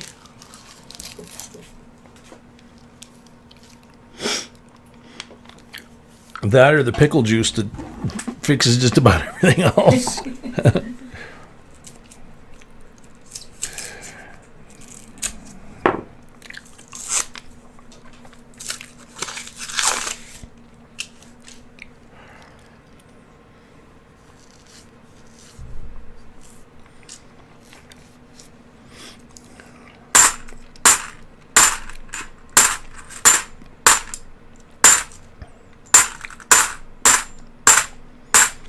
We've been finding a lot of walkers tonight, too.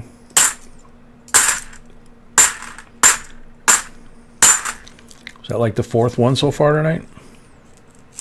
I think so. Just like in our boxes, 4 or 5, I don't remember 4. Something like that, yeah. Justin says it's 3:19 in the afternoon in Australia. Very cool.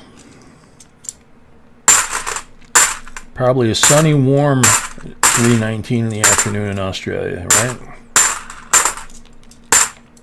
Here it's dark, cold, and snowy.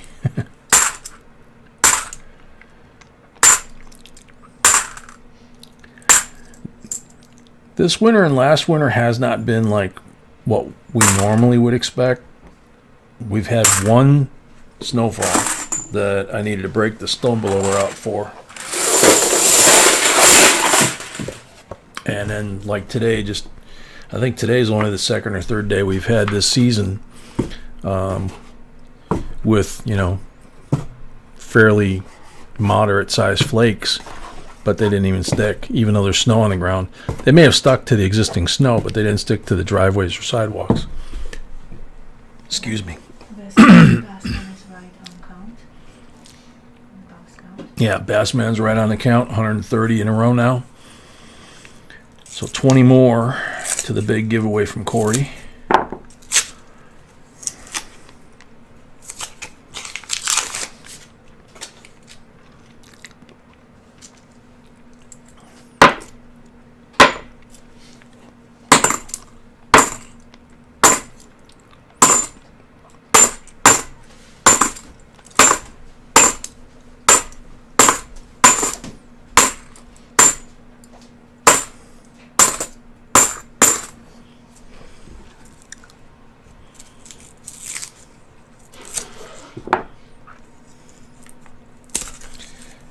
Now, Gypsy, puppy's quiet right now.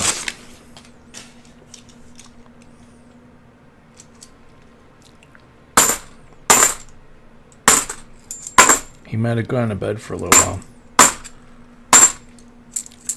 2004 Nifsy.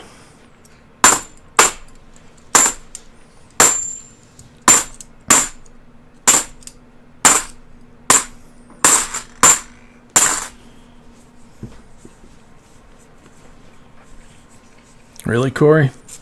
I know Michigan and the lower Michigan by the south end of Lake Michigan, and then I think up in the UP of Michigan, they got some pretty good snow.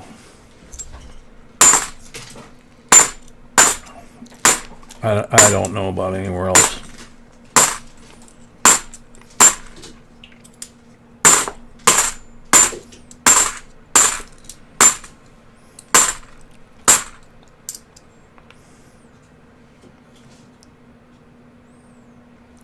Nice 71.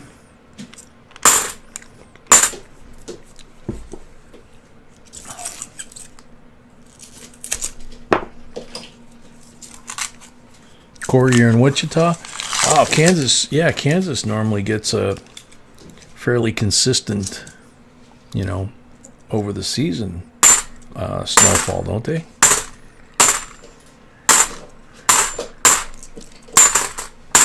I mean, it used to be we would get the first snowfall of the year would usually be Halloween.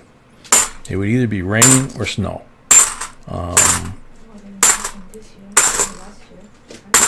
And what? Yeah, this year it didn't happen, or last year. So it's a little different there. I don't think we had our first snowfall till after Christmas, or no, Christmas Eve was our first snowfall, and that was just a dusting, but enough to make it nice, And then it was gone within like a day, and then we got like 5 inches. I want to say a couple weeks ago, maybe a week, maybe something like that. 1991, nice one.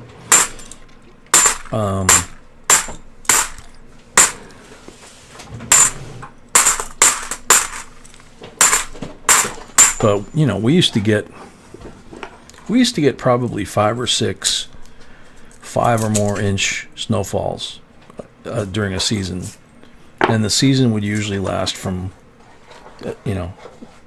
possibly Halloween. I think the earliest I remember snow was maybe mid-October, like the 15th or so. And then I've gone to opening day games at Wrigley Field in April, where my buddy and I, when we were in high school, would go to opening day, and most years, not some years, most years, we would have to wear our winter parkas and boots, and we would have to bring something to shovel off the snow from the seat and where you put your feet, so you wouldn't get cold. It was still cold at the game, but it was better than being at school. But it doesn't seem to be like that anymore. Oh, your mom's up in Waukesha?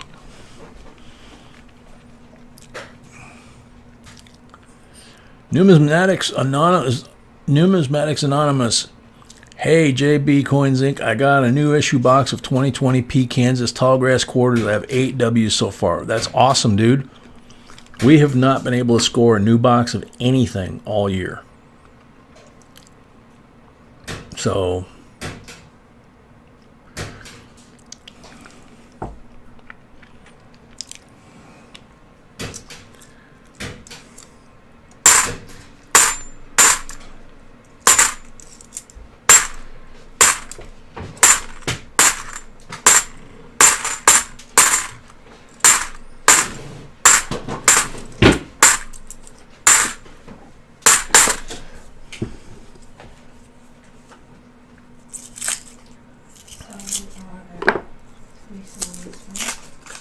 we're at 3 silvers, yeah.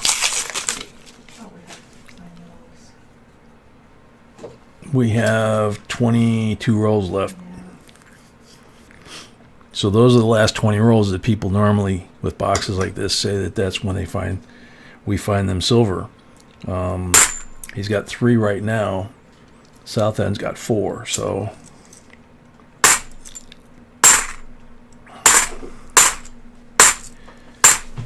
if the trend continues, he could catch him or pass him in that next 20 boxes.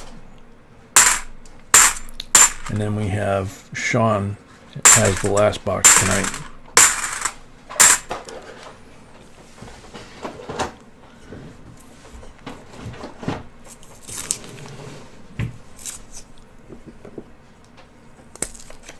Really, Ricky? I knew pickle juice was good for you. I knew eating the dill pickles was good for you. I knew about the hydration. I didn't think about the leg cramps, but hydration and leg cramps go together. And I drink a ton of water. I drink probably half a case of bottled water a day.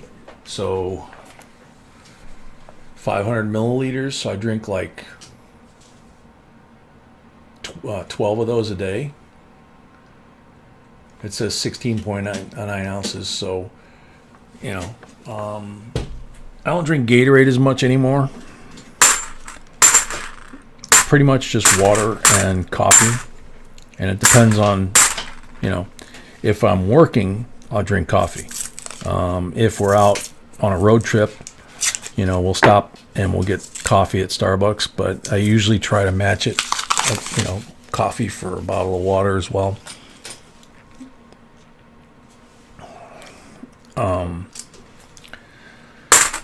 But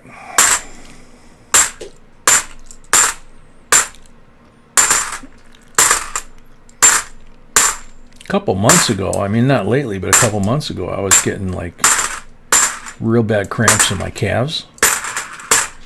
And I don't know why, because I wasn't really doing anything strenuous. And I'm staying hydrated. But yeah, I didn't even think about the fact that pickle juice probably... Leg cramps are usually a result of triglycerides out of whack. Oh, no wonder. Good old triglycerides. That's what they think the liver thing got triggered by. Is my triglycerides being way out of whack. So that would explain it. Leg cramps and that, yeah. Yeah, potassium, I eat bananas. So, and I have started, actually December 21st, I started taking the Balance of Nature. Ran it by my doctor, and he said, there's nothing in there that can hurt you. So if it helps your numbers, then, if that helps you try, pull your triglyceride numbers down and everything, then yeah, let's give it a shot. So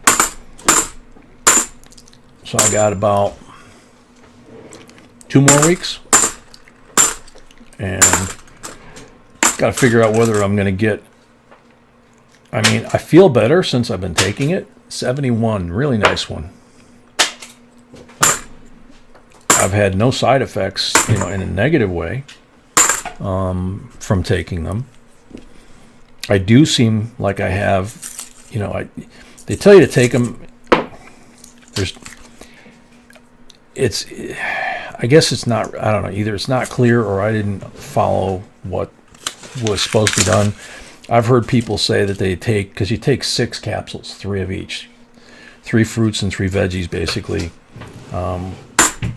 Each one contains the same thing from each bottle, but you take 3 at a time of each one. And some people I've heard say that, because they don't like to, I think because they don't like to take the 6 all at once, because they're big capsules, and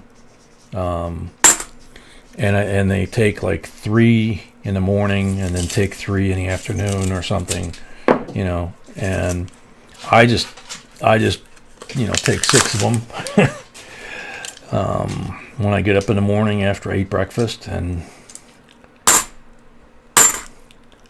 I used to down 3 at a time, but it's like, that is a lot. So the last week or so I've been doing 2 at a time, and that seems to be a lot better. But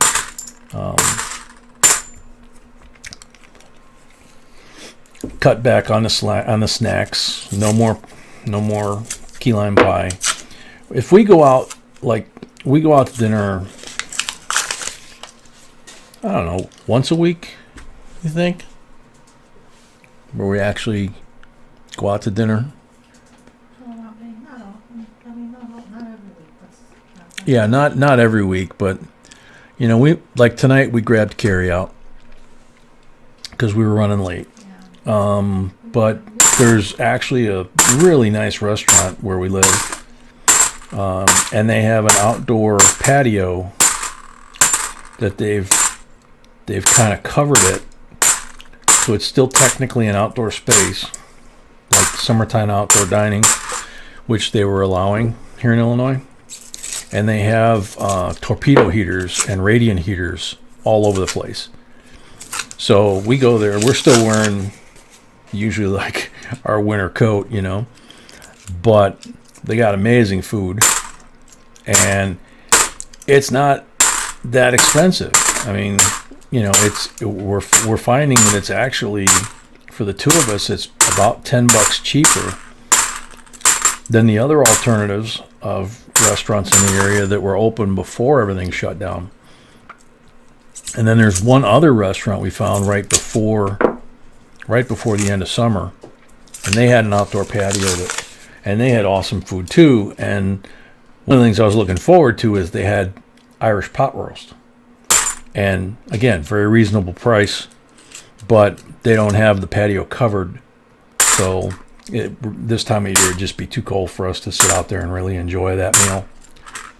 But you know, every week or two I try to take B and, you know, get away from all this stuff and you know, try to have a normal date night kind of dinner thing. And then, you know, usually when we go out to dinner like that, we'll either go to the ice cream shop and then Starbucks if we leave enough room, or we'll go to dinner. Now we go to dinner and we just go to Starbucks and then come home, you know. No ice cream right now, she says. Another beautiful 2001. Last year's circulation. So yeah, somebody must have dumped a roll, because look how much shinier that is than the rest of the coins that are out here. So I'm trying to eat healthier. I've dropped about 5 pounds. Actually, since I started taking the Balance of Nature stuff 2 weeks ago, I've dropped about 5 pounds, and that's with no exercise. Barbara, no, this is not the last box. This is actually box number 4, so we have 2 more boxes after this. 1 mixed box and 1 more full box.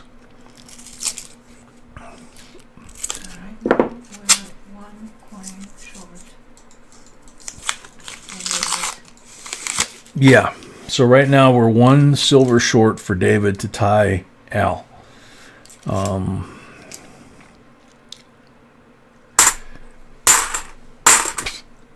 Excuse me.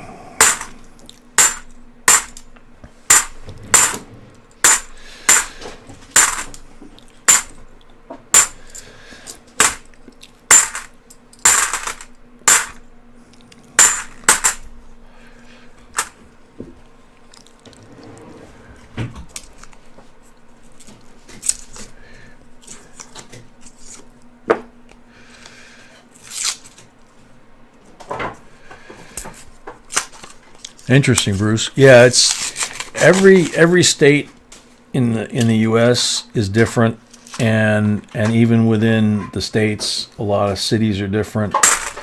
In Illinois, for a good part of the year, it was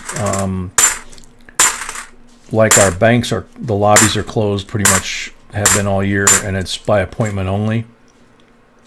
And 74, nice one. And the coin shops were that way too, and they were only allowed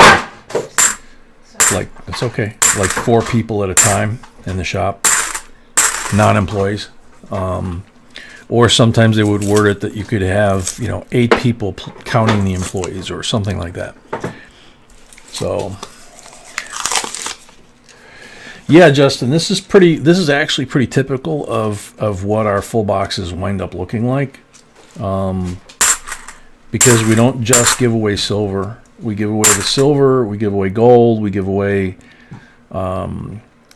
coins that are in really nice condition that someone would want in their collection if they're collecting them. We're giving away the coins that are not intended for circulation. We're giving away coins that are in really nice condition, for example, like this. This is a 72 Denver. It's in really nice shape all by itself, and if there's absolutely nothing wrong with it, somebody would be probably proud to put that in their collection. It's got a little bit of blue toning around the edge, which means it could be rainbowing up. But the 72D is also on the list of coins, as are a lot of these, that you want to check for double die obverse, double die reverse, missing F, missing FG, very, very desirable errors and varieties. And I'm not putting the ones out there that are, beat to snot.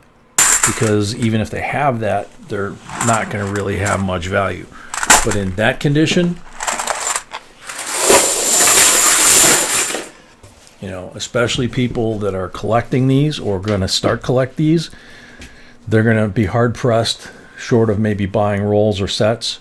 They're going to be hard pressed to find in circulation nicer examples of these coins when I put them out, because I'm very, very particular about what I put out.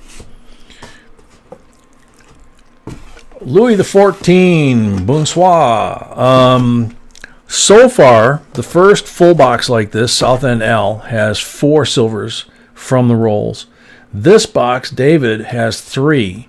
So he needs 1 more to tie, 2 to take the lead. If he doesn't get that, then the lead stays with South End Al. And then Sean, at the end, has the last full box and gets to challenge.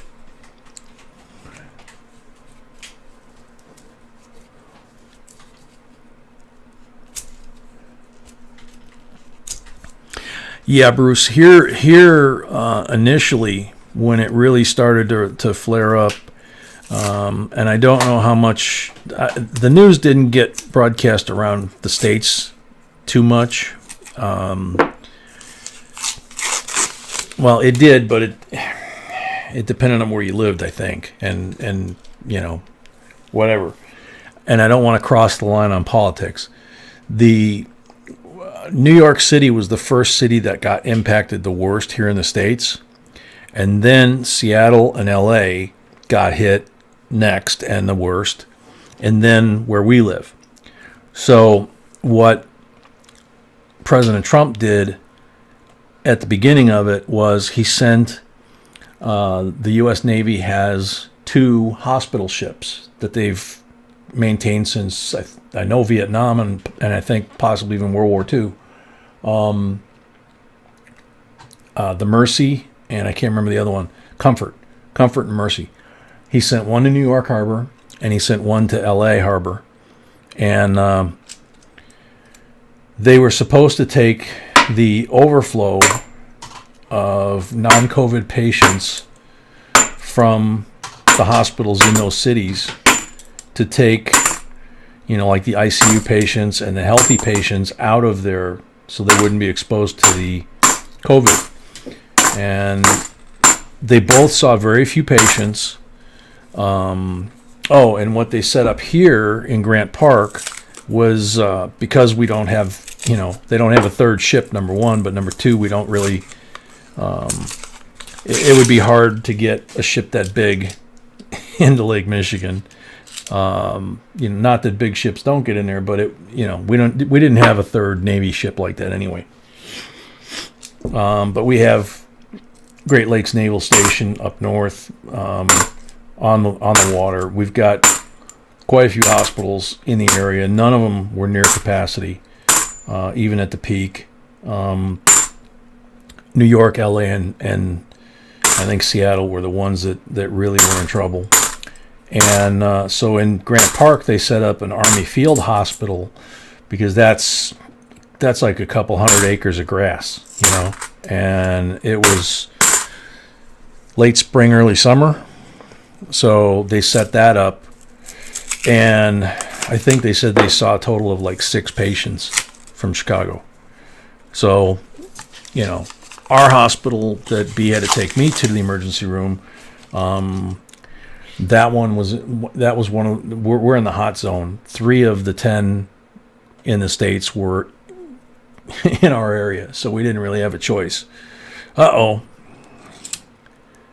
We got tied. 40% silver. That makes 4. 4 and 4. So they wound up pulling the Navy ships out, and they wound up dismantling the military hospital in Grant Park because there were no patients. You know, the hospitals did not get overrun like they feared they might at the rate that it was accelerating initially. What they're saying now is that it's accelerating more now this second time around. And that was before the English version, or the version from England, or however you say that correctly. But if necessary, those ships could get sent back to New York and somewhere on the West Coast if necessary, or the Gulf Coast. Anywhere up and down the East or the West or the Gulf Coast. Like I say, in interior states, it would be a lot harder. But yes, Seattle didn't use it either, Yvonne. And nobody really did. And in fact, they got Ford Motor Company and several other companies to, just like in World War II, they converted some of their production to making ventilators because there was supposedly going to be a huge shortage of ventilators. So the U.S. government ordered like a couple 100,000 ventilators based on the projections, and then dispersed them around the states based on the volume of cases that were coming in, way more than what was needed in each state.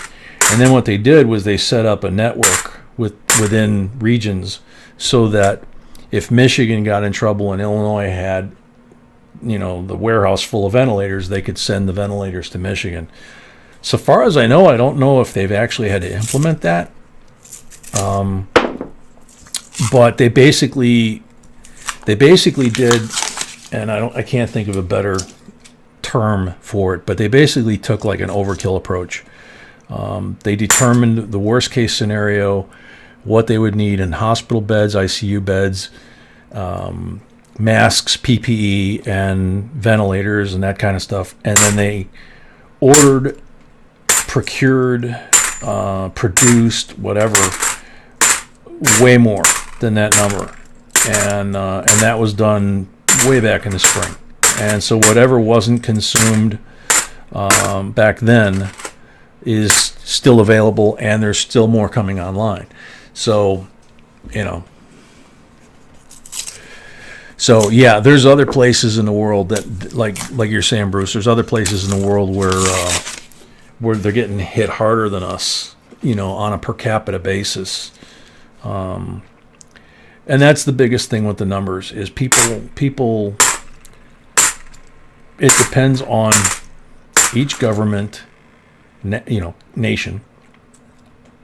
There have been a lot of rumors or whatever you want to call it that China has underreported from day one. So we don't really know.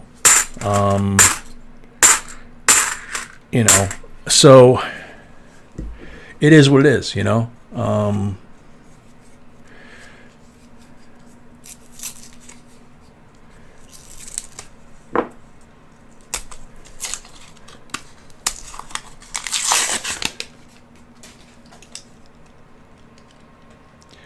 Heather's Chubby Hubby, yeah, I never understood why they didn't do that either because, well,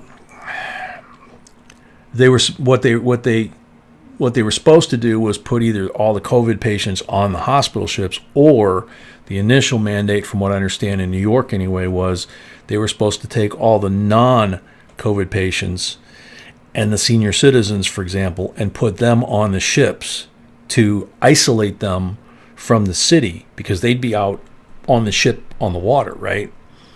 And the naval staff was not allowed to go ashore, so in theory you're creating a great big quarantine center, right? But they didn't do that, and the initial wave of COVID patients in New York, instead of going to the ship or being maintained in the hospitals, they sent them to the nursing homes, and it just spread like wildfire at that point. So it was whoever's fault it was not done the way it was intended originally to be done, and they screwed it up.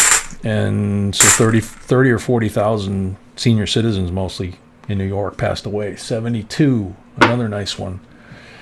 So all we can do is just, common sense stuff,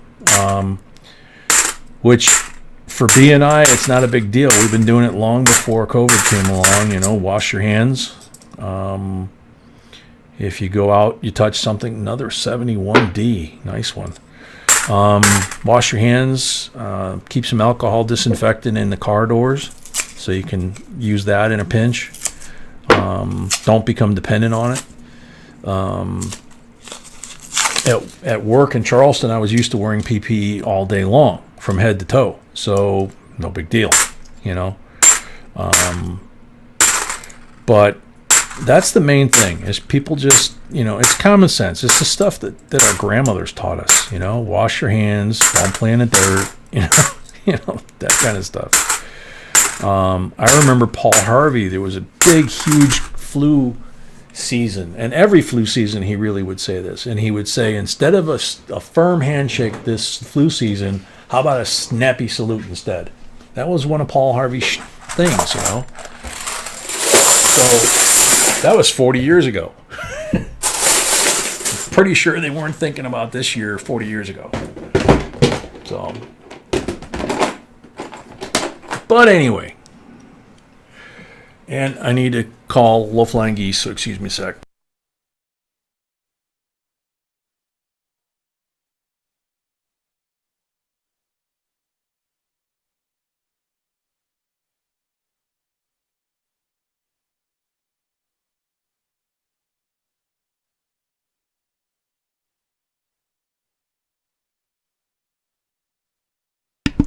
Alrighty.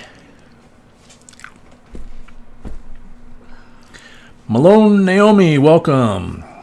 So we have a tie here, right? Yeah, exactly, Steve. Yeah, we have a tie here. I still got to do his 25 pulls, and he's got to pick his MS-70.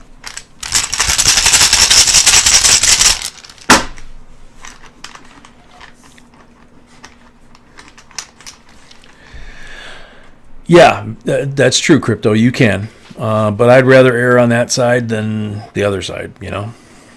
And I've been that way my whole life. They used to call me a germaphobe. Now I'm complying, you know. It's so blank on the first one.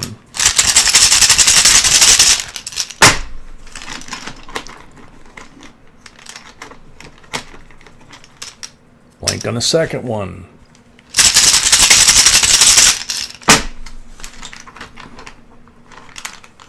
$40 on the third one. Yeah, imagine being a car mechanic turning wrenches, or an aircraft mechanic turning wrenches. You got hydraulic fluid, dirty oil, grit and grime from the road, dead animals, whatever it might be, you got all over you. And then you got to wash your hands, you know? It's like this stuff. You're going to go eat a sandwich like that? So that's why I say I've always been that way. So for me, it's no big deal. And B, same way. Different reason, but same way. 40%, fourth pull, 0, blank.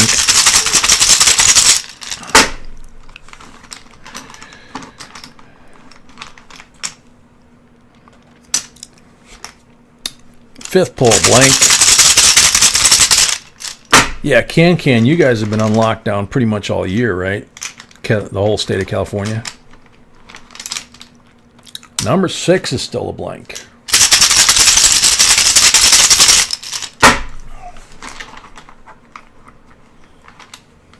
Number 7's a blank.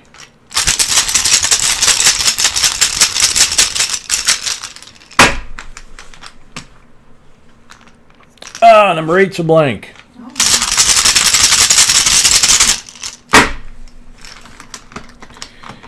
Baby, please don't do me like that. There we go. Number 9, a 40. About time.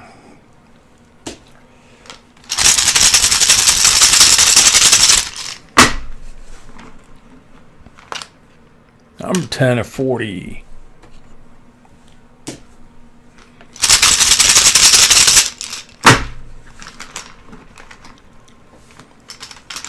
Number 11, a blank.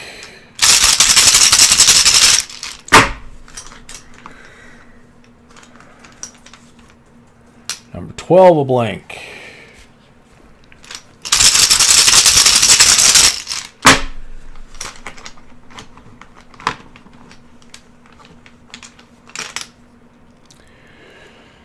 Number 13, a 40.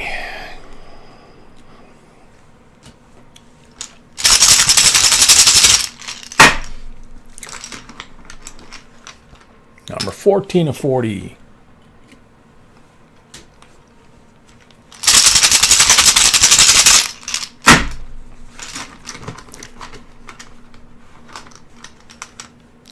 Number 15, a blank.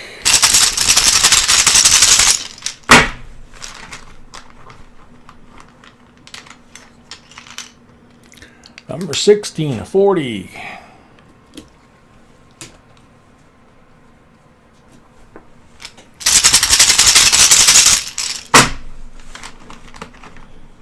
Everybody's counting now. Number 17, a blank.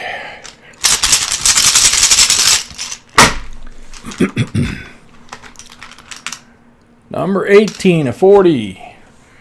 Actually, with that many people counting, that actually would help you spot a lag if you're watching the people that are counting. And if you are off, although I don't know if you would know.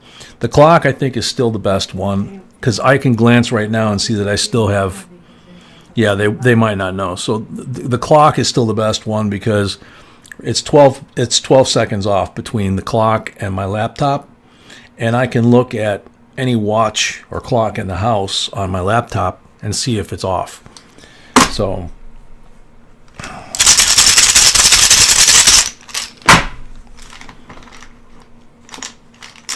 $19 is a blank.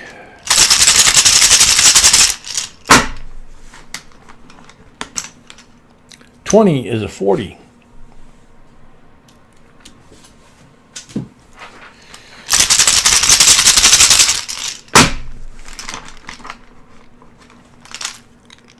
$21 is a blank.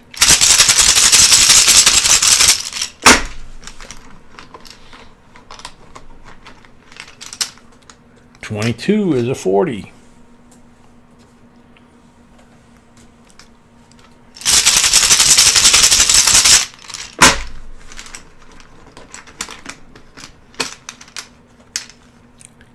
$23 is a blank.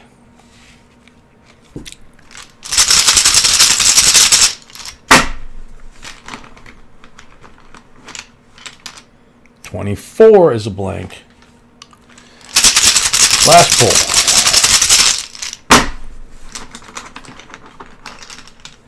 $25 is a 40.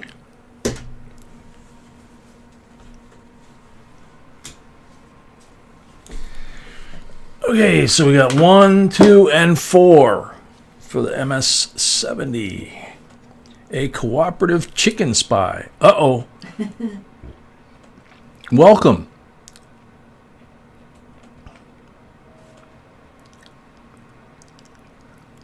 I was just going to say, a girl who loved you know what. There's a cooperative chicken spy in the house, so be careful.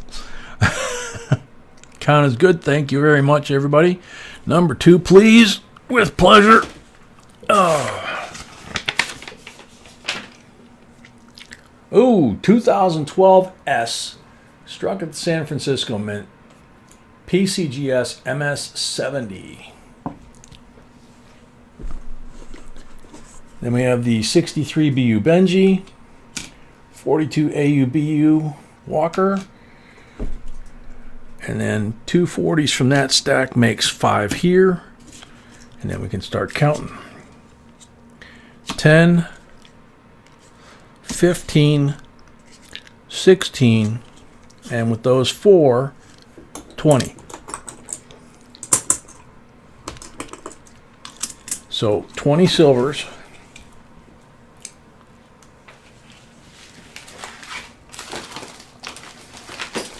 And then we have 2, 4, 6, 8, 10, 12, 13 of these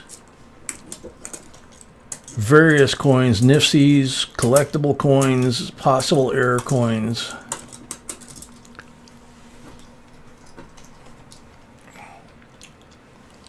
So there you go. Not bad. David Few, welcome. David Smith, thank you very much. Hope you like that.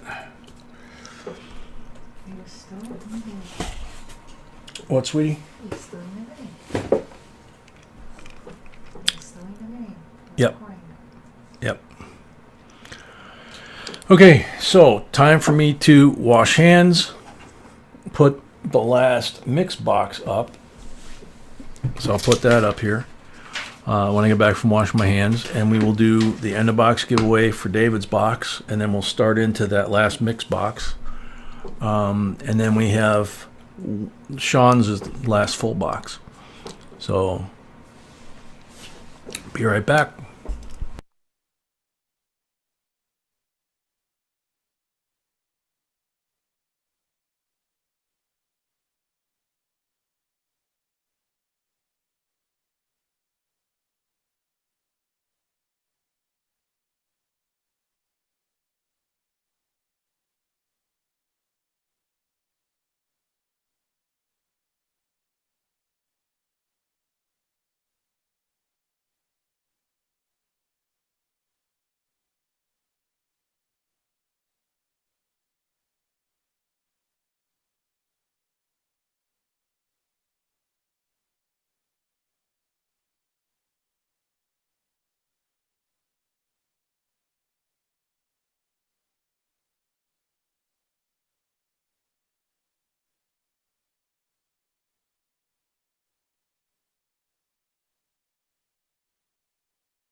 All right.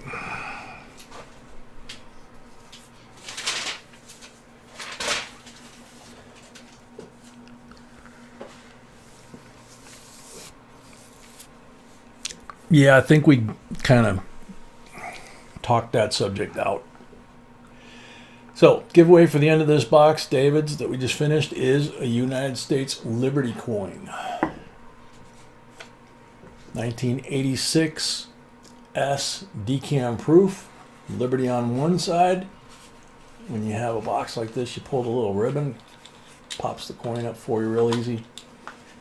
And then on the reverse, you have decam of Ellis Island.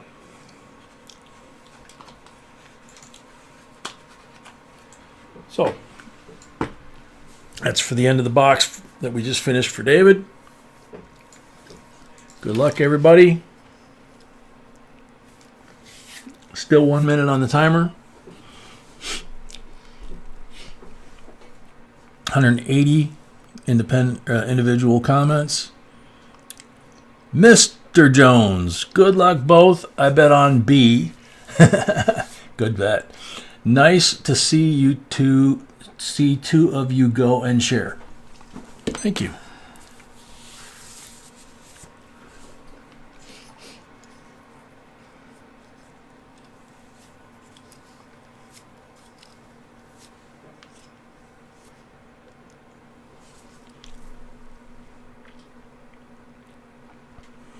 No, that's cool. Must fix it. Mr. Jones, you have 35 seconds left. Mr. Jones. Hello. That works. So congratulations. You probably like that. That's a very pretty coin. It's one of our favorites, as you can tell. And the box and everything is just like brand new. So there you go. So time for box number 5. Last mixed box like this tonight. And the first one in the box is CD. CD has 20 rolls, like it says right there on the screen. So what's your starting point? How many down, how many over for your first roll?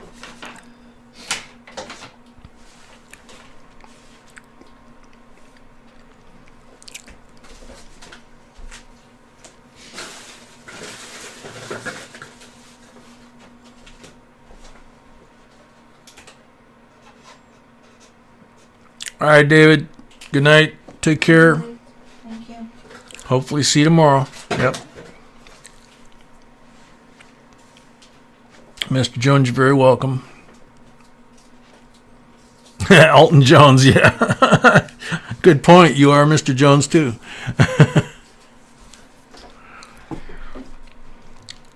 Two down, 5 over. 1, 2, 1, 2, 3, 4, 5. Okie dokie. As usual, when we have 20, we'll do 10 at a time. And then we'll do the next 10, and then we'll do the pulls all together at the end. The nice thing about this box, too, that we replaced, the old one, is as you can see, you can pretty much only put 10 in here. 2, 4, 6, 8, 10. 11 just won't fit, but... Black mark roll.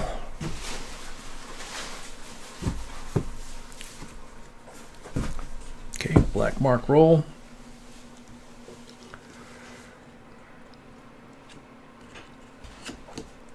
Whoa. Right ear just popped, or whatever you call it. RM1, good night.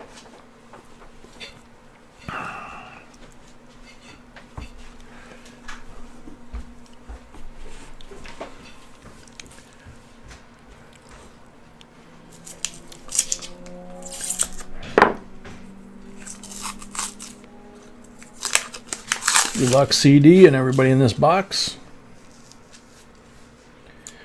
Yeah, the meds and the cough drops seem to be helping. Nice 95.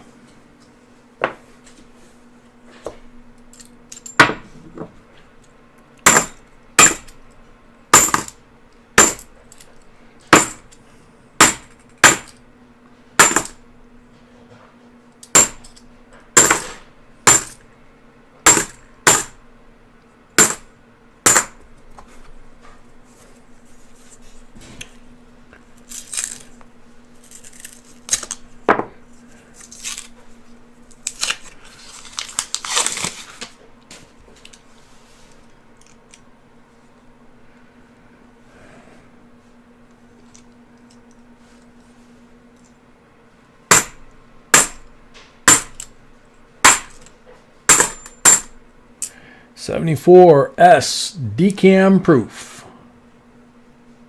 Nice shiny edge.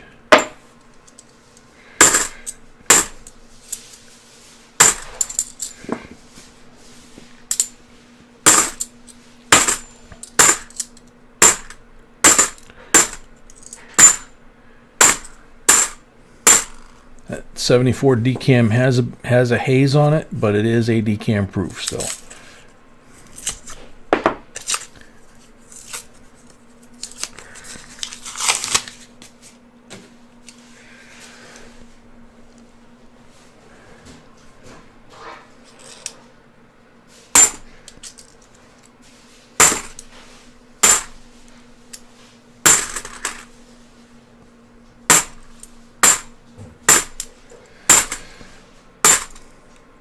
Corey, we say it over and over, maybe too much, but, you know, we've had full boxes, for example, that come to mind, where we had 9 in a roll, you know, and those weren't the only silvers in the box. 71D,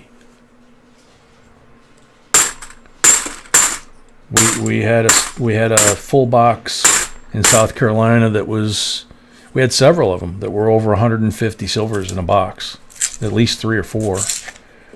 We had one that was like 168 nifsies plus I don't know how many silvers. So they happen, you know. They don't happen all the time, like, you know. They used to happen more often 10 years ago, but they still happen once in a while. If you remember that batch of Brinks boxes, if you guys were around, that would have been back when we were in South Carolina, before my dad passed. We got into we picked up our order, and all the boxes, instead of being normal, what we were used to getting at that bank, they were all Brinks boxes. And they had stamps on them, ink stamps on the boxes. And the date was like 2001, 2002, something like that. And they were loaded with silver. And we never found a coin in those boxes that was newer than the date on the side of the box. And being 2001, 2002, we didn't find a lot of nifsies. But we found a lot of silver. Another 71D.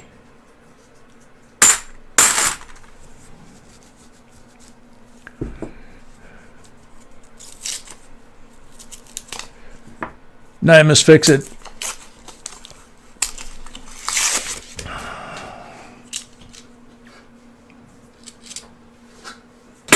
Oh.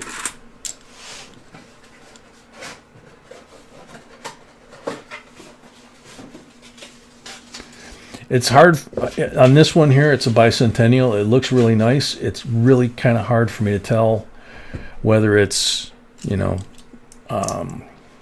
as nice as it looks.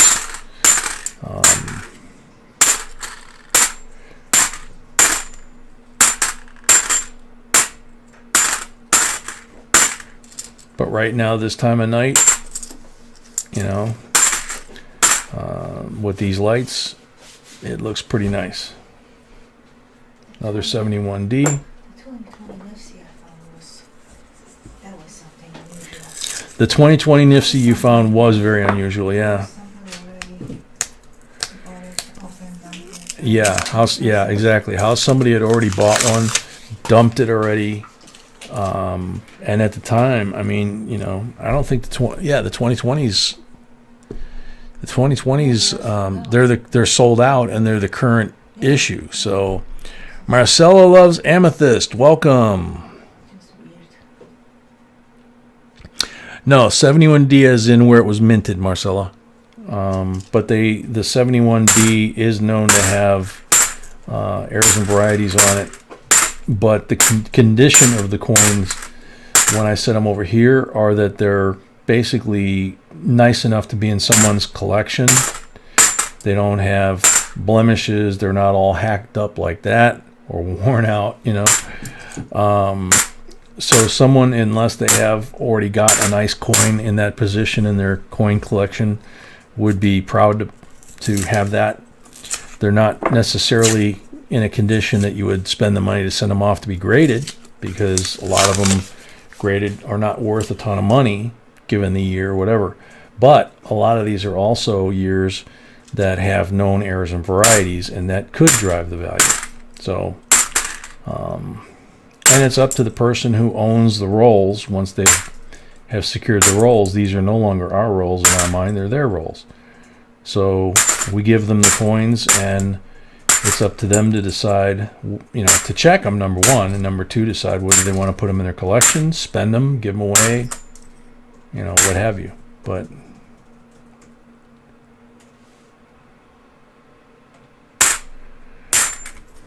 that 71D had a scratch, and it had a little bit of a dimple in his cheek, so that doesn't make the cut. Other than that, it was a nice coin. So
yeah, there's no silver there yet, but and I don't think there's going to be from this roll, but those are very nice coins.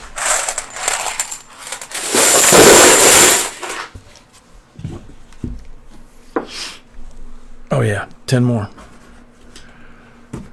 2, 4, 6, 8, 10. Red one.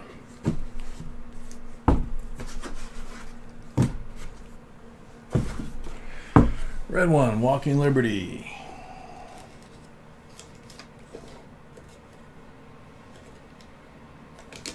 Sweetie. You don't have it? Okay. No.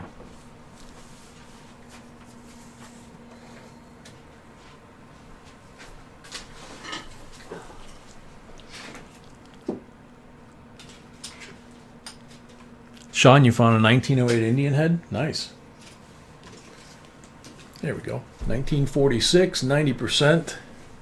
Walking Liberty. Very nice shape for the red mark roll. Now when we finish these 10 rolls, then we will do the 12 pulls that go with these rolls.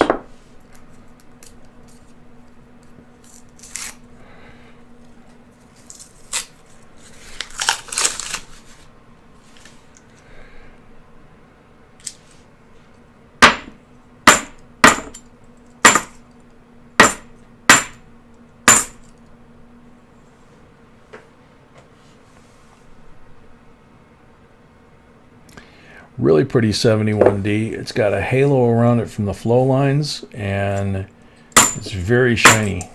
It does not look like it's been buffed or doctored in any way, but it is because it's exhibiting the flow lines, but it is a really shiny coin.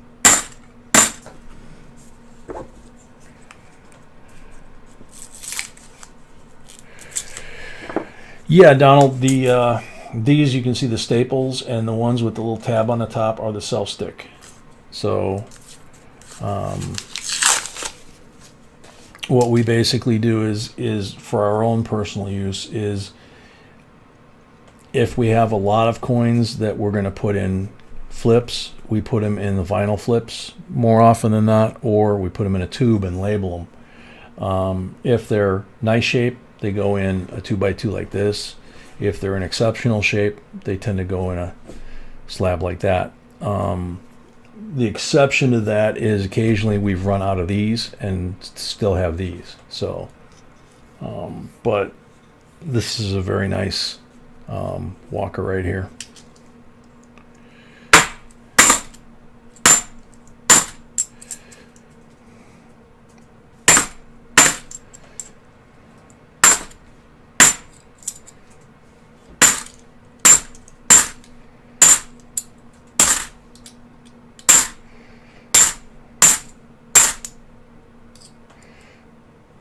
Got a big old scuff on it.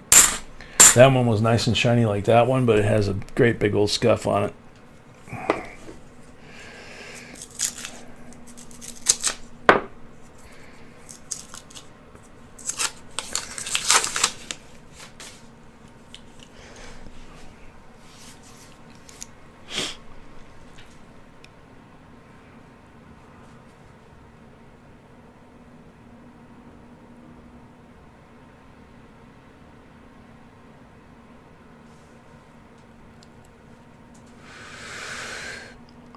Marcella, what part of the country do you live in?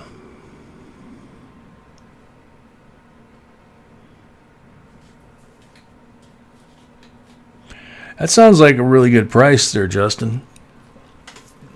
B would be a better judge of that than me, maybe, but Yeah, it's a good price. yeah, she says it's a very good price.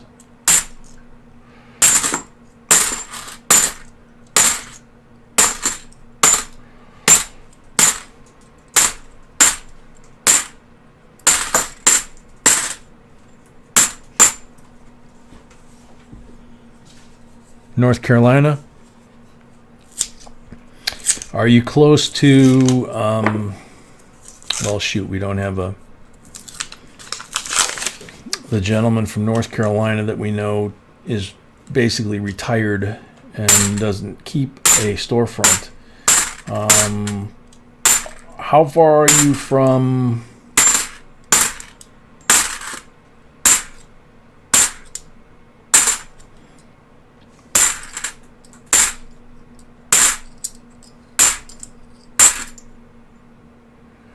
Trying to think. Near Greensboro.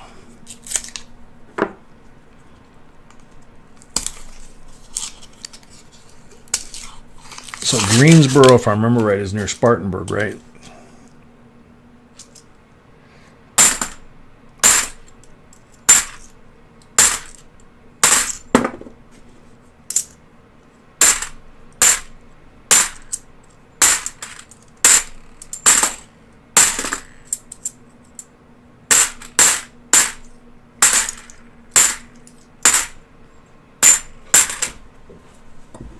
No. Oh, okay.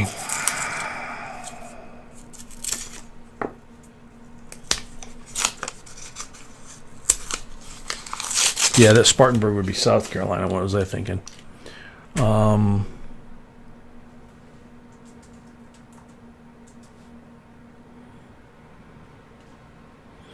Yeah, I'm not familiar with him, Ronnie. With them, Bonnie.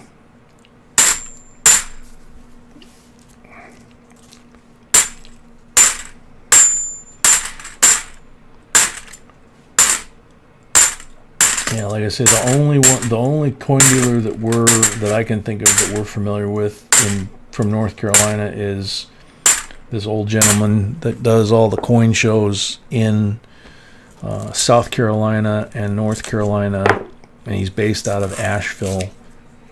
And elderly gentleman, probably roughly 80 years old. 75, 80 years old, sharp as a tack. Usually does not have a big display, so he usually has like one, maybe two tables in his booth. But very honest, very respectable.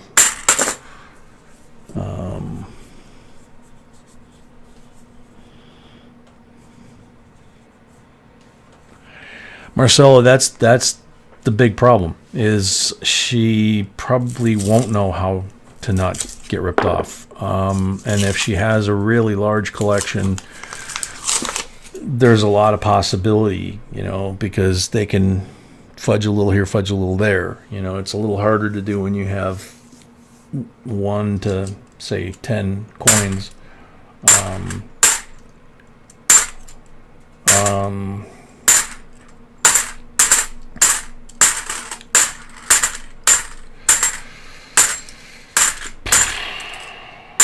I know Mr. Wexler wouldn't do it. There you go, Mr. Jones. Excuse me. He just wouldn't have the time to do it. I'm gonna put that down, excuse me. I gotta do low flying geese. Sorry.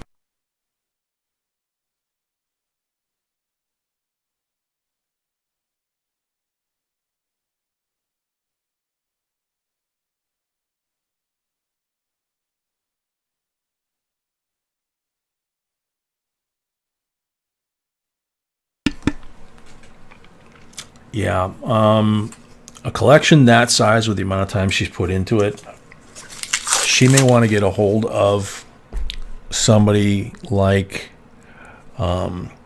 Heritage Auctions, HA.com. They normally have, I think we got one. 68, 40% silver. Oh, finally. That was our first one? Yep. Okay. And we are on box number 131. 131? Wow. Heritage Auctions, or HA.com, is their website. They're one of the biggest auction houses of coins in the country. They have offices in several parts of the country.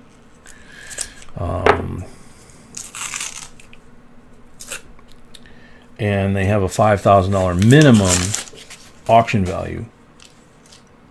So, it sounds like your friend's collection would clearly exceed that. And then what she could ask him is, if they could evaluate the collection being that large. They may say no. If they do, they may have someone in her area that they say, okay, take the collection to this person, because they trust and respect that person. And then that person can possibly go through them at that point and then figure out what coins need to get graded and sent back to Heritage Auctions.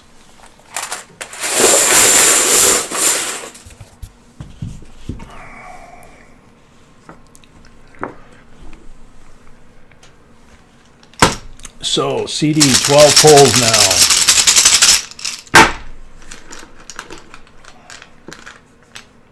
Blank on the first pull.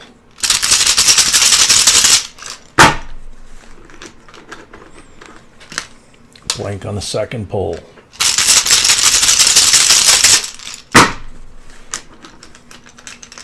Blank on the third pull.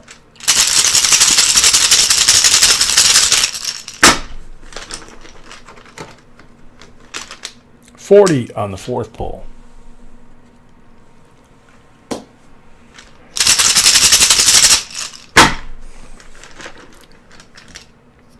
$40 on the fifth pull.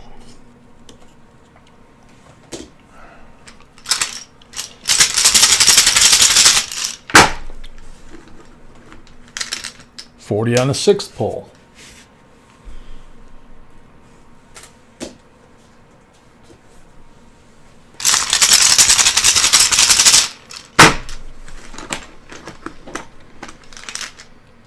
$40 on the seventh pull.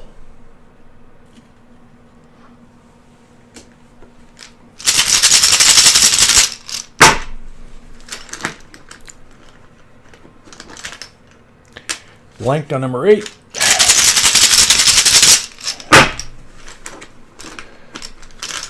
$40 on number 9.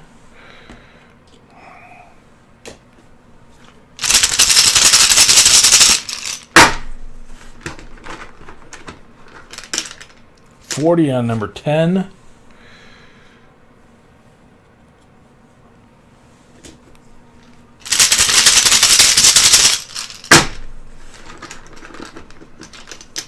Blank on number 11. Flash pull. 40 on number 12. Wow.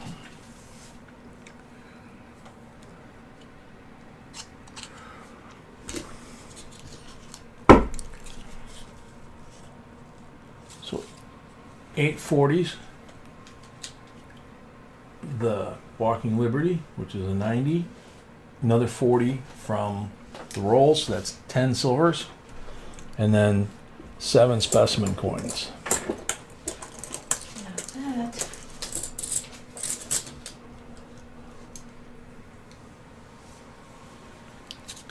Thank you very much.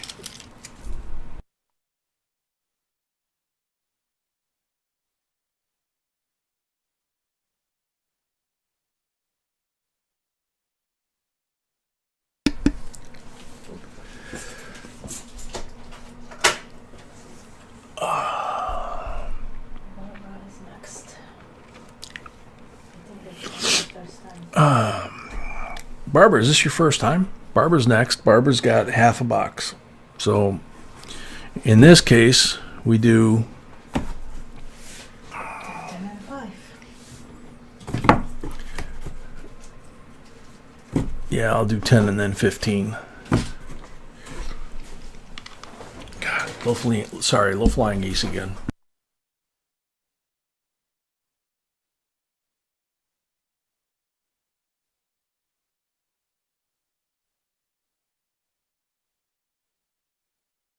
Ah, man.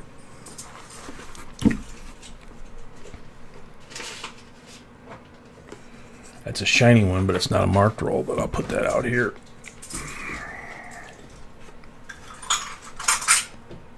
Black marked roll. Black marked roll, 40%er. Sweetie, I need to reload. Okay.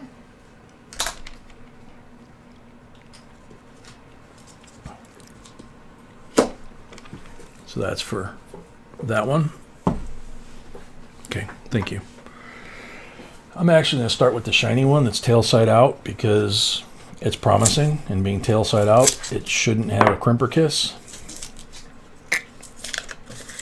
Crimper kiss usually happens on face side out only.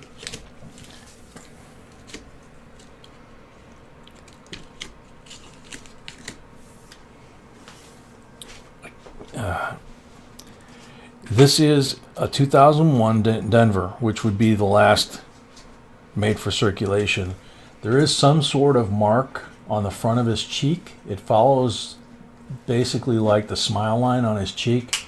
So it's hard to tell if it's just something that's stuck to the surface, which is what it looks like. I can't really tell, okay? It's the last year circulation, and I just can't really tell whether or not there's anything wrong with that coin. So as I always say, when in doubt, give it out. So I'm giving you that coin, and you'll have to look at it in daylight and see if you see anything wrong with it, or if you have a nicer coin than that. So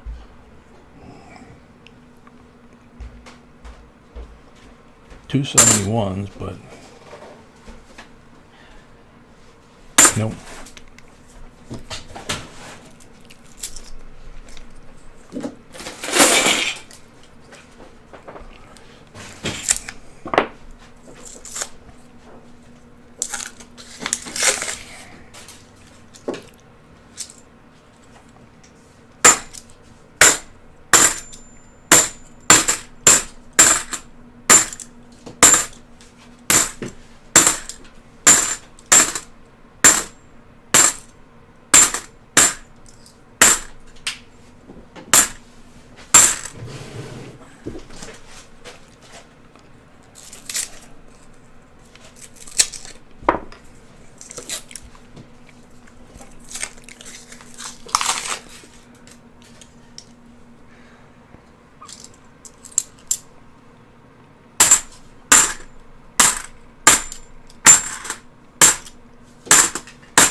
Oh, it is your first time, Barbara. It's cool. Well, I hope we do good for you.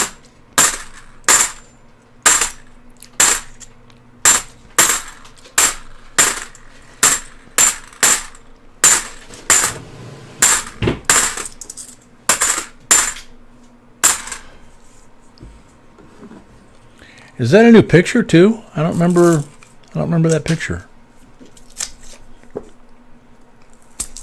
Oh, I know. Never mind. Sorry.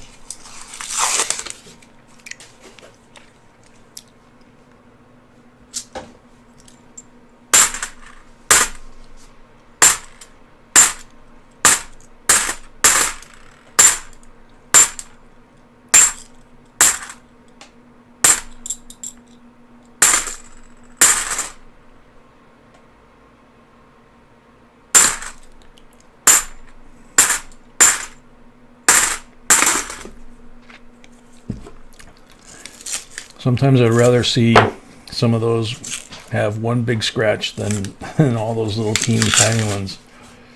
You know, it's hard sometimes, you know, where you look at it and you want to keep it even though you know that those scratches take away from it. So here's a bicentennial that, again, it looks really interesting in this light and really nice, but you got to check it, right? Any of these we set aside for you, you got to check.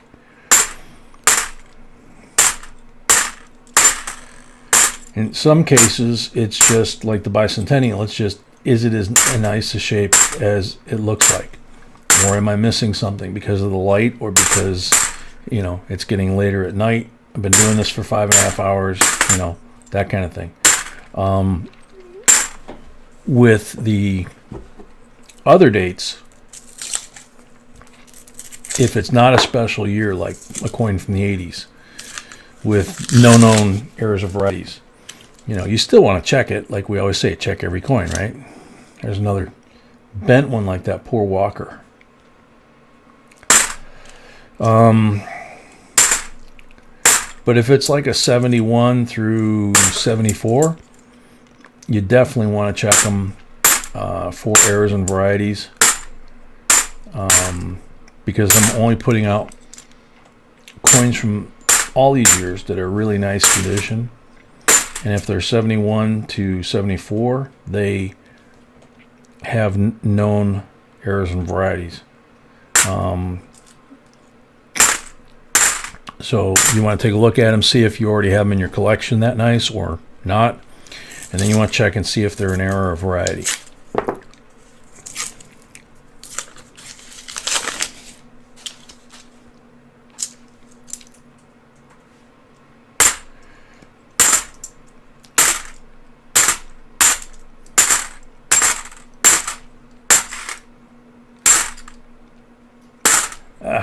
Dropped it. No.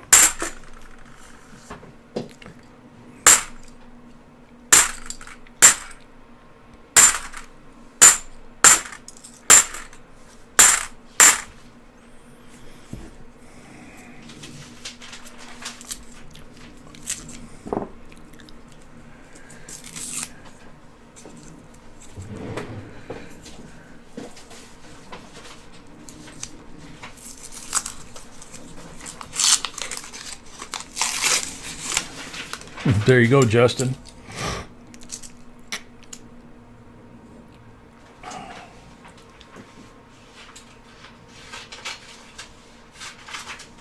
There's a 72D. Maybe a little tiny scratch in front of his face there, but again, not sure. But the 72D is one of those years that has known varieties and errors. So you want to check it.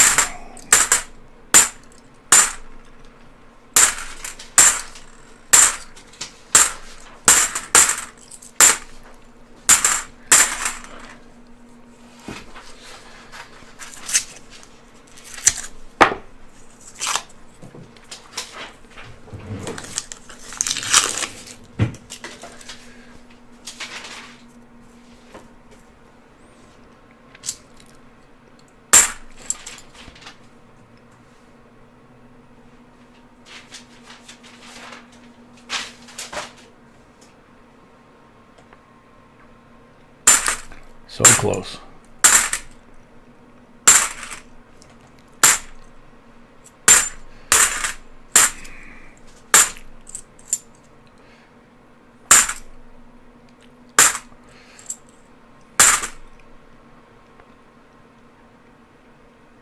There's a beautiful bicentennial. That one doesn't look like it's got any flaws on it at all.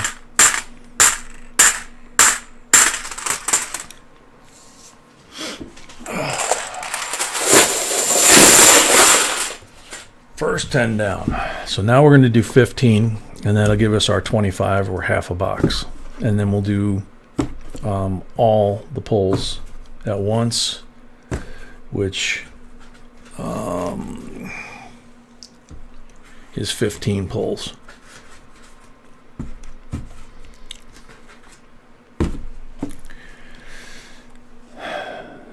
So 5, 7, 9, 11, 13, 15. Okay, so check them. There's a green one.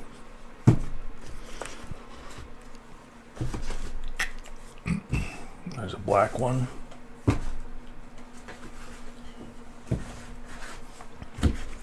That's it. So, not that green and black is, you know. Let's see. So, green one's a Benji, 51S Benji. Black one, 40%er.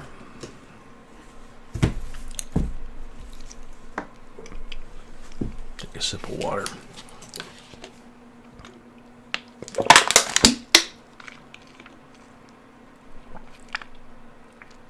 Yeah, Justin, that last bicentennial could very well be. I only caveat it by the fact that, you know, it's 5.5 hours into the live stream. Don't have natural lighting. Just want to check it.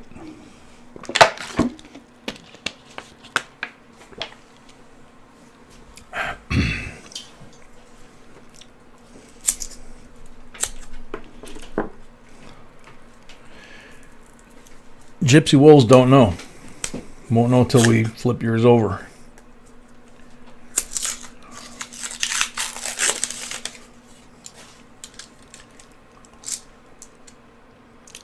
I don't keep count of. I just know that the green and the red I think we gave out. Or no, maybe not.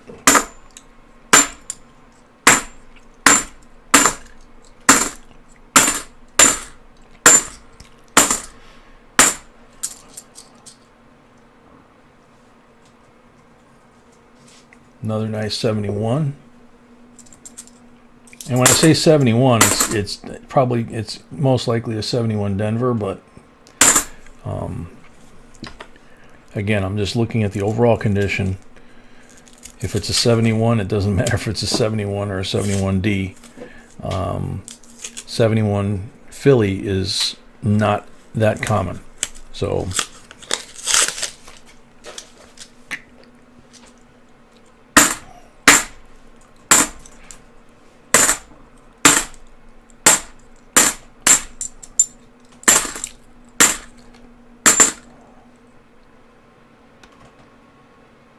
there's a 71 Philly right there, having said that.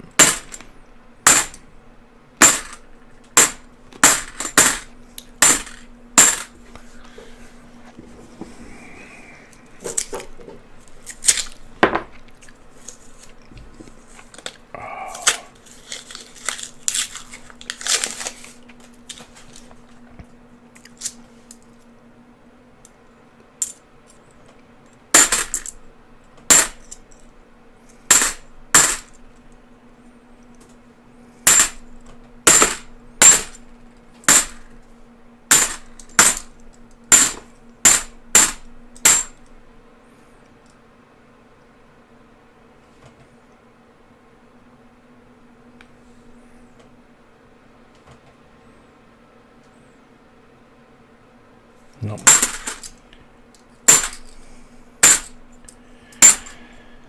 Sometimes you see me doing it a lot, like I just did with that last coin, where you move it around and try and get different angles of light on it. Sometimes when you hold a coin and you're looking at it here and the light source is there, it looks a certain way, and then you go this way with it, and now the light source is over there or still over here, and the reflection off the coin is going to change. So your impression of the coin is going to change. So you want to try and do that. Because you may look at it one direction and not see anything wrong with the coin, and then look at it another direction or rotate it a little bit and find out that there's a big scuff there or a scratch or some sort of defect. But you also have the experience of doing it the other way. I mean, having the other outcome where you do that from various angles and you don't see anything wrong with the coin, and then you kind of get that rush,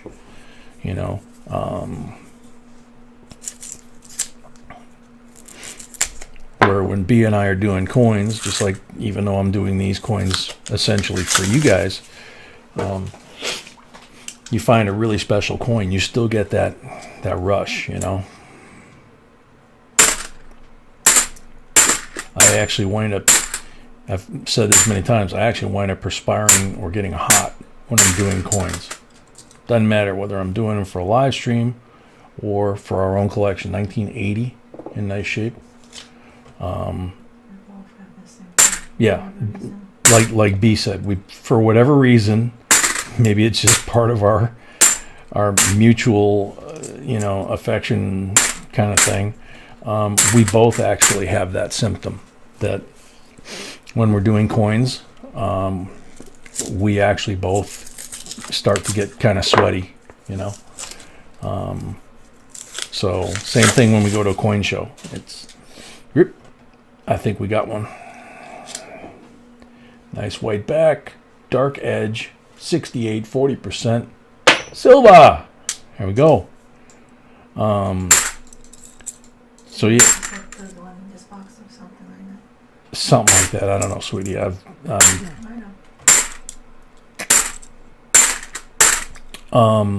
But yeah, we go to a coin show and we get all excited and we have to kind of calm ourselves down. We always go in with the same plan, the same basic plan.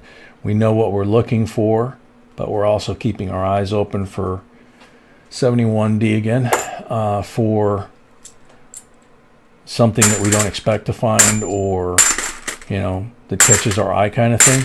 And then we try and calm ourselves down and kind of get a game plan on, okay, we at such and such a booth we saw this, and at such and such a booth we saw that, and and then we kind of refine our game plan. Other times we go in and we see something and we realize how special it is, and then it's just all about haggling, because before we even see if anybody else has another one, we may find one that's so nice and we haven't seen one before, or we've been looking for a long time for one like that, and the price is so far below what we're used to seeing, for example, and we know we want it for our collection, and or there's only one.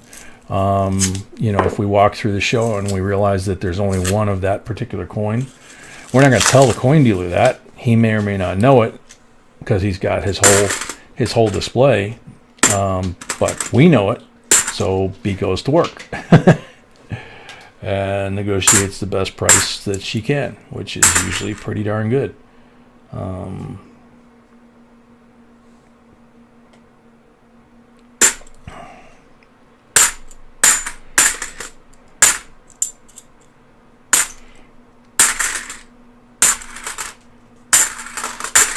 It's funny, the thought just hit me. At the coin shows, I almost don't do any talking except to you.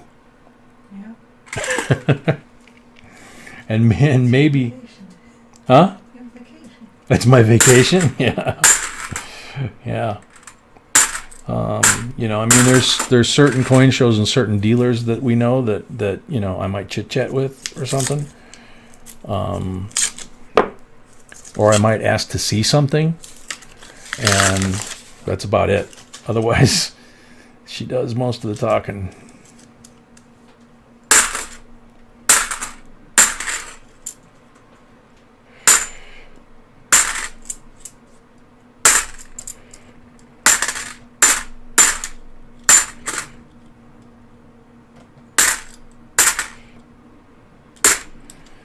somebody in this batch did this to multiple coins that I found in this particular box.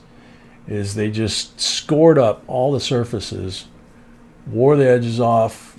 I mean, they really tore these coins up, like slashed them, repeatedly. It's not like they used any kind of sandpaper or abrasive or anything. It looks like they took a knife or some sort of sharp instrument and just did one of these things to it, just back and forth in all various directions. There's another one there.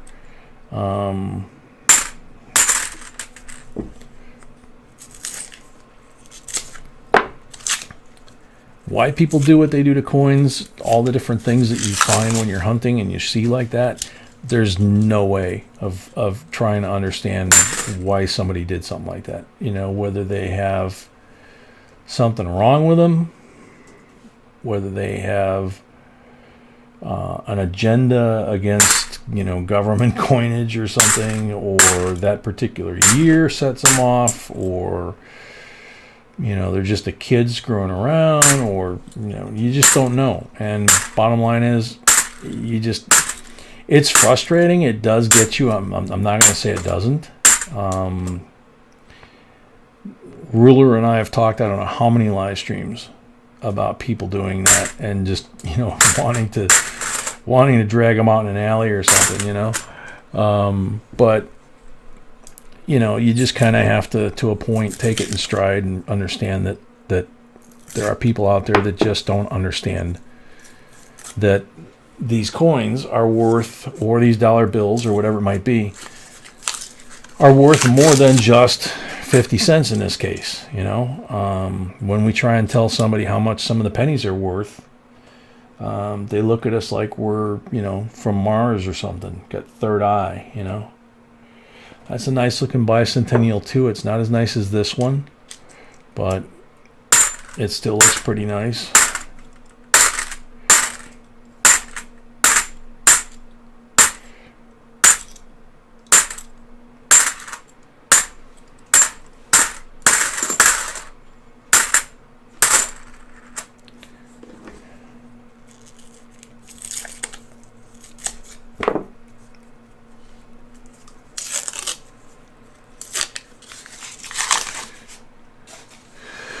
Barbara, no, it's definitely not, bottom of the machine scratching or catching. It's not like from a washing machine either, or anything like that. It's obviously intentional damage because of the degree of damage on these coins that I'm finding, and I can feel the raised edges on them. If it went through any kind of machinery to do that, it would tend to smooth to some extent. It would, you'd still have the scratch or the gouge, but you would not necessarily have a sharp edge. You certainly wouldn't have 40 or 50 sharp edges, which that's how many a lot of these have on front and back. So you're talking, 80 to 100 slices for one coin. That's what I mean about, I'm not really sure whether it's somebody that has an issue, because,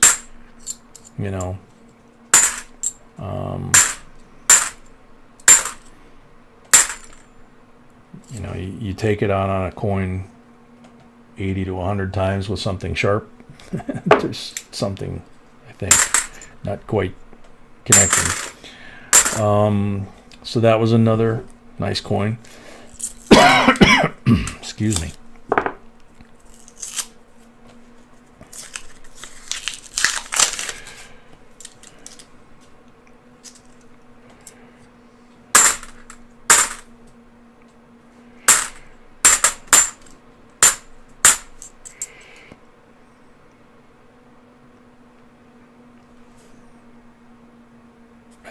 Bummer.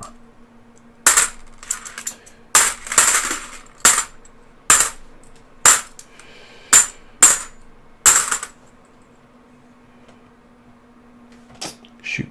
Nice 2000, but it's got a big scratch that runs from the B, curves along with the coin all the way down here to the 2. And it also looks like something scraped it right along just inside of the rim. Now, Barbara, since this is your first time, I don't know if you've actually seen me say this to somebody else or not, or seen somebody say it in chat, but these coins that we slab, we don't check them. We don't check them before we slab them. If they're nice enough by appearance like this, just like I'm doing here, but if they're nice enough that we consider them BU and we put them in a slab, that's it. We don't sit there and look for errors and varieties on those. And a lot of folks that we've sent these to have sent us email back saying, hey, I just got that last batch of coins you sent me and I found, 2 DDOs. It's like, cool. I mean, it's great. These coins get dumped in these hefty bins, they're like Rubbermaid bins. See, here's another one. It's just slashed all the pieces, front and back. It's crazy.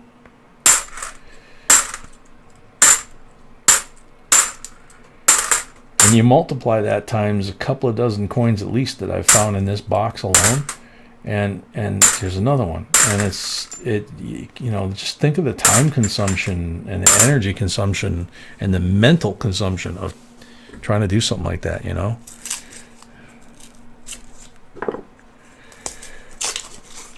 Yeah, Barbara, I've seen that kind of damage, but this is way over the top, I mean, I could send you one if you want, but I'd be afraid it would scratch up all the other coins. It's seriously, these are seriously messed up. In any event, whether it was if it was a washing machine or something like that, or being ground on the floor, that would be post damage anyway.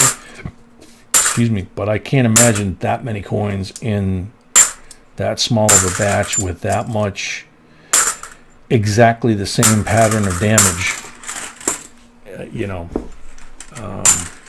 I would be really shocked if it was anything but somebody with a sharp object. Excuse me. Okie dokie. So now we got 15 pulls. Take a sip.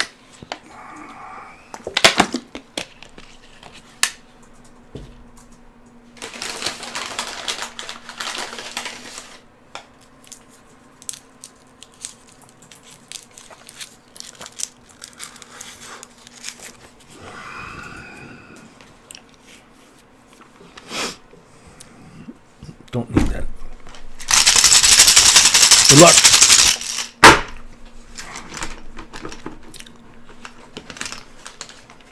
$40 on the first pull.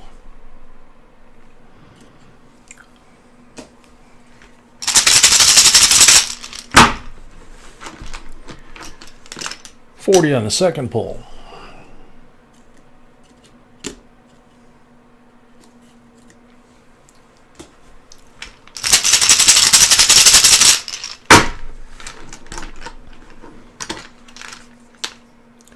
$40 on the third pull.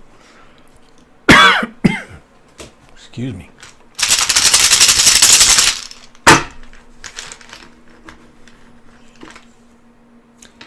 Blank on the fifth pull.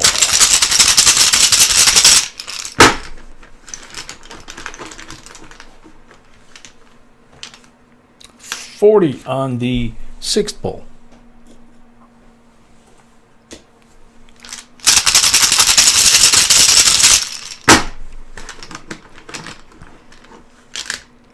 $40 on the seventh pull.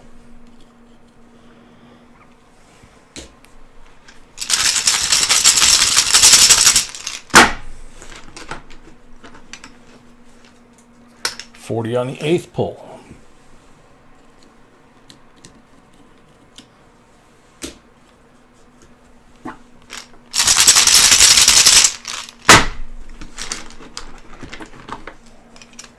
Blank on the ninth pull.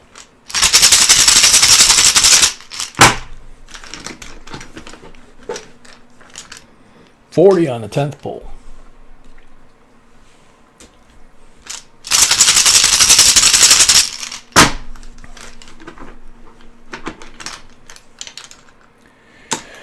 Blank on number 11.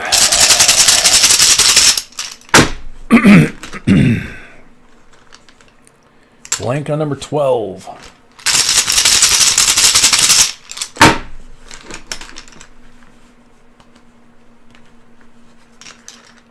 $40 on number 13.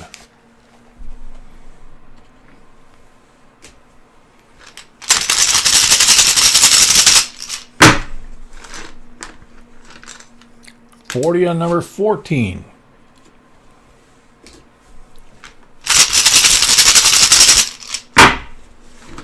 Last pull. $40 on number 15.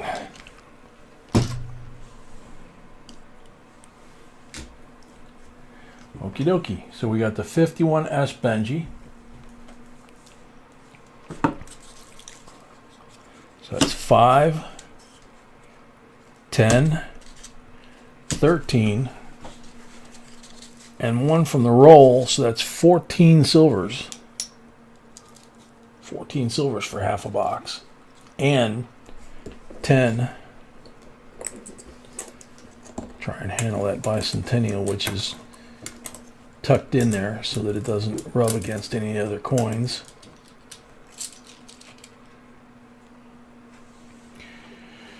So, not bad. And Barbara, don't forget about your address. Yeah, Barbara, please don't forget to send us your address before Sunday if possible, so that we can make sure, pack up your stuff and send it out with Monday's shipment. Or you missed the week. Or you missed the week, yeah. That applies to anybody. Anybody that wins something in a given week. So, into that box.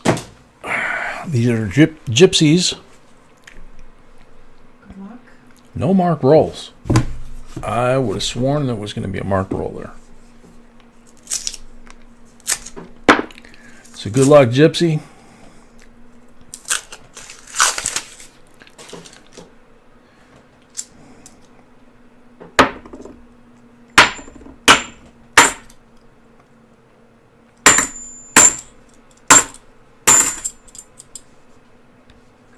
Red Devil is saying good night.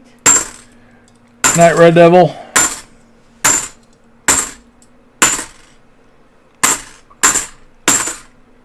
There's another one of those hacked up ones.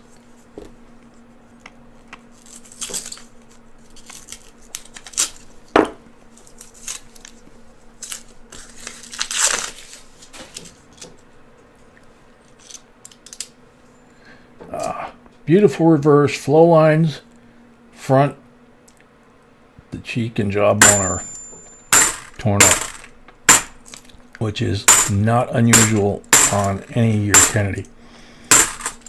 Those are the first areas of damage. Whoa. No. Trick of the eye. Thought it was an 87 when I dropped it.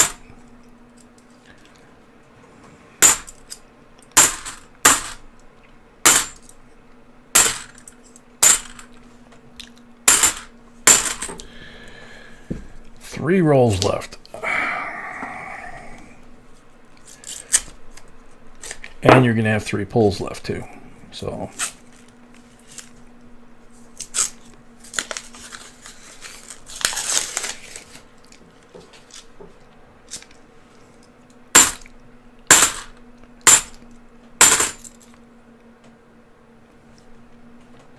crimper case. That one with the crimper kiss was a good example of this angle. I couldn't see it. As soon as I moved it over here, I saw the crimper kiss. It was not a real strong wide strike. It was a real thin strike. But unlike most crimper kiss where it staggers in between the letters, this one was like almost perfectly circular around the coin.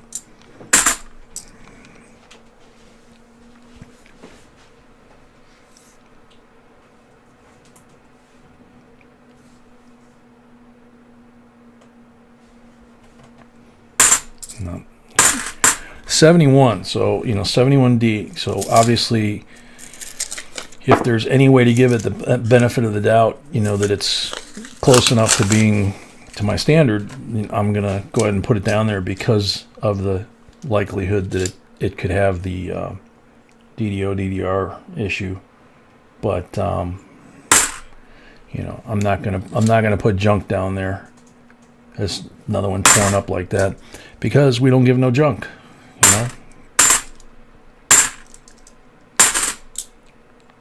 So we want you to have nice coins. That's why, for example, the coins that we buy for the giveaways or in the slabs, we pay extra. We're not paying spot or melt or whatever you want to call it. Now there's a 71D that he may have a couple of little minor marks, but from what I can tell, again, but he looks like he might be okay. So again, check that one for DDO DDR. Whatever else, I can't remember. 71D has quite a few, if I remember right. And then check it against what you've got in your collection if you're collecting them.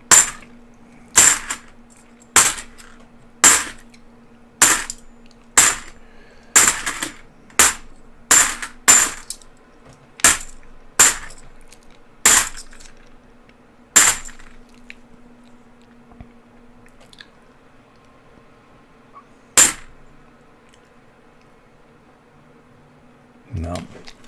Cheek and jawline. It's faint, but it's there.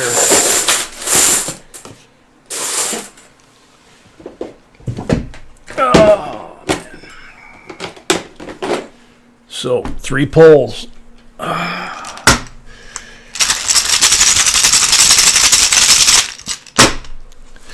No, Gypsy, we would not give you any scrubs. I mean, and like I say, unless it's just my eyes are tired or something, but 90 on the first pull. That's better than a sharp stick in the eye.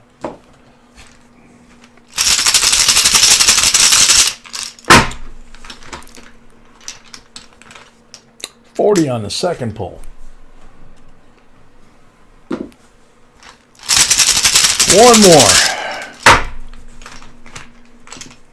$40. Not bad.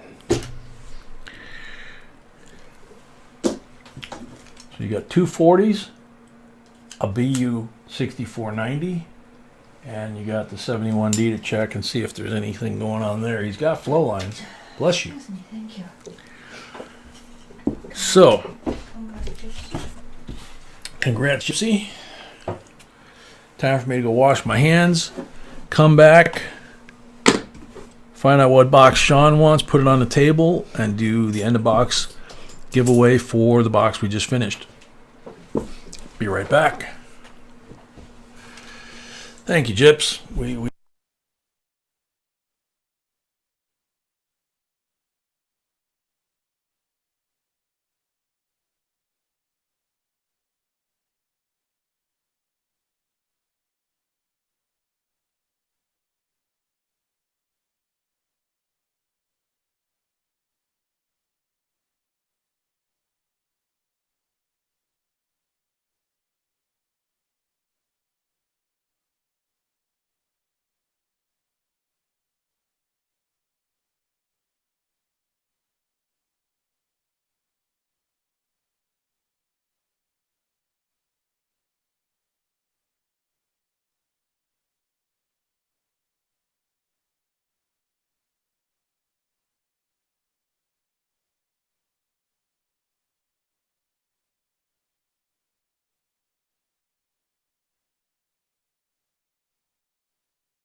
Scuba Steve, welcome. Allie Shoemaker, welcome.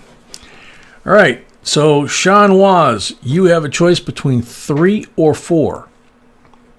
It's 1 or 4 on the envelopes, but it's 3 or 4 on the box. Patty Ferguson, welcome. Scuba Steve, hello. Yep. Brett J, welcome. Number 4, Sean says. How you been, Allie? Always Unique by Jen, a member, welcome.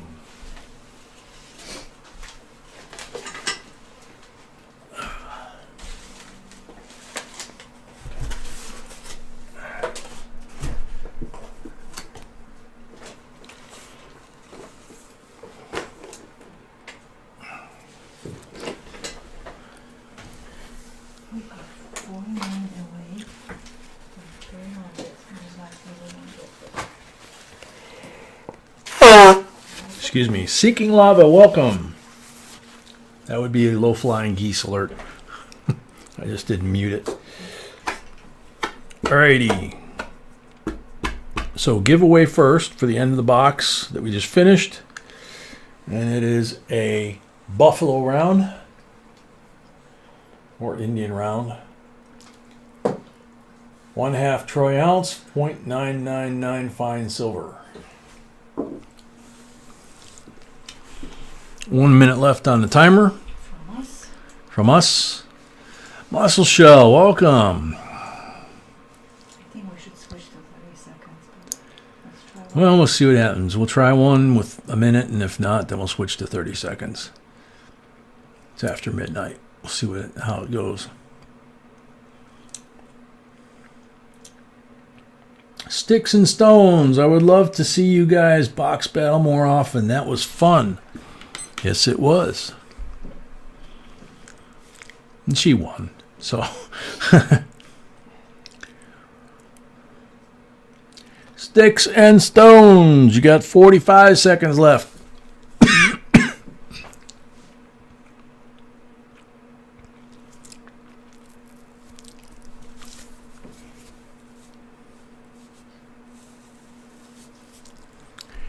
Sticks and Stones, you got 30 seconds left.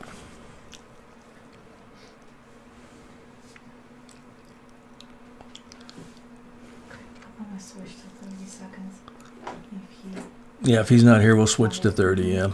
'Cause we are 15 seconds left for Sticks and Stones. watching 190 comments, so Yeah. Yeah, we have twice as many comments as people here, so.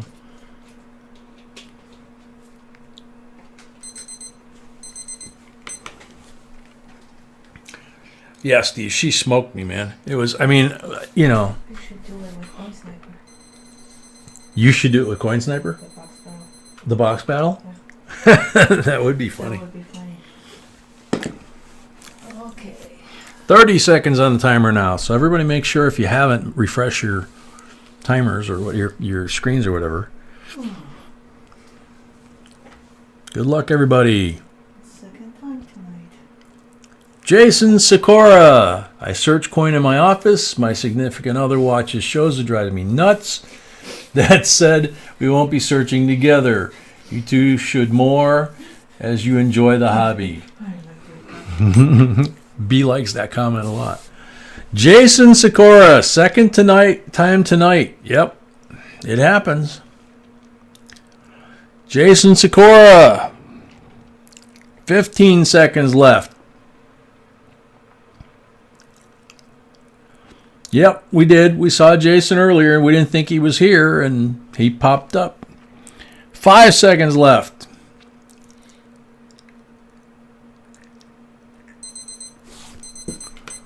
Time's up. Next up, good luck. 19. Sorry, Jason. You're not waiting. Oh, good night, Tina.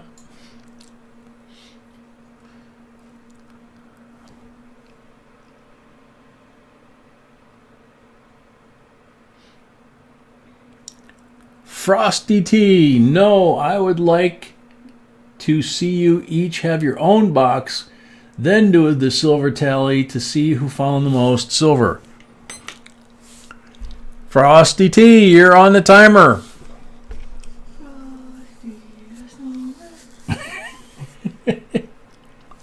JB singing Frosty the Snowman over here. That's funny. Frosty T, you got 15 seconds left.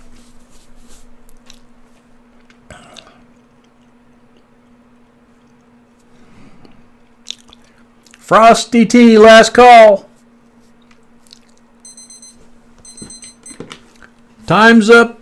Next up, good luck. John Oxendime, welcome.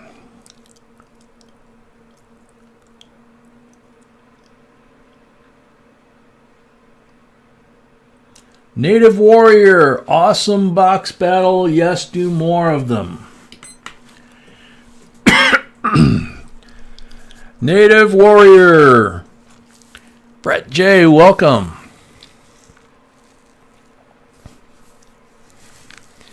Brett J, you mean on the boxes we do in the streams or between B and I?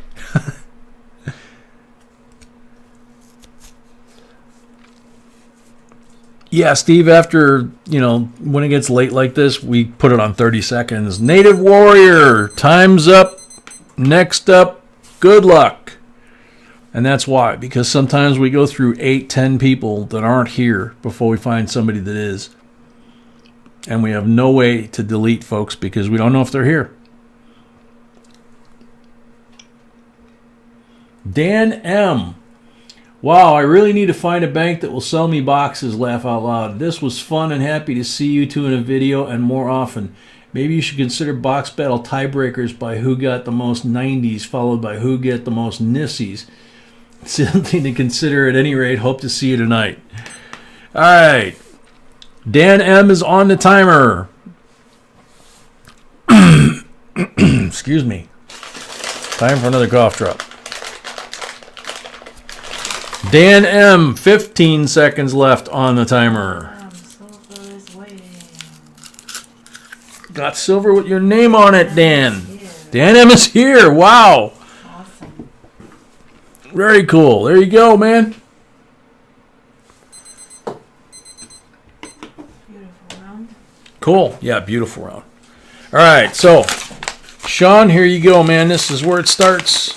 These are the 5 that we put in every box, but we can't put them in a sealed box, so we put them in the envelope.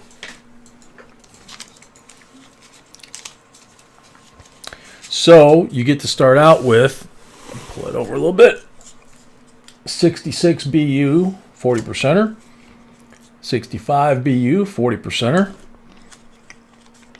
67 BU, 40%er, 59 BU Benji, look at that sucker, right? And then the beautiful lady, 44 AUBU, Walking Liberty, 90%er. So, jack it up, break the seal.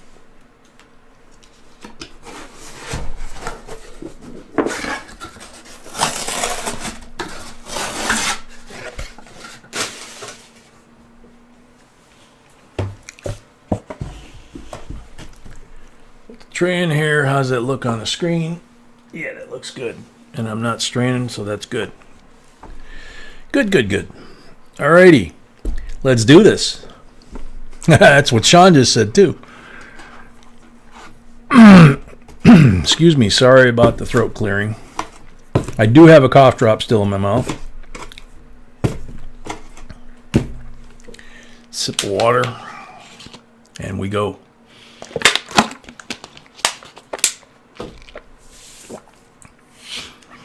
All right, Steve, take care.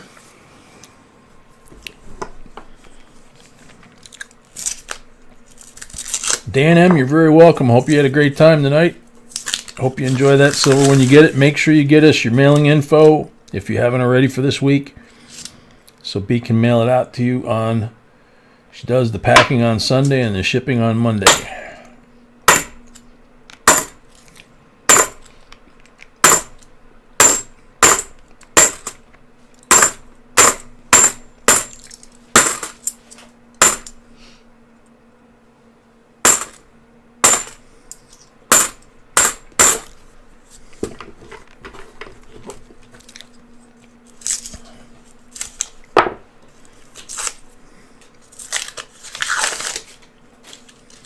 Oh, right in the middle of the roll. Whoa, thank you, Lord. Yep. Second roll in. It's the color I like to see. Denver, mint mark. Box number 131. 1941 Denver, walking lady. 132, I'm sorry. You got 2 walking ladies already. Second roll in. We got anything else in here? Not that I see. 132. No, I made a mistake. Box number 132. 132, yeah.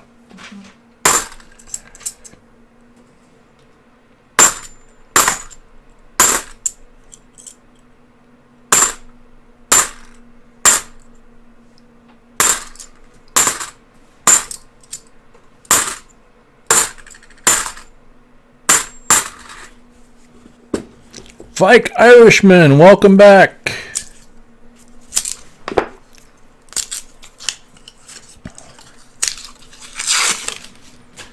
Yeah, we're like 18 away from 150 now.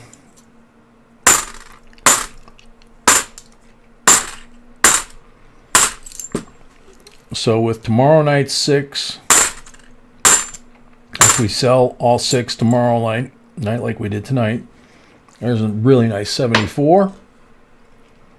That's another one you want to check. So 6 tomorrow night. Wow, real nice 77. 6 tomorrow night means 12 next week. So 3 or 4 on Wednesday. And then 6 on Friday. So I'm guessing Friday or Saturday.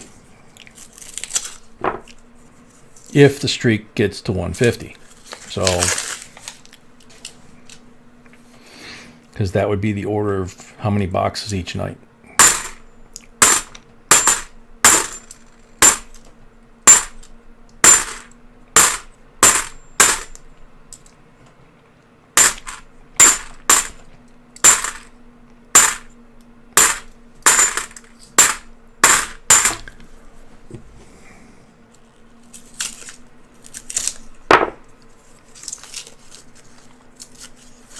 Yeah, Bass Man. Is that nuts or what? I'm gonna double check. B's going to double check because she had 132. 2001 Denver, another one that is just absolutely, I mean, look at that thing shine. 31. Yeah, the last box was 31. So 31. So the last box was 31, so this one's 32 because we already got the Walker. That's the count B has.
Night, Robert Henry.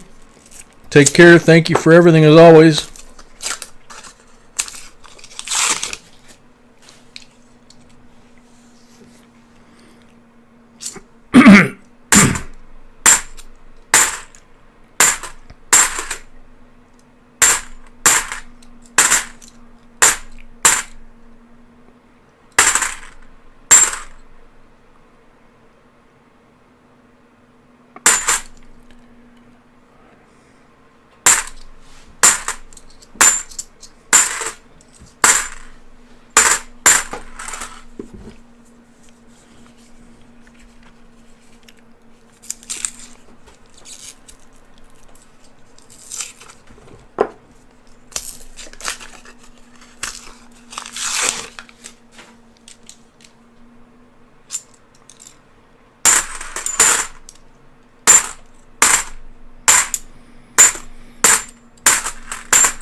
5:25 p.m. in Australia. There you go.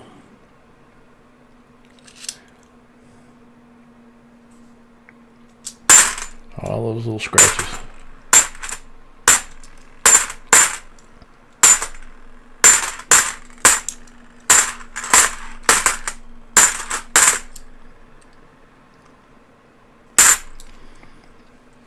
Oh, come on.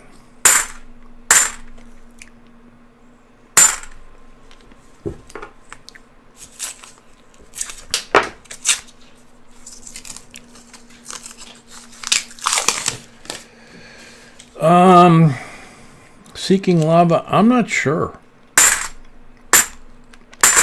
I think it just depends on the batch of boxes, you know.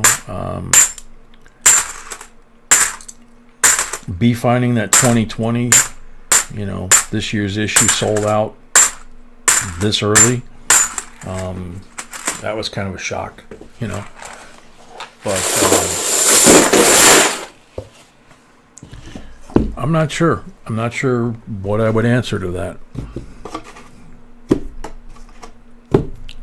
Do you know, sweetie? The common. Most common NIFC we find in our area. I don't think there's something like that exists. We're finding all of them. We're finding all of them, you think? Yeah. The most unique was 2020, but I don't think there's a common one. Yep. Another silver, looks like. 64, 90%. Oh, nice and shiny silver. Cool. 2004 NIFC. Great. Yeah. Bicentennial. Shiny edge. Ah. Nailed on the cheek.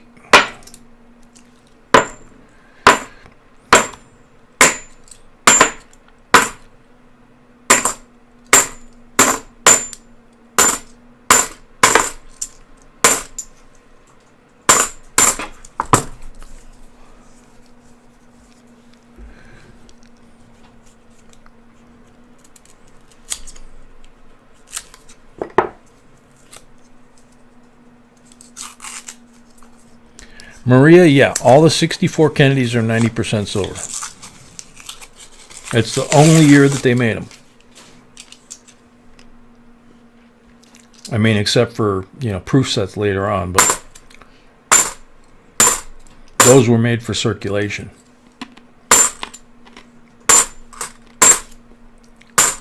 To be in your pocket change.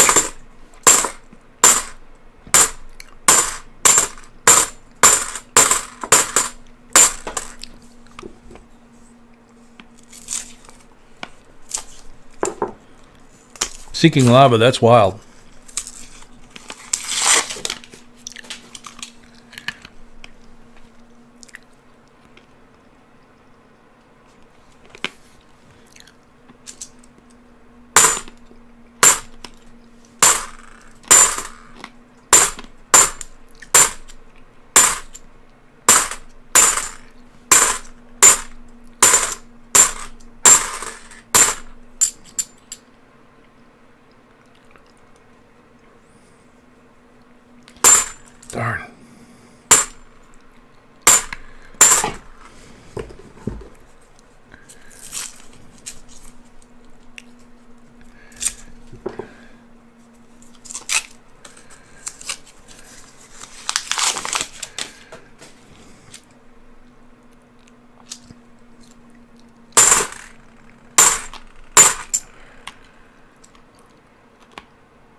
Just realized he's got 2 on the table. He needs 2 to tie, 3 to win. And we still have 10 more rolls before we get to the basement.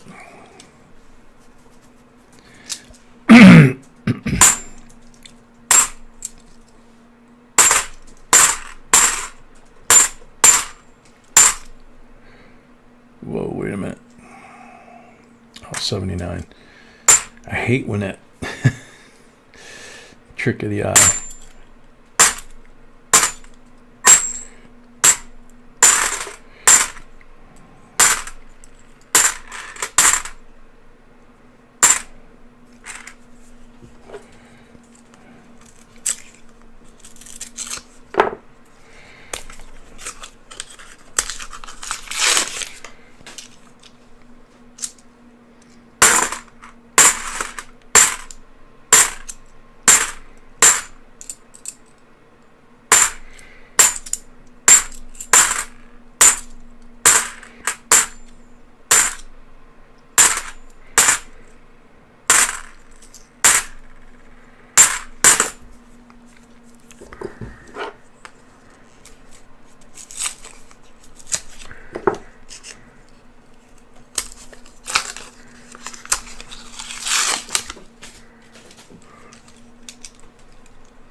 Oop. Right in the middle. 64, 90%er. Another one. Wow. 1 to go to tie. 1 to go to tie, 2 to win. He's got all 90 so far.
Uh-oh.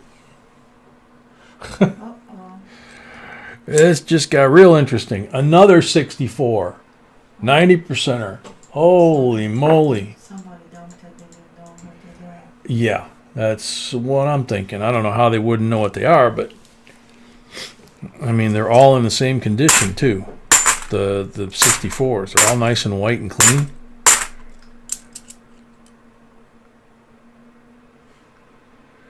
$79 looks pretty nice. So right now we got a 4-way tie. We've got 30 rolls left. Anything can happen here.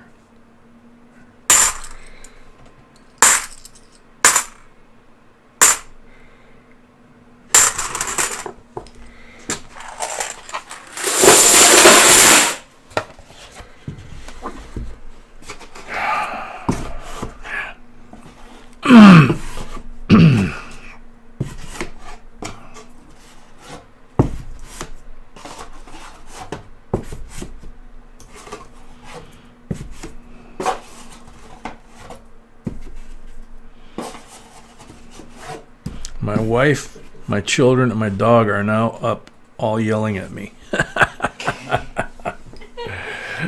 Very cool.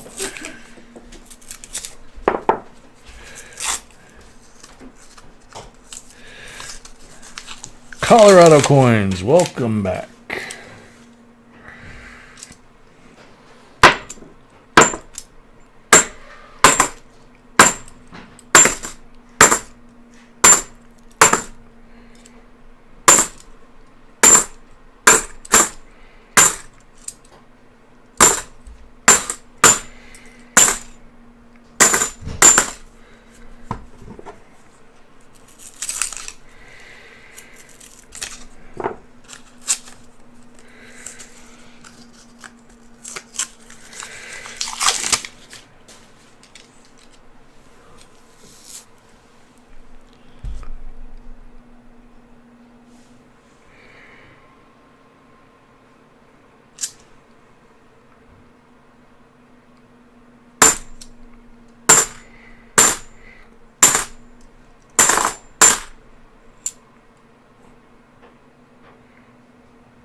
It's a 72 with a very odd semicircular dent on the back that transfers to the front. It could be a struck through, or, you know,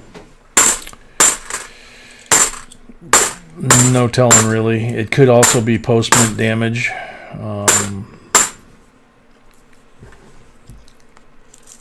What time is What? What time? What time? What time? What time? What time? Yeah, I wonder because he said everybody's awake, so I wonder. Random Man, welcome. Everybody's awake in Australia? Where? Okay, never mind. Sweetie, I'm doing coins here, you know? I mean, Coins. oh, at Sean's house? Mm-hmm. Okay, gotcha. Thank you. Well, I mean, Russell was talking about Australia and the time there and all that, and you know, so I didn't know what you were talking about.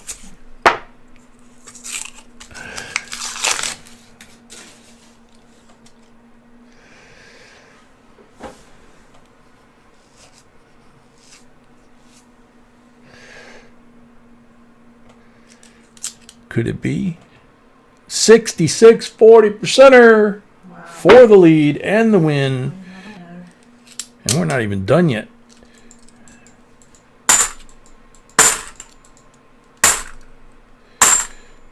Or 64, I don't know. 64. 66, sorry. 66. Get that 40% junk out of here. Sean only wants 90s.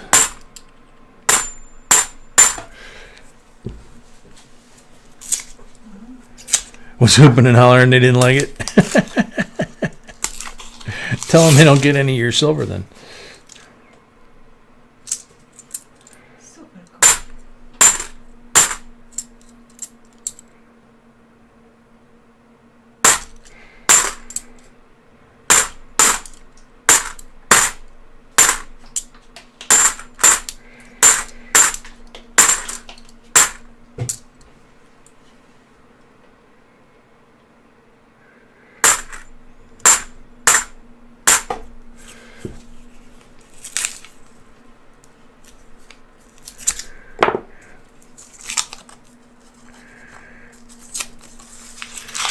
Very cool, Randall.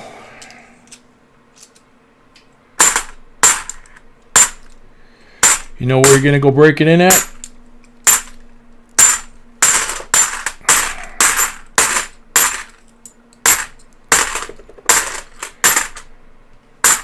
And Sean, when we mail this to you, if they're still upset with you that you're hooping and hollering and stuff, you know, just don't let them touch any of it, you know.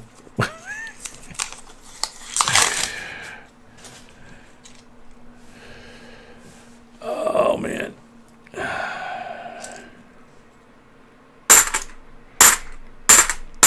Of course, if they come around between now and the end of the box, then, you know, they get to celebrate with you, you know. They might not know why you were yelling.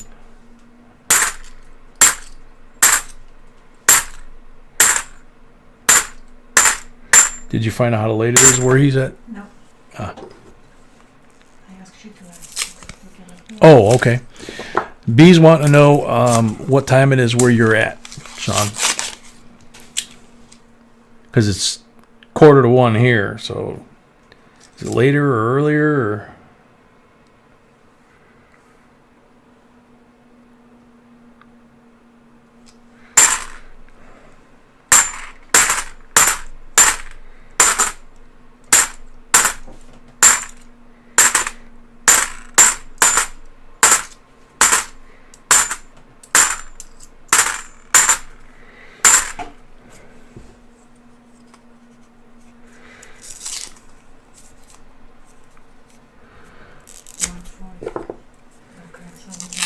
So you're the same. Oh, 140. He's East Coast, yeah. It's tomorrow here too, George. I mean, huh?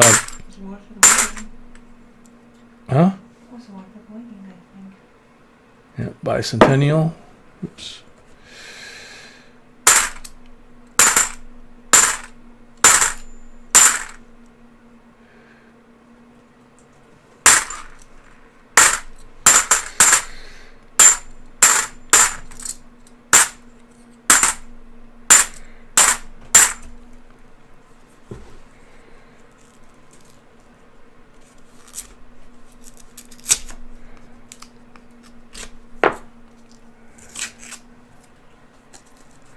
from Pennsylvania. Wow.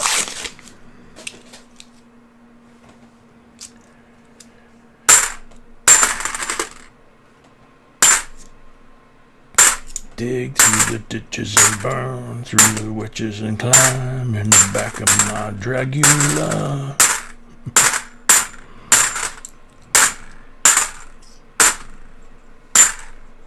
Gonna throw some Metallica at me. I'm gonna throw some zombie at you.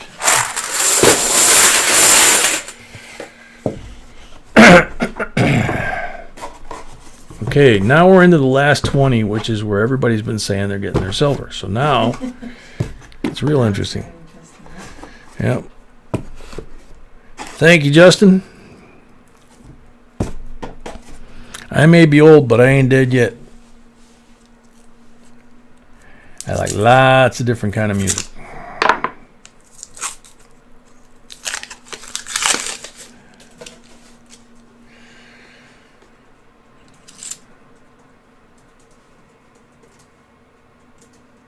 Nice looking 77. I thought it might have been a silver, but apparently not. Shiny one. 2001. Nope. Doesn't make the cut.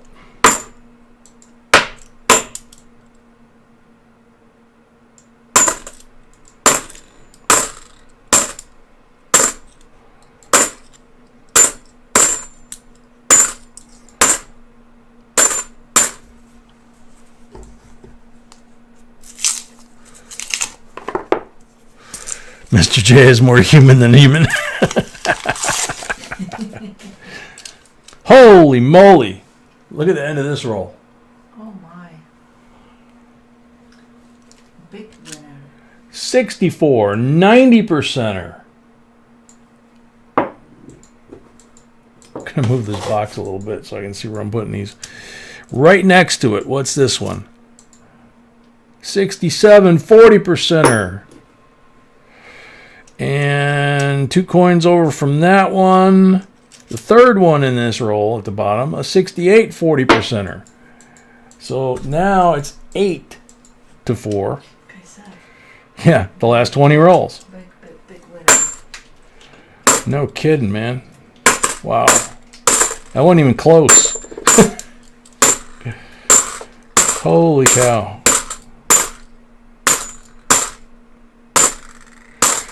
I mean, without that one roll, it was a 1 coin deal at this point. But that just that just changed the game completely.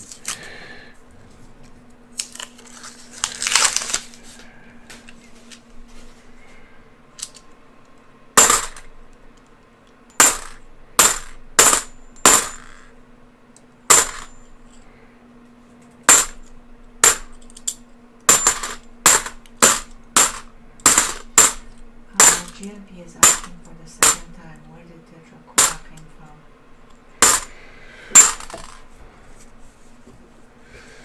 Where did the name Dragula come from?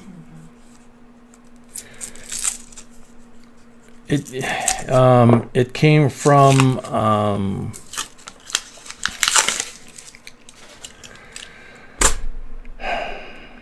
his name was Dracul, and Dracul the Impaler, and that became Dracula. And then Dragula was the Rob Zombie song using the name Dragula, which may or may not have been a reference to the Munstermobile Dragula or Dracula.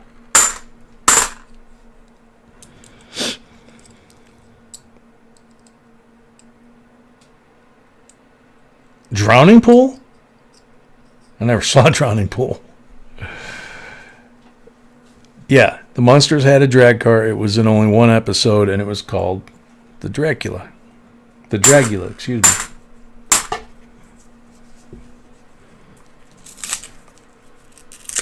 And there was no back seat. It was like a P-51 cockpit. And it was made by George Barris, the same guy that made the Munstermobile. And the Beverly Hillbillies Mobile. And the Batmobile. And the Green Hornet card.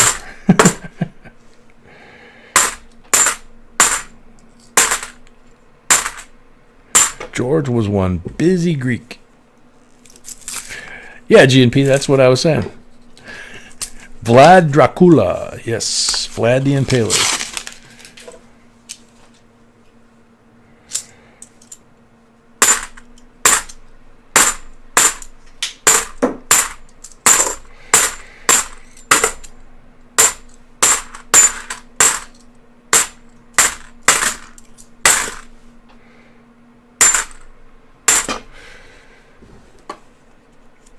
Bitcoin at 41,000 today. Wow.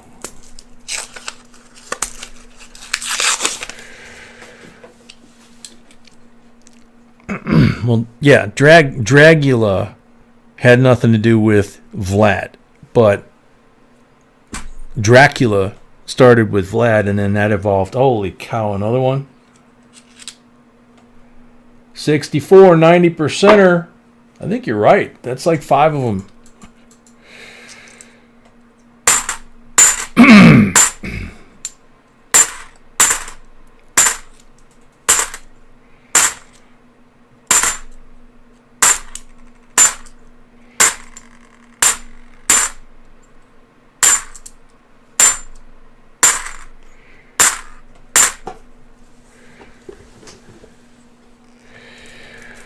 Bruce, I don't know if he made Chitty Chitty Bang Bang or not. I don't remember.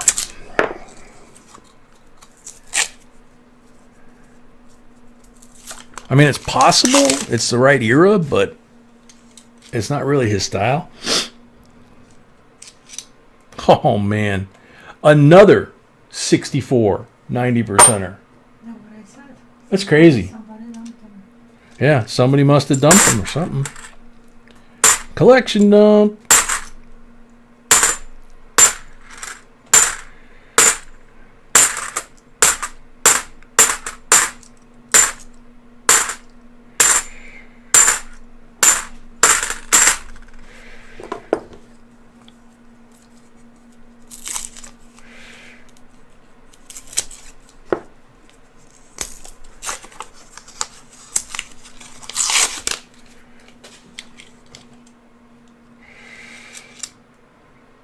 $67, 40%er. Silva. Jeez. Nice. Sweetie, I think he might even have beat you. Not with the ladies. Huh? Not with the ladies. He's getting close. Very close, yeah.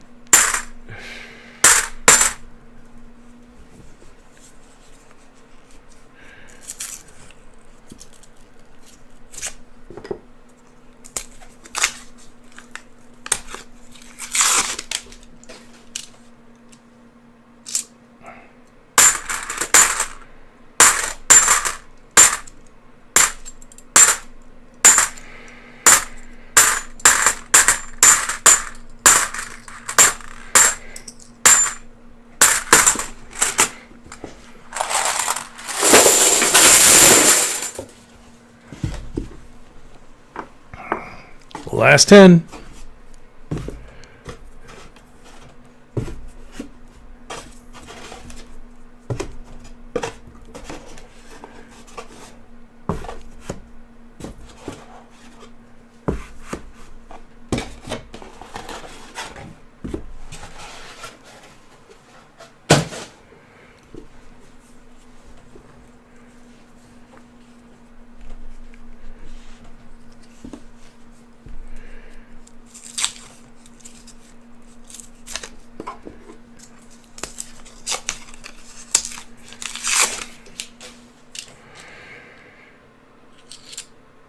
$65, 40%er. Wow. Silva. I'm starting to forget to say Silva.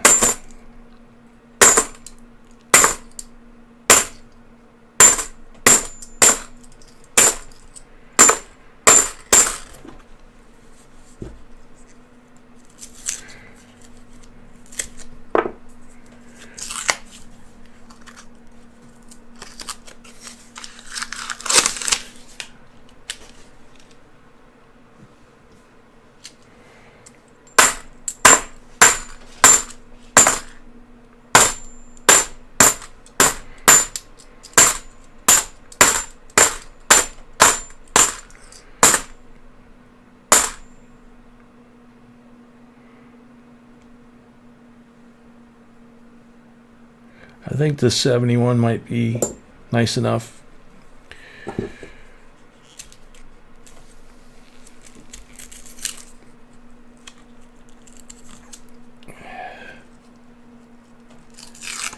Ken Adams built the Chitty Chitty Bang Bang?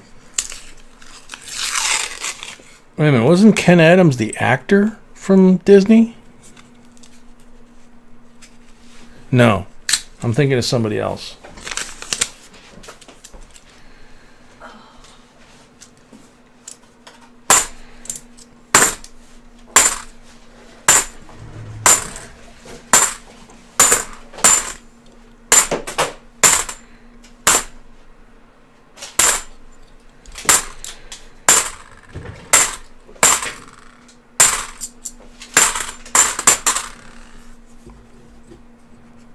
Exactly. JB coins don't give junk. Exactly.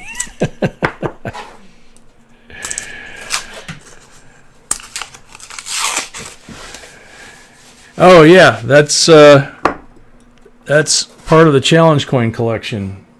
This is the F-16 Fighting Falcon somebody sent to me, and it's got the Air Force insignia on it. So I've got the Space Force challenge coin here next to the Marine Corps one, next to the Navy one. There's all kinds of them out there now.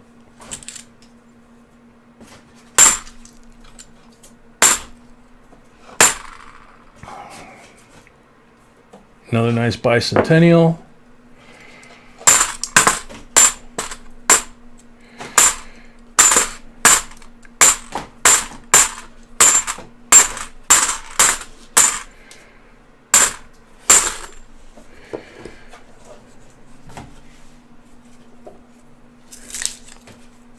Which one you like, Bruce? There's so many of them over there. And it started with what, one or two?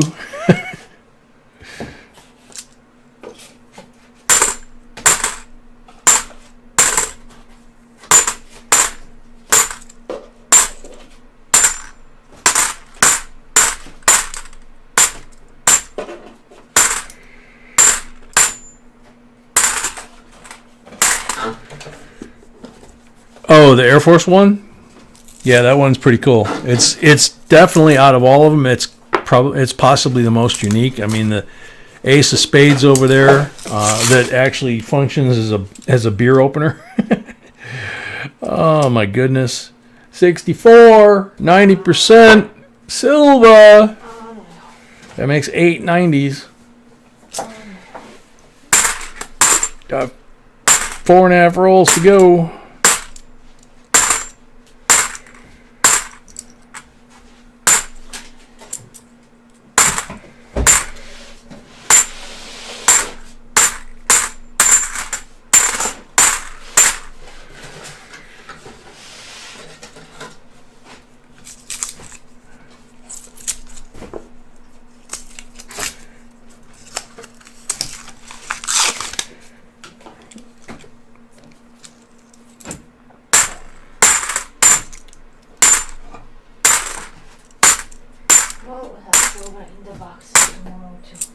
We have silver in the boxes tomorrow too? Okay. B's putting some of the boxes together for tomorrow, and she's already finding silver enders.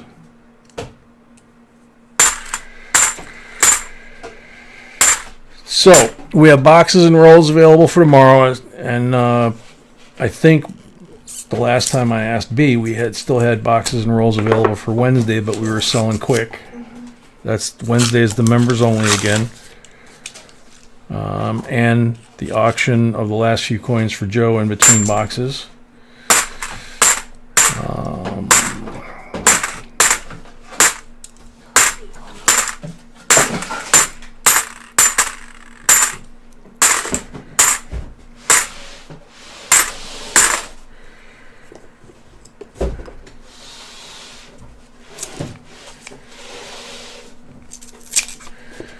Bassman, I don't know what the record is for 90%ers. I mean, we had so many boxes that were over 150 silvers that I have no idea. But there's another 64 90%er right there. Silver! No kidding. This is a great box. This is one of the best boxes we've had in quite a while. I mean, we've had some good ones, but not that heavy on the 90 side, you know. More over on the 40 side.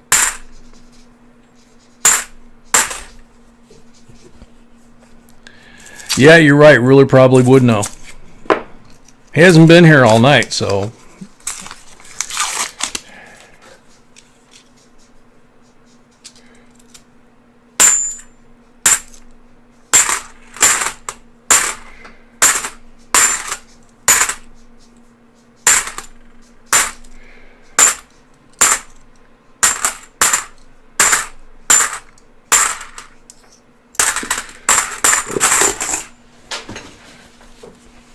Okie dokie. So that's it as far as in the rolls, dude. Let's see. These are all 64s. So you got 990s, 540s, so 14 altogether. So yeah, that was kind of like a slaughter rule kind of thing. And we got 26 pulls yet. And we got an eagle yet. Good luck. 40% are on the first pull.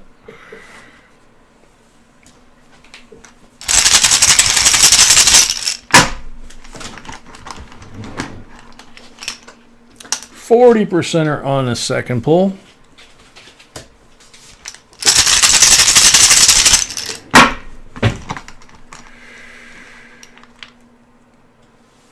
40% are on the third pull. Welcome back, Sam.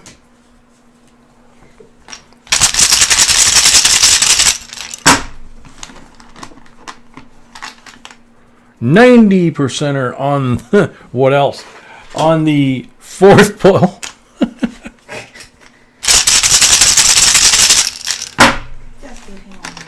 Just give them all the 90s, call it a night? Okay. 40% are on the fifth pull.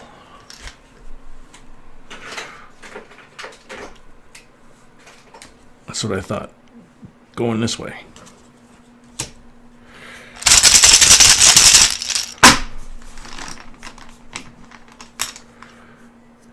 Blank on the sixth pull.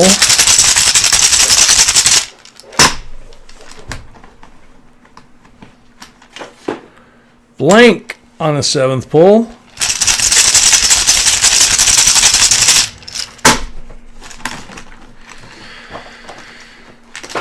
$40 on the eighth pull.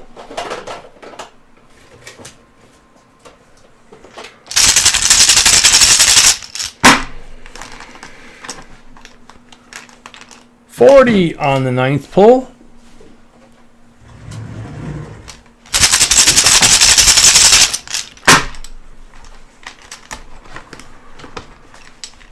$40 on the 10th pull.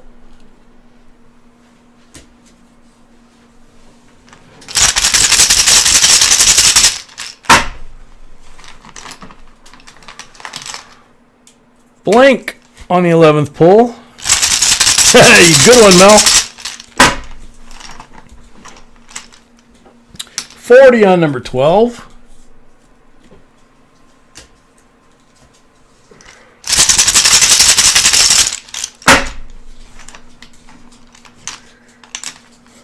Blank on number 13.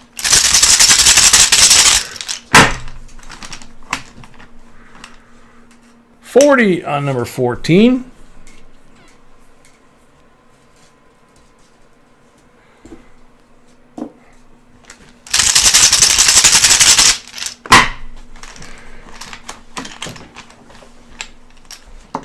Blank on number 15.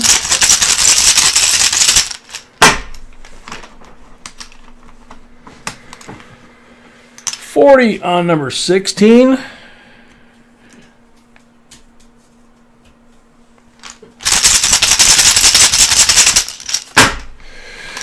Yeah, Kevin, I do. 40 on number 17.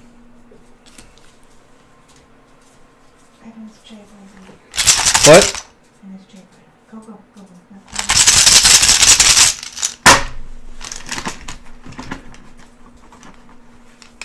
40 on number 18. Yeah, it's actually Jay that's going out buying 40s tomorrow. What? Okay, honey. 19 is a 40.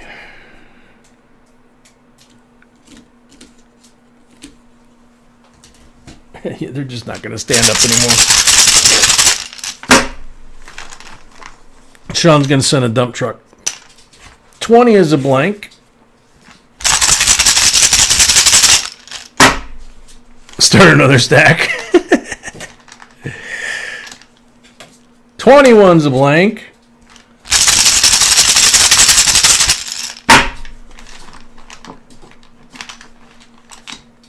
$40 on number 22.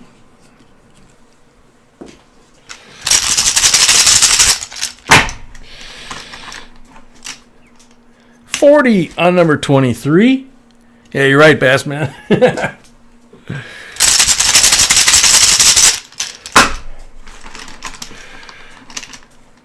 Blank on number 24. One more pull. 40 on the last pull.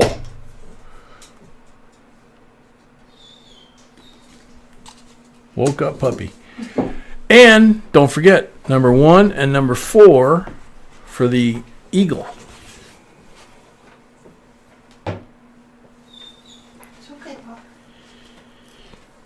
Thank you, folks, for the correct count. Yeah, you think so, Sam? Number 4. I'm interested to see what the actual count is myself. 25th year of issue, 25th anniversary, 2010 Silver Eagle PCGS MS70. How cool is that? 25th anniversary. Those come at a premium. So now we do the boring stuff here. So we got a 64 90%er that's BU. We got a 44 AU BU Walking Lady that's absolutely gorgeous. We got an absolutely gorgeous BU 59 Benji. So that's 4 right there. We'll take one of these puny little 40s, makes 5. I'll pick up the stack. If I can pick up the stack. I don't think my hand's big enough. 10, 15, excuse me, 20, 23, plus 14 is 37 silvers. Super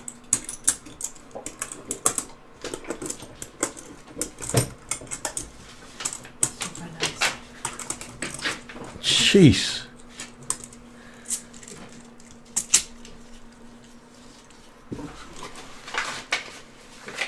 37 silvers. Good job, Sean. And 10 of these other coins for your collection. And some of them may have errors and varieties. Don't forget. Don't get so excited with the silver that you forget these bad boys. And what? The bonus coin. Oh, yeah. That one, right? Yes. Yeah. And since you won, you also get the bonus coin, we call it, but it's a 1 ounce sunshine minting bar of silver. So, congratulations. That's on there too. Alrighty. That was a little exciting, huh? That was super exciting about this tree. Yeah. So now we only have one giveaway left to do, and it would be this bad boy. Series 1953 Red Seal. This is not a silver certificate. It's a United States note.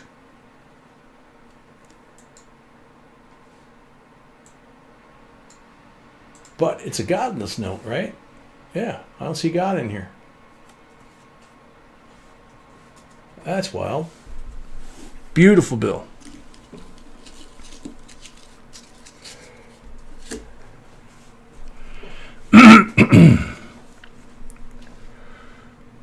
All right, good luck, everybody. Yeah, GNP's right. Everybody refresh, because I'm sure a few folks have lag.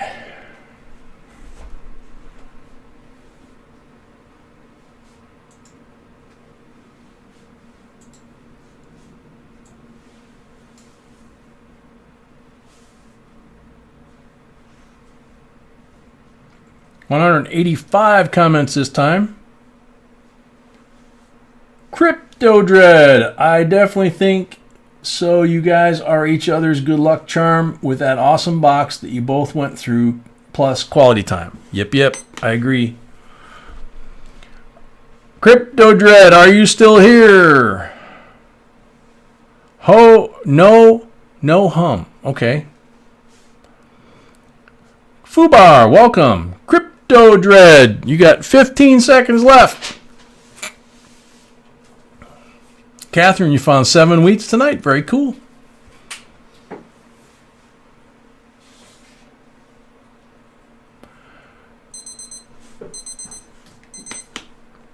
Time's up. Next up, good luck. Vike Irishman, it's going to matter where you live as much as anything. You can try the half dollar rolls if you can get them. It's going to depend on whether your bank's going to want to order them. Lane Abner, go Mrs. B. Sorry, Jay, I have to root for the underdog. Laugh out loud. So far, she's burning you there, Jay. Thank you, Lane. Appreciate it. Thanks for the support.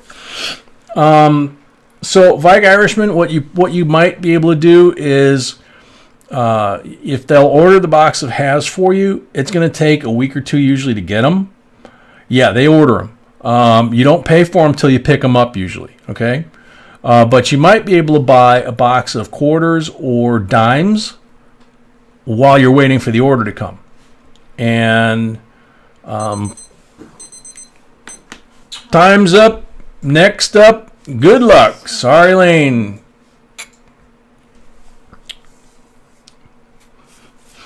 But depending on what part of the country you're in, some of the banks are being real stingy about ordering coin. Tiger Terror, I think you guys should do it more often. Tiger Terror's on the timer. Tiger Terror's on the timer. Say that 4 times fast. Seems like everybody likes you and me doing that. Vike Irishman, yeah, absolutely. I mean, that's what got me into it when I was a little kid, was my uncles. So 5 seconds left for Tiger Terror.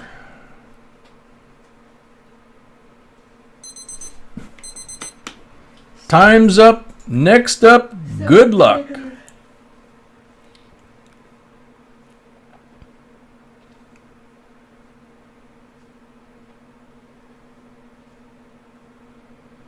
Joyful Diamonds, have fun.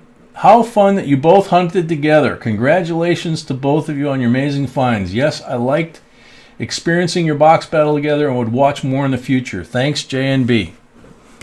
On the timer, Joyful Diamonds, are you here?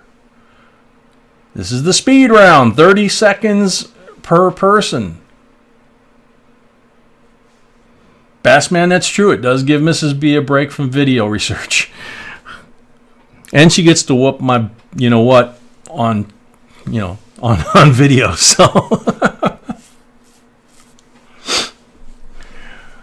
really, Corey? Yeah, that's cool. Time's up. Next up, good luck. Sorry, Joyful.